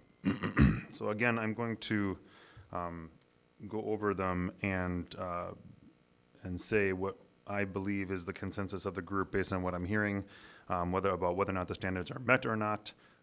After I go through each one, feel free to jump in and tell me if you disagree for the record, and we'll go through there. So since this is both a special use and major variation request, there are two sets of standards. First will be for the special use. Number one, it is one of the listed special uses for the zoning district in which the property lies. Yes, it is. Number two, complies with the purposes and the policies of the comprehensive general plan and the zoning ordinance. Yes, it does, as it develops an undeveloped lot. Number three, does not cause a negative cumulative effect in combination with existing special uses or as a category of land use. I believe it doesn't create a negative cumulative effect, but there obviously is impact with the new construction, but we're not adding a new church, we're upgrading an existing one. So in my view, that standard is met. Number four, does not interfere with or diminish the value of property in the neighborhood. I believe the architectural design is actually quite aesthetically pleasing, and is probably a nice, is very nice on the eyes and pleasing to the corner. It's adequately served by public facilities and services. Yes, it is, in the business district and also along the Dempster bus route. Oh, sorry. Oh, excuse me, Church, yes, thank you. Does not cause undue traffic congestion. That standard, I believe, is not met. And I think it's pretty clear, based on what's been presented to us and the comments made so far, that the parking plan is not really realistic or have been fully thought through in terms of what the increased demand would be for parking in this area. However, it is it's a relocation of an existing church that is generating whatever traffic it's generating. So I don't know that you can say that it's generating more traffic. Well, but presumably But I don't think we know that. You're increasing the size, But you're however? substantially increasing the size, I and think the that goal has of the an new development would be to have substantially more people. So I believe that is not met. Number seven, preserves significant historical and architectural resources. I don't think that's applicable, as this is a new building on an empty lot. Number eight, preserves significant natural and environmental resources, also not applicable as you're developing an empty lot. And number nine, complies with all other applicable regulations. I believe that is met, as has been vetted by staff throughout the packet. Okay, those were the standards for the special use. Now the standards for the major variations.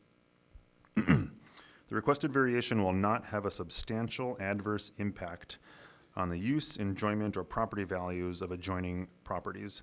I believe that is met, as this would be a net. I'm a believer in religious institutions, and I think this would be a net benefit for the community in the area. Number two, the requested variation is in keeping with the intent of the zoning ordinance. I believe that is met, as we're developing an empty lot, and the use matches what's in the zoning code. The alleged hardship or practical difficulty is peculiar to the property. I don't believe that is met, as the lot is not providing any particular difficulty with them to be able to comply with zoning. It's still clear not to me why. It's still not clear to me why the quantity and extent of variances sought are quite so numerous. I'm going to disagree with that, because I think that the form-based code requirements of the West Evanston overlay district do present a hardship and practical difficulty in trying to develop this property. And the same would be true if we weren't discussing the land swap and we were, talking about the middle, where the church and the adjacent lot are now. So I do think that standard is met. I also disagree on that one. There is no way to put a basement into that property because of the environmental issues that it had. So we can only go up, we can't go down. So that's, one of the particular practical difficulties that site would have. Thank you. The property owner would suffer a particular hardship or practical difficulty as distinguished from a mere inconvenience if the strict letter of the regulations were to be carried out. I believe this is not met, as it is still possible to come up with a solution here that doesn't have quite as many variances. Again, I'm going to disagree on the basis of the the requirements of the West Evanston Overlay District. And I disagree, for the same reasons. Thank you. Number 5, the purpose of the variation is not based exclusively upon a desire to extract additional income from the property. I believe that that standard is met, as it is a religious institution and by definition is not a for-profit organization. Number 6, the alleged difficulty or hardship has not been created by any person having an interest in the property. I believe that standard is met, as this has been an empty lot for quite some time, and the person trying to develop it is not responsible for that. Well, and I also would like to echo my fellow commissioner in pointing out that there are environmental issues that preclude digging down, which again was not created by the applicant. The requested variation requires the least deviation from the applicable regulation among the feasible options identified before the Land Use Commission issues its decision or recommendation to the City Council regarding said variation. I believe that standard is not met, as I don't believe they've presented the least deviation, a solution that has the least deviation among feasible options. Again, I'm going to disagree, again, based on the requirements of the West Evanston Overlay District, which I think really, require a significant number of variations to build most anything. But I'll disagree with the disagreement. Again, it's true, you cannot dig down into a basement. There are definitely limitations with the site, but you do not need to go to 3 stories. And while growth is important to a church, there's also the reality of what the site allows you to do. And I do think that a smaller building could be designed for that site. So that's my feedback on that. Thank you. Okay, those are the standards.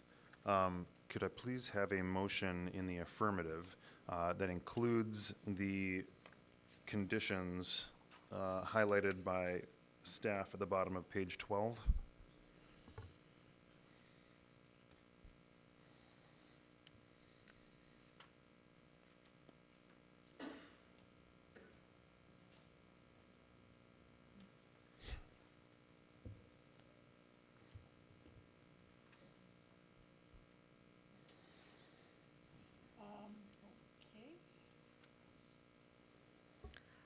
I move approval of the special use and major variations requested for 1801 to 1805 Church Street, case 22 ZMJV-0089, that it also incorporates the recommended staff conditions. Second? Second. Thank you. With that, can we please have a vote? Commissioner Aravalo? Yes. Commissioner Halleck? No. Commissioner Hugo? No. Commissioner Johnson? Yes. Commissioner Linwall? Yes. Commissioner Murinchev? No. Commissioner Westerberg? No. And Chair Purtell? No. So I have 3 in the affirmative and 5 against. So this commission will not, this body will make a negative recommendation to City Council for this project. Thank you, and you can follow up with city staff for the next steps. Okay, as it is after 10 o'clock, I believe we are We are required to vote if we're going to start a new case past 10 p.m. Yeah. I certainly believe that we can at least do the next one. Sorry?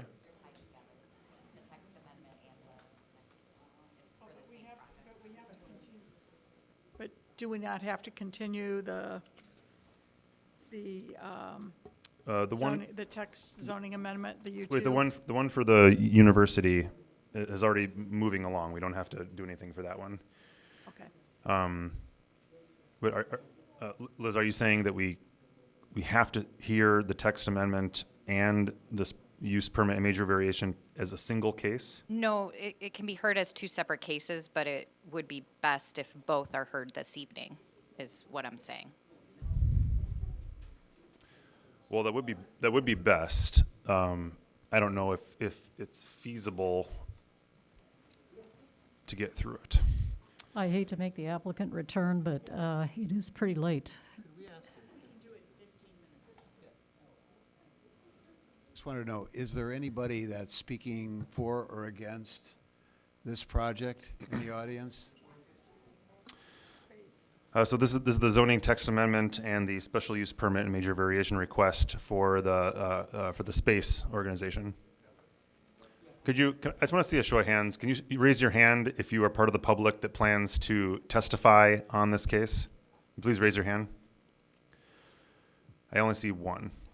Okay, so I'm going to suggest that we go for it. Okay, so Any objections? Do you need a motion then to So hear this? yes, so can I please have a motion to continue on and hear new cases past 10 p.m.? I'll move to continue past 11 p.m. Or no, No, 10 10 p.m. 10 p.m. 10 p.m., sorry, 10 p.m. Yeah. A second. Second. Can we take a? Okay, any objection to that motion? Just a Hearing- five-minute break? Is that possible? Oh, sure. It's fine. Yeah, so hearing no objections on the motion, we will hear a new case past 10 p.m. I will also now move to take a 5-minute recess. Hearing no objection, that passes. Okay, I believe we're all back. Thanks, everyone. We're going to try to do the last two cases on the agenda in a very straightforward manner this evening. Thanks, everyone, for making it this far. The first case, or next case rather, is the zoning text amendment for new business item B. I've requested for staff, or actually, staff, can you please read the case into the record? But although we will plan to skip the staff presentation on this case. Sure.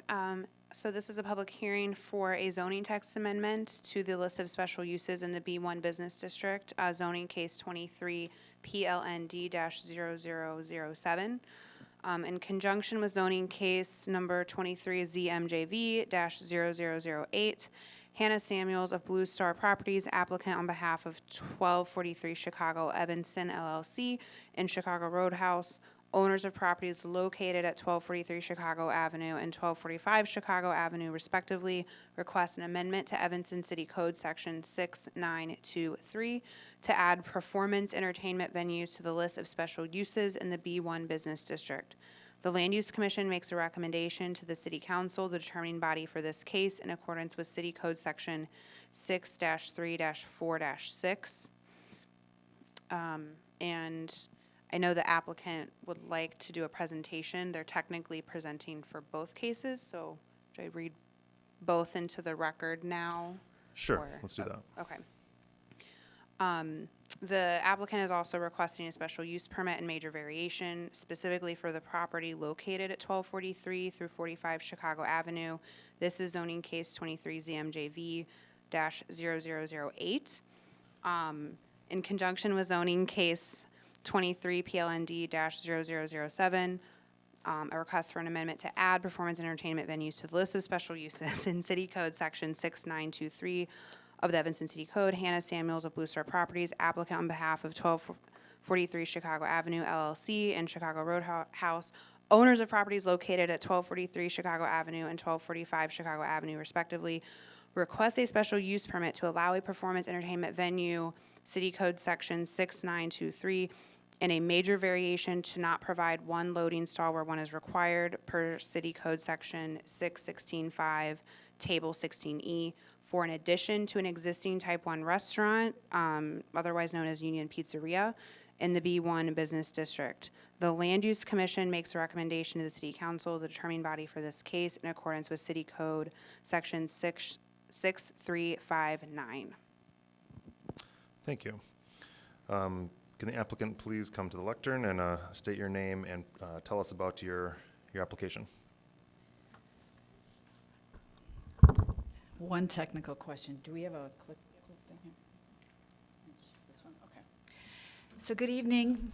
Thank you all for taking our case tonight. We really appreciate it. We know how late it is, so we'll be very efficient. My name is Bridget O'Keefe. I'm a partner at Daspin and Alment.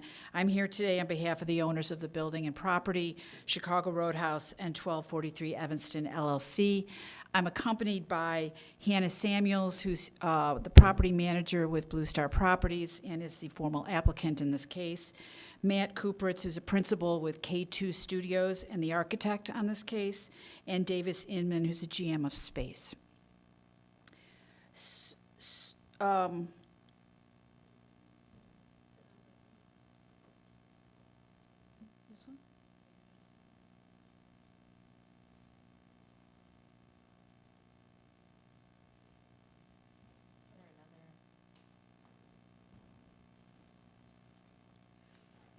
That's okay. If it's tied up to a laptop, I could just say slide. And there's that. Can you just go forward and I can just say next slide? That's fine. No problem.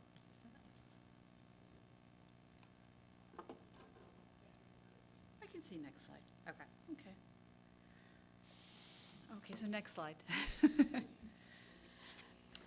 So as stated, in order to move forward with the proposed project, we need approval of 3 different applications. I thought that Katie was going to do a presentation, so I'm going to give you a little bit more detail than the slide says. The first is an application for a text amendment to allow a performing arts venue in a B1 district as an authorized special use. In order for us to move forward with the project, this text amendment request has to be approved first. And if so, then we would come in with our second application, which is for a special use as a performing arts venue in a B1, and then for a major variation to waive the requirement for a loading space. So those are the 3 requirements that we're seeking today at 1243 and 1245 Chicago. Next slide, please. So I don't know how many of you are familiar with the existing uses, Union Pizzeria and Space. It seems like they're very well known in the community. They've been here since 2008. Historically, they've been on one lot with Union Pizzeria in the back, Space in the rear.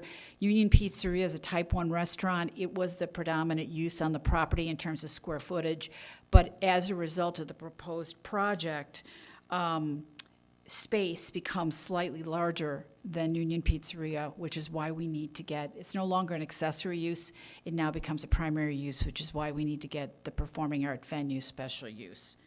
The key point to know here is that there's not going to be any change in the operation of the restaurant or the theater. They're going to continue just as they have. They're not going to be not expanding at all with regards to space in terms of ticket sales. But let me start with Union Pizzeria. It's a pizza restaurant that's been around for a long time.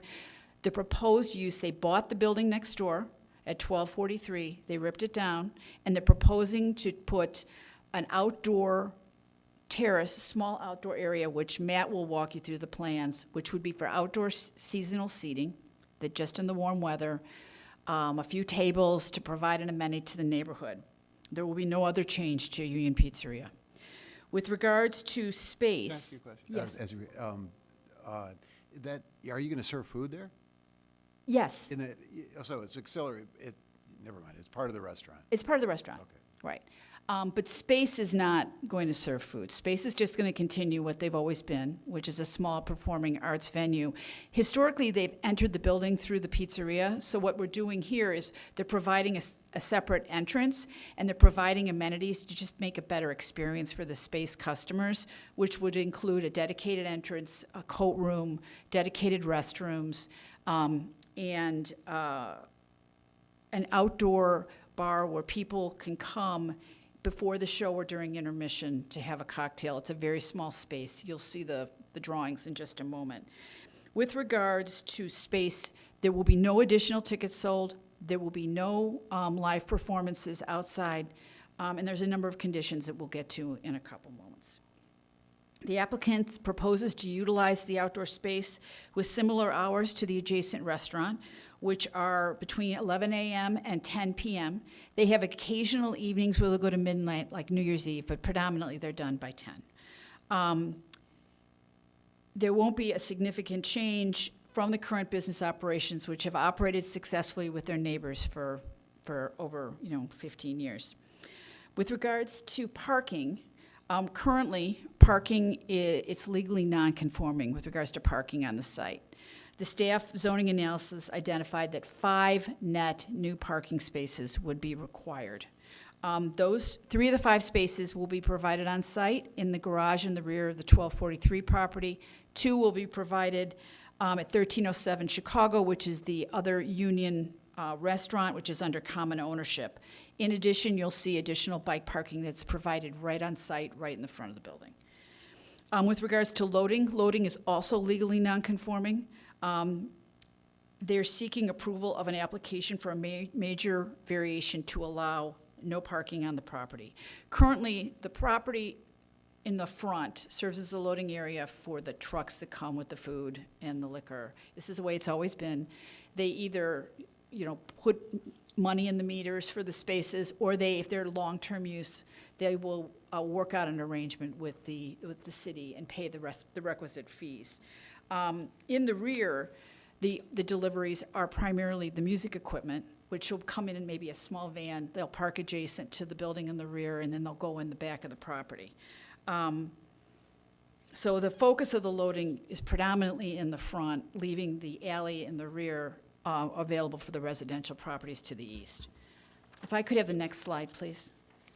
I'd like to talk about sound in particular because there's been a change since the time we went to DAPR and from when the staff report was prepared and presented to you. When we got the staff report late last week, we saw the list of conditions that staff had recommended. And the management of Space and primarily Space and Union Pizzeria went back and thought about, this special use is going to be in effect for a very long time. We want to make sure that even though we're not thinking about outdoor speakers now, there may be a point at some point in the future, and we don't want to have to go through the process again. So what I'd like to do is talk to you because there are 2 conditions that the staff recommended regarding sound and outdoor performances, and we would like to modify those. And I have the language that is on this slide that we would like to suggest for your consideration. First of all, the facility is going to comply at all times with the Evanston noise ordinance. There are time limits and certain standards that have to be met. They will comply. The applicant will have no performances outside the building that are, you're not going to have the inside performances come outside. There's not going to be any live performances outside. The only outdoor music will be one of 2. There may be a situation where you have a wedding outside and there's a jazz trio or a string quartet, something very small and quiet. But that use will be accessory, acoustic only, and will be held on a very infrequent basis. They're proposing for also that if they have any outdoor sound it would only be for ambient background music, that would be during the approved hours of operation and would be similar in sound and level as to the Trader Joe's, which has ambient music that goes all day, and it's 2 doors down, and they close at 9, we would close at 10. So it's very similar to what's being proposed. Yes. I have a question. Does that conflict by definition with the noise ordinance? No, you could, it does allow some outdoor music pursuant to standards that I think the staff could address more. But there are certain levels that cannot go across the property line. At the property line, you have to have certain decibel levels. We are going to comply. We are going to comply. It's really, if you're sitting and having a cocktail or some pizza, you may hear a little music in the background, you know, or if you're outside, you'll see the spaces. When you see the drawings, the spaces are very small. No, I understand. Yeah. But I'm just looking at the language here. It says that the noise ordinance says no amplified sound during those hours. And in the third bullet, Well, it says no amplified sound before 7 or after 10, but Right. on Sunday to Thursday until 11 on Friday, our hours are not. oh, so you're saying it, Our hours are until 11 in the morning, and we end at 10 at night. And we can address more specific questions. I have Davis here to help with the music questions because I'm not as good with that. The last thing is we're going to have a dedicated trash area in the back of the property. It'll be enclosed. We think it's going to lead to a more quiet environment for the neighbors because it'll be moved further in the property and won't be right on the alley. But what I'd like to do is turn it over to Matt Cooper just to walk you through the plans, which will provide context to what I've told you, and then we'd be happy to answer any questions you all have. So let me turn it over to Matt Kupritz.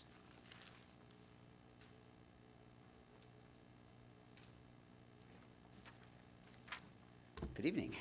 Pretty late. Matt Kupritz from K2 Studio. I'm going to keep it fairly brief, and I'm then happy to answer any questions after the fact. It'd probably be more productive. Probably worth going to the plan just to sort of orient everybody, which is the next slide or two forward, probably. Nope, keep going. One more, probably. Actually, go back one more. I apologize. I thought there was one different. Yeah, that'll work. That's fine. So the building to the top of the page to the north is the existing 1245. It's the building that's sort of pochade in. Sorry, there's no color on this one. And so the bottom section is 1243, the new property they've acquired. It's a little bit hard to tell in the renderings. It'll help in a moment. But the middle core section of the property is what the one-story slab-on-grade building is going to be. It's fairly modest in size.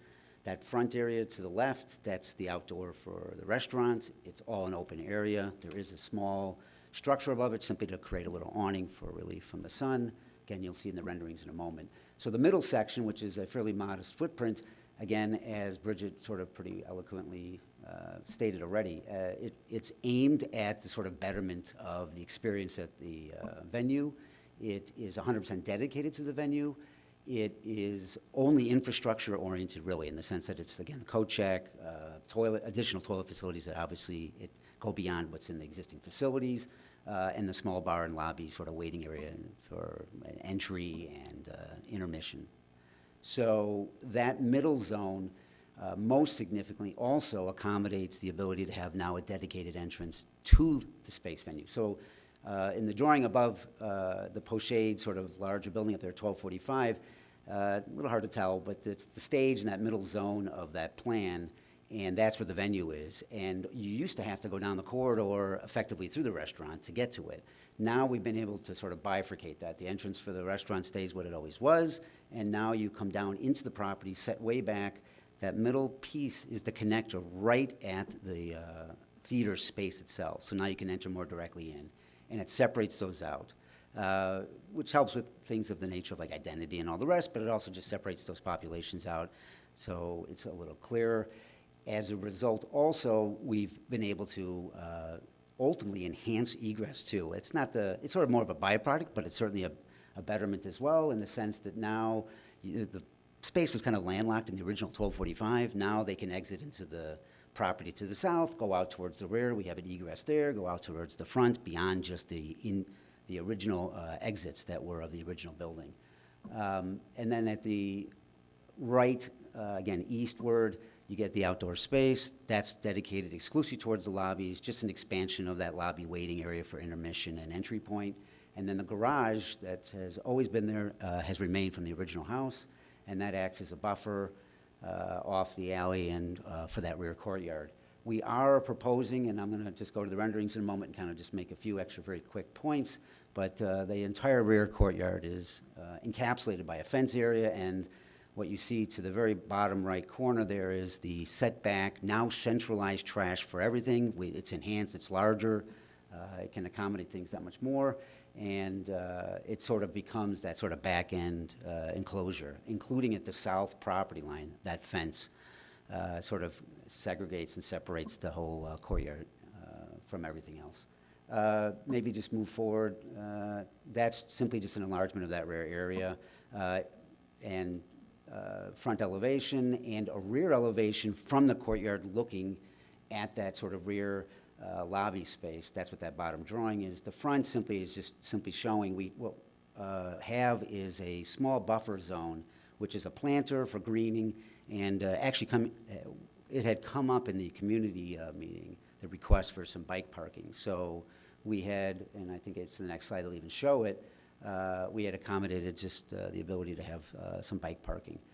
Otherwise, it's the setback that goes back about 40 feet before you hit the facade, really, of the building. And if you just flip to the next slide, so that's just a view to show the sort of fairly significant setback. That's the planted area and the bike parking.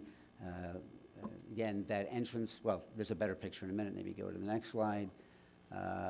That is a little hard to read, but it's an axonometric, which is, I'll just point to just one thing. It's if you removed the 1245 building, you're looking at that sort of connector point that is now going to cut and make access to the theater space. That's that very middle of that bottom drawing. Next drawing, or next slide, just a few other images, and to some extent they speak for themselves. Both front and rear do have a trellis. It's not a roof condition at all. It's not intended to shed rain or encapsulate anything in any significant way. It is simply like a brise-a-lait, and it's just to cut down sun during certain, hours of the midday, let's say. Yeah.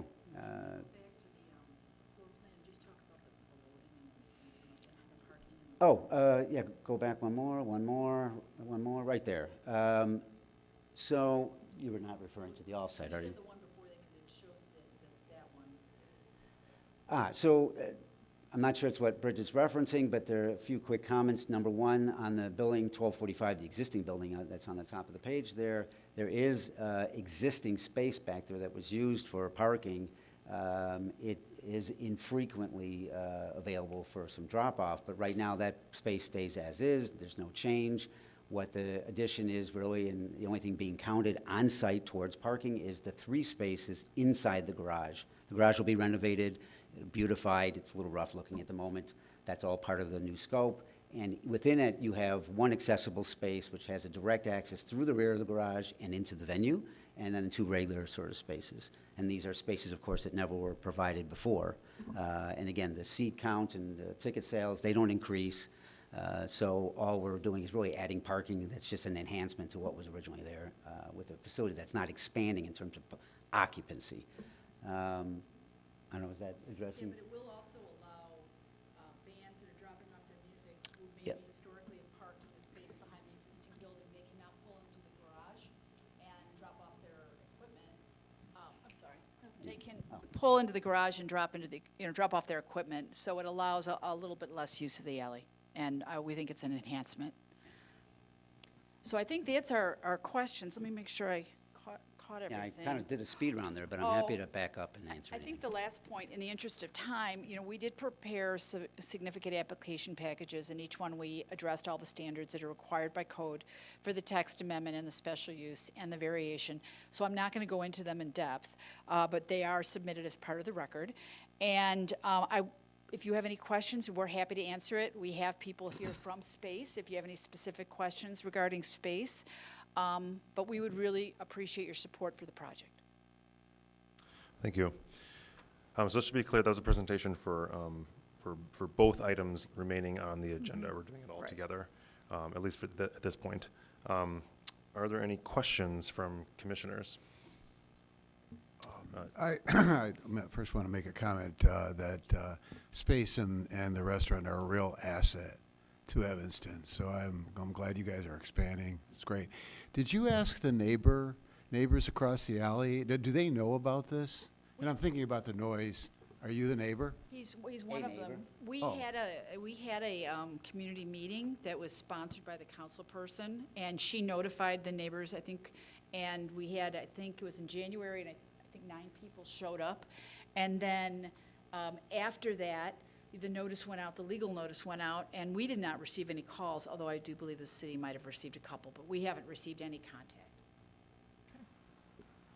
So I just wonder what the neighbor comments.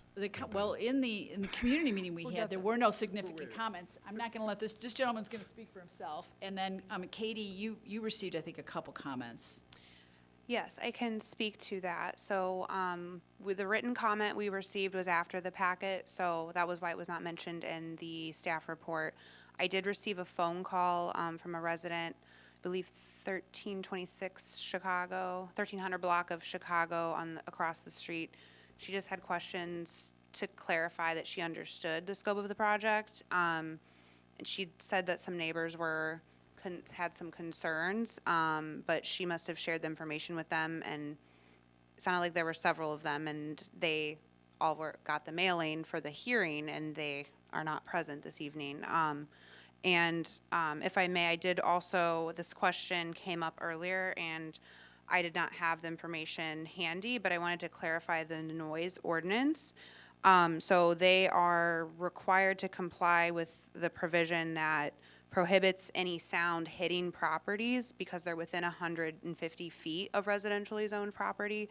They have to comply with that. So they may have speakers out, but the sound, they have to comply with that, or there will be enforcement. I think they can submit a 311 request to the police department, and if they could cite, but that's the requirement per the noise ordinance. So just to clarify that, but that's the information for that. I'm going to interject at this moment. We did vote to allow us to start a new case after 10. But we also have to vote to continue past 11. So I'm going to make a motion that we do that. A second. Any objections? Hearing none, that passes by unanimous consent, and we can continue. Any other questions from commissioners? I have a question on this business of the loading dock. If we can talk about that a little bit. I was by your site today and watched for a few moments from the alley. There were trucks coming in and out, all kinds of things going on. Wouldn't it make more sense, rather than taking spaces in front, once again, and impacting that street, which Chicago's busy, to use the alley? Or are there issues with the alley in terms of the neighbor use or any of the other businesses there that we should know about? And I can refer to Davis, who is here from Space, but our thought was by using the front on Chicago Avenue, because our deliveries are primarily between 10 and 2, and 10 in the morning and 2 in the afternoon, which is somewhat of an off time on Chicago Avenue. And he has operated successfully there and minimized the impact on the residential properties to the east, because there is a residential zone directly to the east. And so we're trying to prevent more use of the alley in order to, make sure that we're not affecting the residential properties. It's worked well without significant complaints, or you'd have to refer to complaints, but it's worked well over the past, 15 years. So if we were like, if it's not broken, let's not, And as Bridget mentioned also, the garage is available for those off hours for the van loading, which is what which is new, so. Right.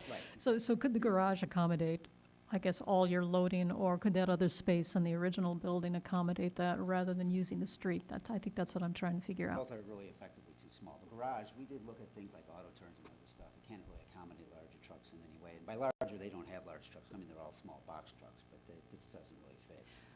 Smaller vans could potentially park in the garage. Well, that's why we had to go for a variation, because coming off the alley, they couldn't get the turning radius into that area that is east of the trash We struck an auto enclosure. turn, checked it, and the turn radius is for even the smallest of vehicles. So we looked at a 17-foot vehicle and it barely made it. And we wanted to leave that area open also for access to the trash, and it's in a form of egress at this point as well. So I kept it unencumbered. It's emergency egress, so we aren't going to have people exiting out onto the alley. To be clear, Yeah, yes, just absolutely. emergency. All right. Has the city had any complaints over the last just couple of years regarding access into the alley or problems with that? We're not aware of any at this time. And any complaints regarding the use of Chicago for a large truck to be placed out there? We have not received any. We did ask the applicant for some clarification on that, and then also checked with the parking division if they had any concerns. The applicants indicated that they pay for the parking, the on-street parking when they do use it. So the spaces will not be dedicated loading for them. They will pay when they're in that space. I have a Yes. couple of questions. On the recommended conditions on the special use, first, there's do you own 1307 Chicago? So that's the reason for the suggestion that change in ownership would trigger Yes. coming back for the special use. And then I guess the second issue that I have is in number 1, where you're talking about an exception for a certain number of special events, allowing for later times. Can we put some specificity on how many? Are you talking 3, 6, 10? You know, how many are we talking? This is Davis Ingham from Space. So our New Year's concert usually goes up until midnight. Sorry. Thank you. Let me get that script. One moment. What, 18?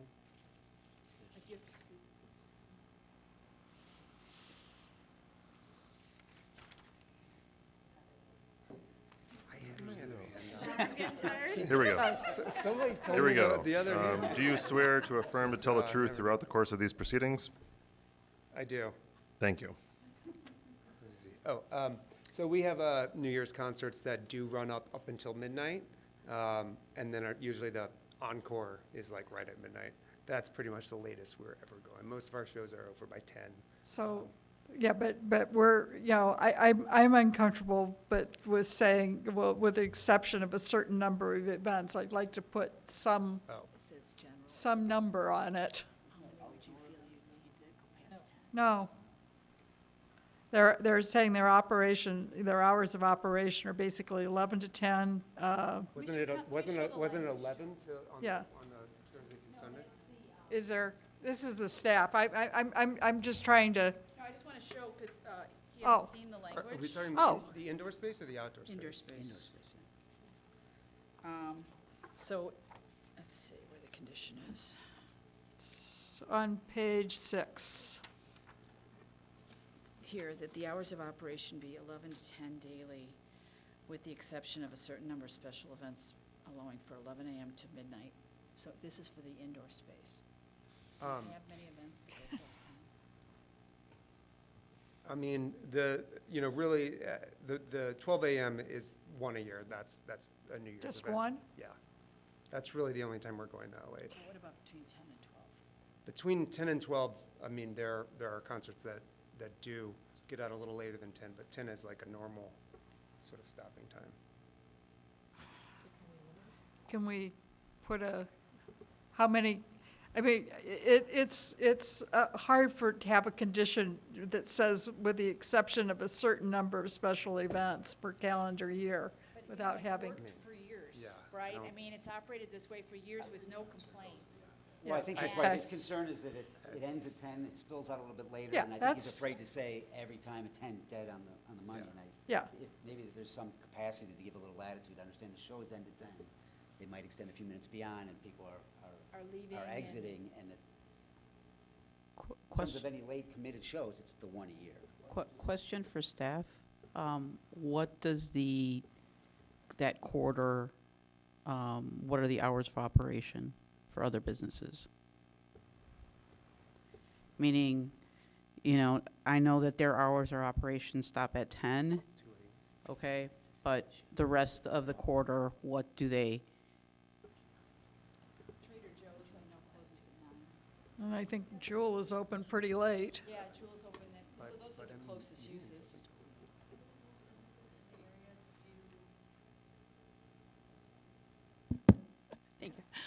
do close a little bit earlier.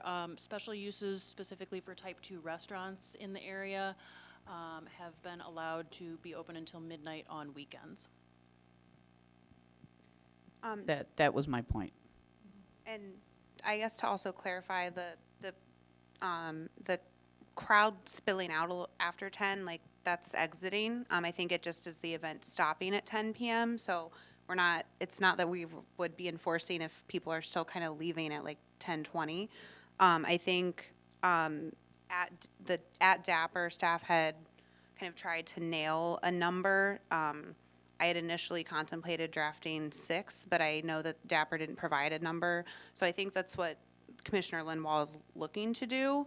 But I don't think that the intent is not to be overly restrictive. It's more that there's something on the record. And then if there were any other future issues, you can discuss with staff and we can advise accordingly. Yeah, I mean, I'd be happy with like 4. I mean, I don't know that, Well, but the thing is that this is operated there for 15 years. Right. It's a very successful operation. It's really used by people in Evanston. And we just question why it has to change from what's worked well with no complaints. no, and I'm not, So then by putting in 4 youths, 4 or 6 or 8, all of a sudden then we're having to count, turn some acts. I've been to this facility. I think it's way too restricted to talk about when people exit from an event. I don't get it. I mean, yeah. I mean, I guess we usually have hours of operation for most restaurants, or do we not? Do we need this, I guess the question is, do we need, number 1, is a condition at all? I would recommend a condition for hours of operation just to be consistent with other special uses, and specifically Okay. other special uses in the area. I do think it is appropriate to make that consistent with the hours that we have given for type 2 restaurants. Okay. And this is consistent. Well, what are the hours for type 2 restaurants? Well, it's at 11 p.m., right? on 11 weekends? p.m. weekdays and midnight weekends. So we're not asking for any more than that. I mean, and like going past midnight would be like once a year on New Year's. I mean, we're never going past midnight on a normal. But if we give them new hours of operation, then that would give you cover for whatever, as many performances that you would have that would go past the typical 10 o'clock / 11 o'clock on weekends.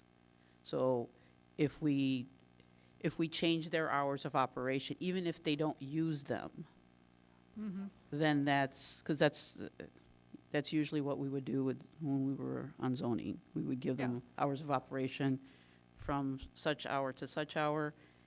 It was a blanket hours of operation if they did not use them, but they had the facility to just go up to that time. Well, and if we say, 11 to, 11 during the week and midnight on weekends, you could even add in, except for New Year's Eve, whenever that falls. I mean, if that's the only, That's all we're asking for. I mean, that's.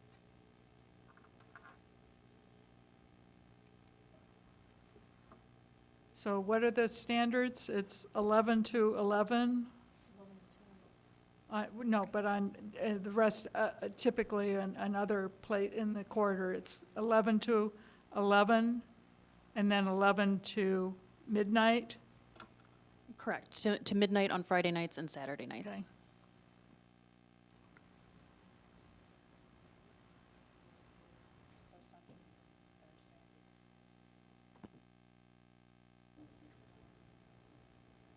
So it would be to 11, so it'd be 11 a.m. to 11 p.m. on Friday and Saturdays and New Year's Eve, whenever that is.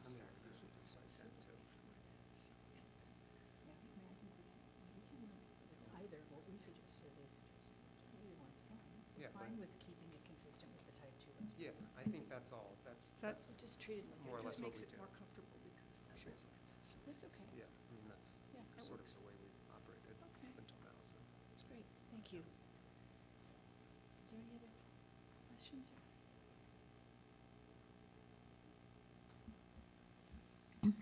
Question for staff. DAPR recommended that no amplified music be permitted outside the building. Do you have a concern about that? I imagine neighbors might across Chicago Avenue. That discussion was based on our understanding of the applicant's intention. So we were clarifying at the discussion that that was the intent. We have had experiences with, issues when we have uses abutting residential as it relates to amplified music. I think this particular proposal, if I understand, they don't have intentions to have amplified music directed towards the residential to the east. It would, be directed towards Chicago Avenue. And my also understanding from the conditions that have been crafted is it would be non-amplified music in that rear outdoor space. So I think staff is comfortable as long as it meets the noise ordinance requirements. What's nice about the space is that it's not a large space for either venue. The interior space is buffered by a fence, the garage, and the walls. So it's surrounded by 4 sides, which will help buffer sound. And in the front, it's a small space again, and it will be similar to, as I said, what Trader Joe's does. It'll just be soft music in the background, very, very quiet. Can I suggest, though, that you drop the non-amplified? Because, even an acoustic guitar and someone singing would use a mic and maybe a little amplification on the guitar. The issue is the noise ordinance. If you comply with the noise ordinance, to me, end of story. How you do that is your business. Can I go to the slide that had the language? I think it was before these. So the first condition we're suggesting, and we can work with this language. This was just our attempt to throw out some ideas, but it was to comply with the noise ordinance. And that's number 1. And that doesn't say it says no amplified music only during certain hours. And that comes from the ordinance. No performance occurring, this limits the performances that can go on, the second one outside. The language is accessory in nature, acoustic only, and will be held on an infrequent basis. And then the third is more for the small speakers that would be installed just for the general background music. That's what it says. I can't change it. That's what? Yeah, his point is acoustic only. He's speaking to the mic. Acoustic only is that would instead of just being completely open air acoustic, there may be an instance where you would amplify an acoustic sound, and it wouldn't be any louder than the music coming out of the speakers. It wouldn't be any, so it would still comply with the noise ordinance, but it would technically be amplified. It wouldn't just be a purely acoustic instrument. Yeah, so that language is a little misleading.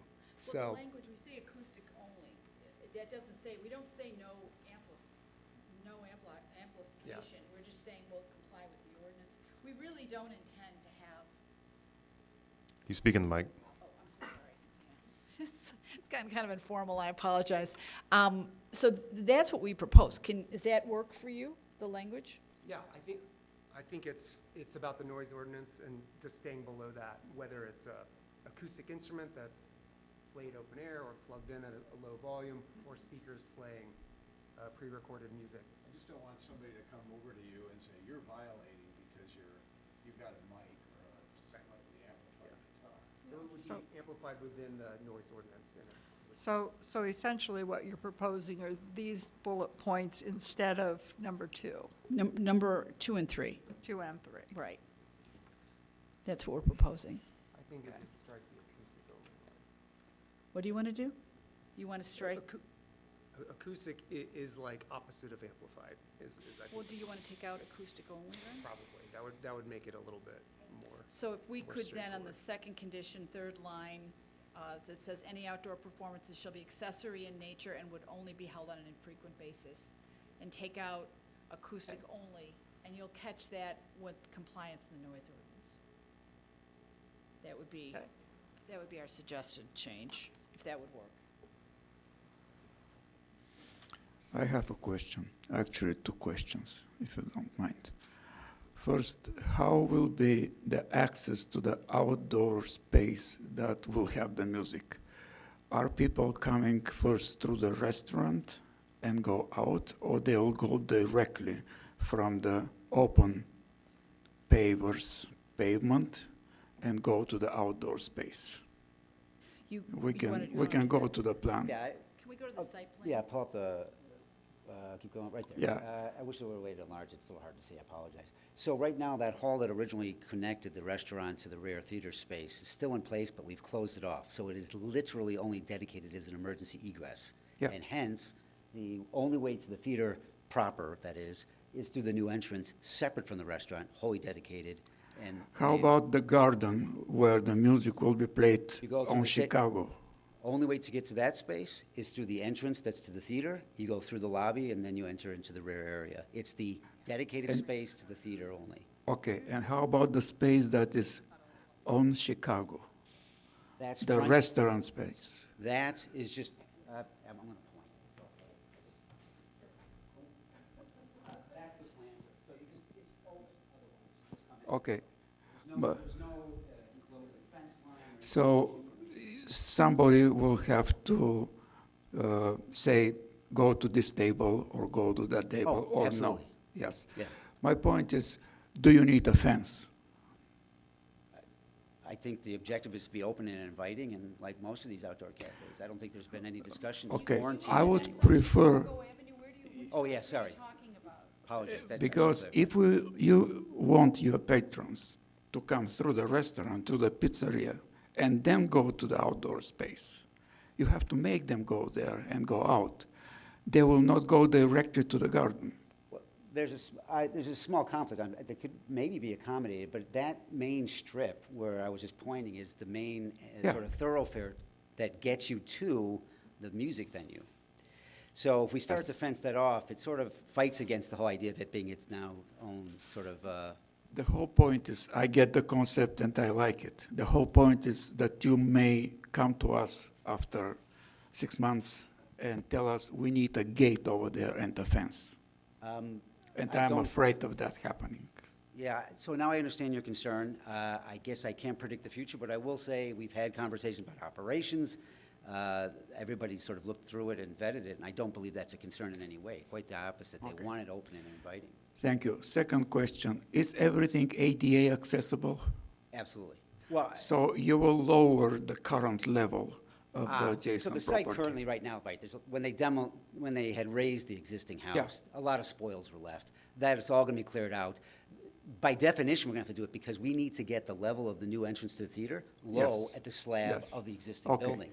Everything will be leveled. And the additional question, imagine that you have a really nice event outdoor, once again on Chicago, and you have a kind of a small crowd that wants to listen to the music on the sidewalk. How will you, What, are you talking about the theater music? So or- I think, the space in the front on Chicago Avenue will be a restaurant space. Yes. There will be no outdoor performances. The only thing there will be maybe some then speakers with a little misunderstood. ambient music. I thought that you'll have music over there too. I Just a little misunderstood. ambient music in the background. That's it. Nothing Okay, thank you. people would listen, yeah. Katie?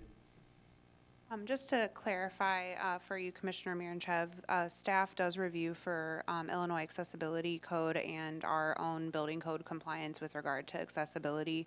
So they'll have to comply. That's, Of course. they have to, just to clarify for the record.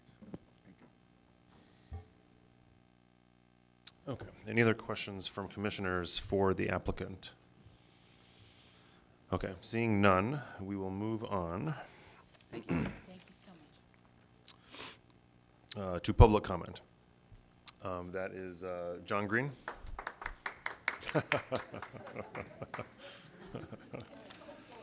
All right. Am I on record? Yes. All right, now on record to say y'all have some serious stamina. So for We've lived just to the east of this for about 8 years, and we've been patrons of space well before that. So as a grounding statement, we like space, we like Union, we want them to succeed.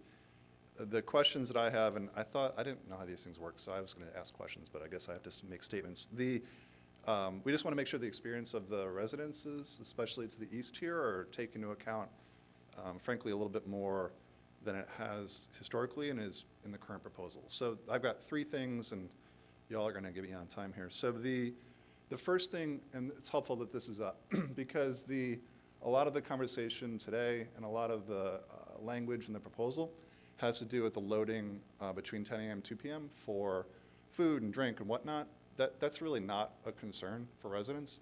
It's actually the loading that happens in the alley for the bands and the associated stuff, which I think earlier was referenced as something that's infrequent. It's actually not infrequent. Every band has stuff, right? So it's an everyday thing, and it's actually a constant issue because people are constantly double parked. It's not a great solve for what that is right now. So it seems like freeing up this garage space seems to be kind of a natural opportunity to just migrate what's not working to what could work in terms of having that loading and all that's associated with the artists and their support staffs and whatnot into a space that's not going to be constantly blocking traffic in that alley for that entire residential strip. And so that, for me, was a little bit of again, I'm new to this, but it just seems like we kind of have an issue. We have an opportunity to kind of solve that and have the garage be applied to what the kind of need is, knowing that 3 spaces, I don't really know what those 3 spaces would be used for otherwise. So that was. Plus, there is additional parking on that other lot. You're not hurting for parking, right? I mean, you could move those 3 spaces to the other, the north lot, the north property, correct? Or? One very basic thing. I think there's room for conversation. I think for the accessible space, everybody. Oh, I just think for the accessible space, I think we would want to probably sustain that. That's all. So I guess to round out that point, it would seem to make sense as a neighbor, as a resident, to frankly wipe the space that's behind the current building, because that's not working. Because again, every band, it's often their first time there. They don't know. It just doesn't work. It's really hard to manage, and it's not been successful as we witnessed for the last 8 years. The second thing that is just, and kind of, there've been a lot of moving pieces even this evening around sound. So I guess part of what my question is has less to do with what's effectively just an outdoor restaurant now that's on Chicago, and more to do with the bar that's in the back half. Because, for those of you who've been to Space in Union, they're blessed to be busy, and so it just seems like that's going to kind of naturally, become overflow for what's effectively an outdoor bar in that back half that faces the residences. And then secondly, I think I heard that there's not going to be performances, be it acoustic, plugged in, whatever, in that front half. So is that going to happen then in the back half? It's not going to happen in the back half. Okay. I was having trouble sort of tracking, because now there are going to be performances. Well, there's not going to be any live performances that will draw people in to just listen. I got to speak in that. It's not. Well, that's why I use the word That's why I use the word accessory, because I think it's really important. There are going to be no live performances that are going to be held in any of the outdoor spaces that are going to just be music alone that will draw people in. They will. The conversation's about noise and just music's music. But there's just going to be. Ticket or not. Okay, let's keep it just as your public Yes, comment okay. statements I here. can respond later, though. Yeah. Sure.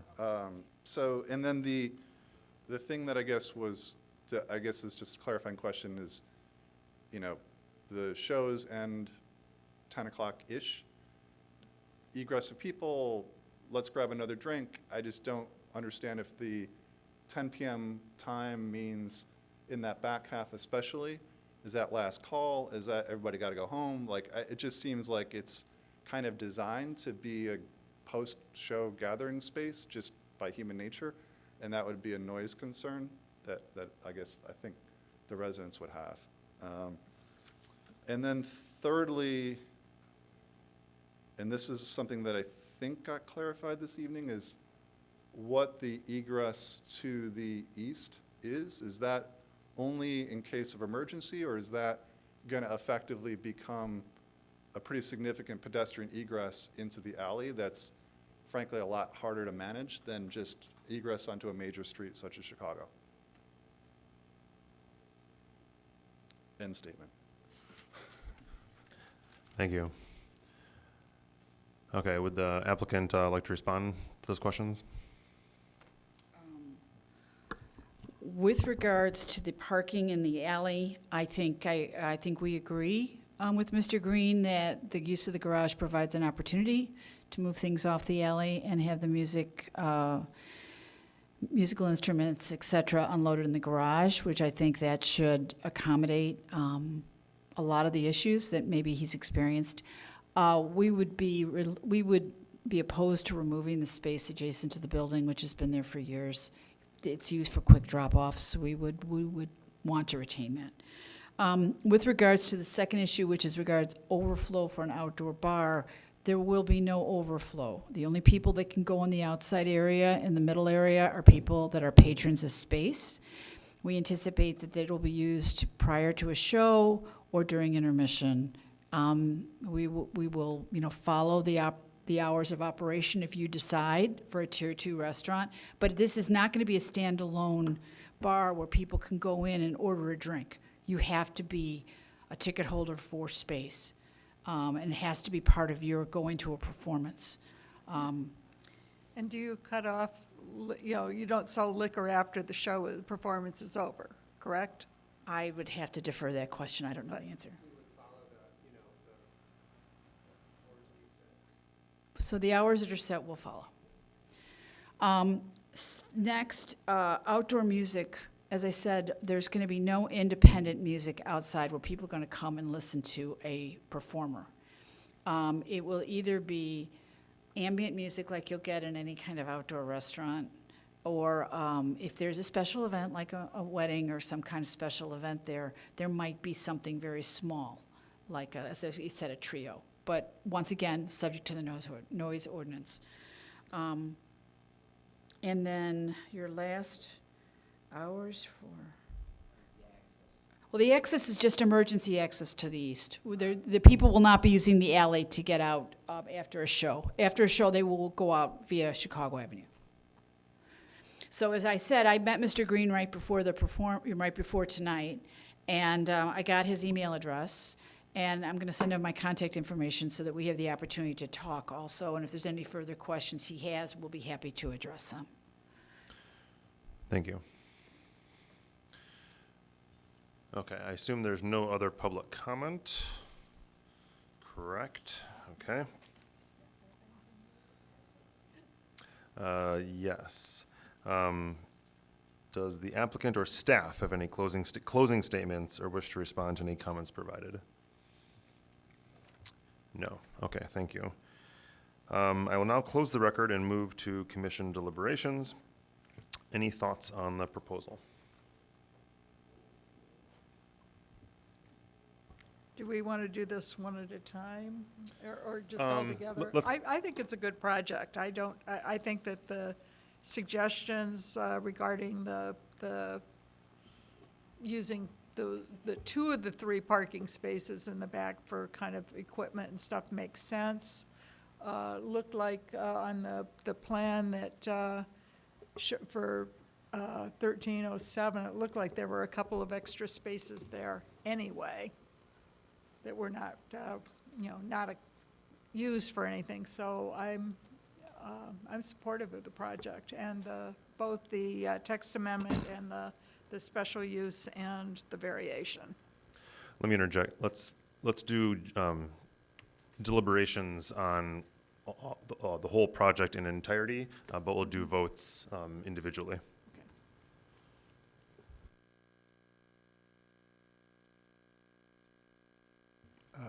I'm in support of it. The only other suggestion I might make is to keep people from exiting out into the alley what I've seen before is if you say emergency only, alarm will sound, or something like that, then people won't use that. Otherwise, they might.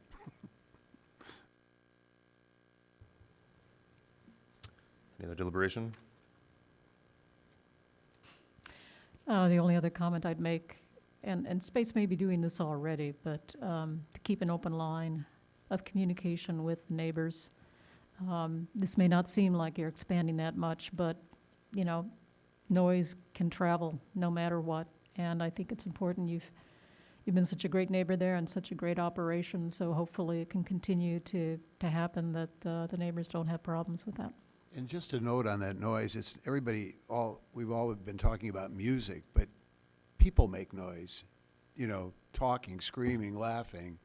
That's another, you know, type of noise, so, you know, the noise ordinance covers that, so.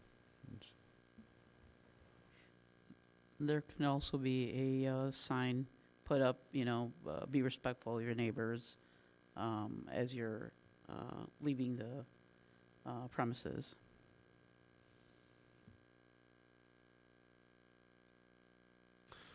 Okay, hearing no more deliberations, I will move to reviewing the standards for approval. I'm trying to issue those together. Let me do one at a time, and then we'll do a vote, so it'll kind of make sense. What we're You have to do the text amendment separately Right. anyway. Right. But I was just, yes. All right, so the standards for the text amendment are on page 3. Sorry? And on the screen. Thank you. Okay. I'm just going to quickly read this first part because it's there. The wisdom of amending the text of the zoning ordinance or the zoning map is a matter committed to the sound legislative discretion of the city council and is not controlled by any one standard. In making their determination, however, the city council should, in determining whether to adopt or deny or to adopt some modification of the Land Uses Commission recommendation, consider, among other factors, the following. Whether the proposed amendment is consistent with the goals, objectives, and policies of the comprehensive general plan as adopted and amended from time to time by City Council. I believe this is met as the current use is already in existence and clearly benefiting the community with those goals. B, whether the proposed amendment is compatible with the overall character of existing development in the immediate vicinity of the subject property. Again, this has already been operating successfully for a number of years and is compatible with the character of the neighborhood. C, whether the proposed amendment will have an adverse effect on the value of adjacent properties. I don't believe we've seen any serious issues arguing that would have a serious adverse effect. And D, the adequacy of public facilities and services, I believe, are adequate. So that's certainly the case. It's on Chicago Avenue, on bus routes, and near public transportation. So I'm claiming that all of those standards are met. Hearing no comments on that, let's just jump right into a vote on that. Okay, Oh, sorry, I will need a motion. yes. So, I'll do that. yes, and are you adding any conditions? No, not for this. Okay, thank you. I move approval the Land Use Commission recommend approval of the zoning text amendment to add performance entertainment venues to the list of special uses in the B1 district. Second. Oh, I guess, do I need to add with respect to, no, I guess I don't. So it's the case number is 23 PLND-0007. Okay, I heard a second from Arvalo. Correct. And a vote, please. Commissioner Arevalo? Yes. Commissioner Halleck? Yes. Commissioner Hugo? Yes. Commissioner Johnson? Yes. Commissioner Linwall? Yes. Commissioner Murinchev? Yes. Commissioner Westerberg? Yes. Chair Pucktall? Yes. That is 8 in favor, 0 against, and that passes. So we will be making a positive recommendation to City Council for that text amendment. Now we'll move to the standards for the special use and the major variation.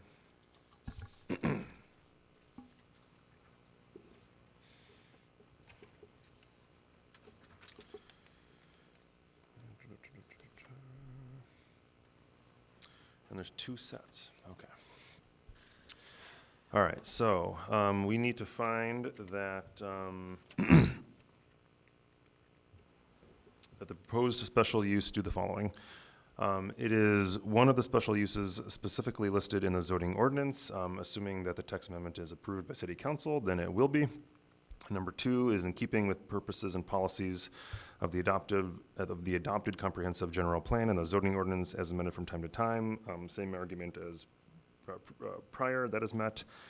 3 will not cause a negative cumulative effect when its effect is considered in conjunction with the cumulative effect of various special uses of all types on the immediate neighborhood and the effect of the proposed type of special use upon the city as a whole.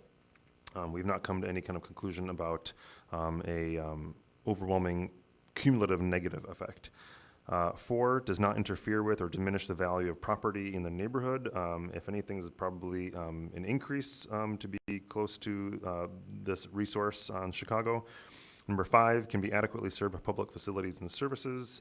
That is also met by the public transportation on Chicago Avenue. Number 6 does not cause undue traffic congestion. They're not increasing the venue size at all, but only of the accessory type as well. So it's not an undue traffic congestion. 7 preserves significant historical and architectural resources. We're not aware of anything in this project that needs to be preserved in that regard. Number 8 preserves significant natural and environmental features. Same argument. 9 complies with all other applicable regulations the district in which it is located and other applicable ordinances, except to the extent such regulations have been modified through the plan development process or the grant of a variation. We're not aware of any other applicable regulations that have been not complied with, thanks to the diligent work of staff. Thank you. Now moving on to the standards for the major variation. The Land Use Commission must find that the variation, and now we're just talking about the one The loading. stall. Yeah, the loading dock Right. is what we're talking about, Right. that they're not providing. Right, thank you. To recommend approval of that major variation, we must find that the variation meets the following standards. And when considering that the scope of the variation is only that single request, keep that in mind as we look through this. The requested variation will not have a substantial adverse impact on the use, enjoyment, or property values of adjoining properties. I think we saw arguments that it's not going to be substantial. The requested variation is in keeping with the intent of the zoning ordinance. I think we saw that the request for that variation is modest and not going against the intent of the zoning ordinance. The alleged hardship or practical difficulty is peculiar to the property. I believe that is met, as there are other means and practical ways that this has been operating in the alley. The property owner would suffer a particular hardship or practical difficulty as distinguished from a mere inconvenience if the strict letter of the regulations were to be carried out.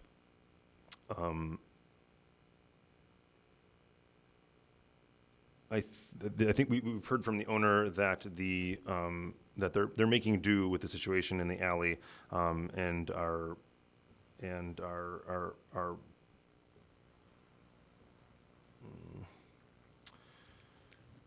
I think they indicated that there is not the appropriate turning radius to allow the construction of a Right. loading berth. Thank So you. it's met, I believe. Thank you.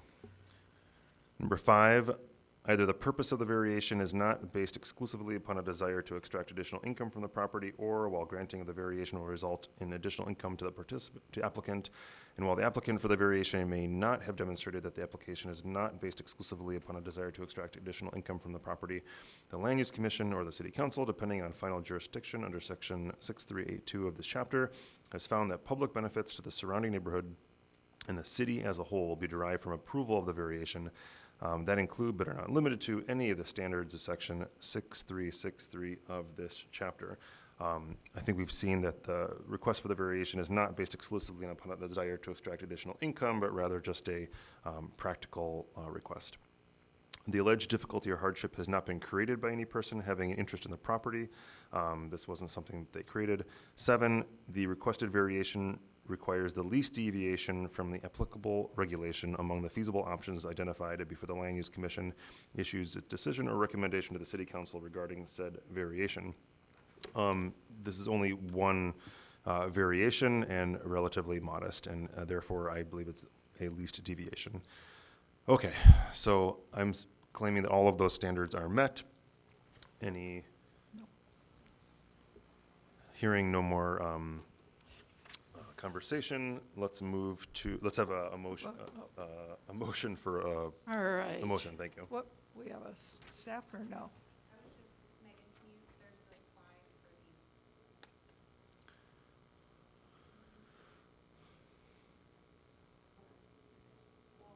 Did that-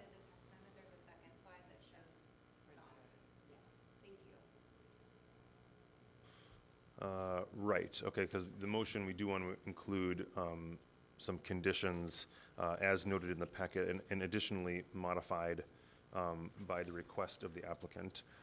Personally, I find that the requests for the changes to those conditions are reasonable, and there are listed. No, those conditions are on their slide. It was up earlier on a slide. Yeah, it was the presentation slide that had the. Right. The changes. Right. All right, well, I can start with the motion if you'd like. Thank you. Yes, please. All right, I move that the Land Use Commission, with respect to case, to 1243 to 45 Chicago Avenue, case 23 ZMJV-0008, move approval of the requested special use permit to allow a performance entertainment venue and a major variation to not provide one loading stall where one additional one is required for the existing type 1 restaurant, Union Pizzeria, with the following conditions: that the hours of operation for both the restaurant and space be 11 a.m. to 11 p.m. Sunday through Thursday, and 11 a.m. to midnight on Friday and Saturday, plus New Year's Eve. And that the facility will operate within the guidelines of the Evanston zoning ordinance. Number 2, no performance occurring will be, no performance inside the building will allow to be performed to perform in the outside space. And then continuing on, but let's see, do we change any outdoor performances shall be accessory in nature, I think held on a infrequent basis, such as when string music or jazz combo may be a part of a wedding. And then any speakers installed to project sound outside of the building shall be used only as ambient background music during approved hours of operation. That parking fees be paid as required for the use of on-street parking stalls for the purposes of loading and delivery. That any change in ownership of the property located at 1307 Chicago Avenue where off-street parking is provided for performance entertainment venue will require an amendment to this special use. That composting of any solid waste or food or other combustible materials be added to the waste management plans of the property. And I think we probably need to add the condition just stating that the on-site, some of the on-site spaces, two of the 3 on-site spaces will be available for loading and unloading of performance equipment or use of the space facility. Is that okay? 2 of the 3 spaces would be made available to performers who are.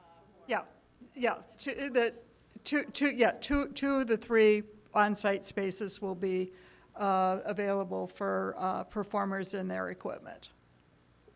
Thank you. Do we have a second? Second. Second by Aravello. And let's have a vote. Commissioner Arevalo? Yes. Commissioner Halleck? Commissioner Hugo? Yes. Commissioner Johnson? Yes. Commissioner Linwall? Yes. Commissioner Vernchev? Yes. Commissioner Westerberg? Yes. And Chair Pactel? Yes. So that is 8-0, that passes. We'll be making a positive recommendation to City Council. Thank you very much. Staff will follow up with you for next steps. Next on the agenda is communication, which I am not going to allow. And then I don't believe there's any more public comment. So can I have a motion to adjourn? Motion to adjourn. Second. Any issue? Hearing none, we are adjourned.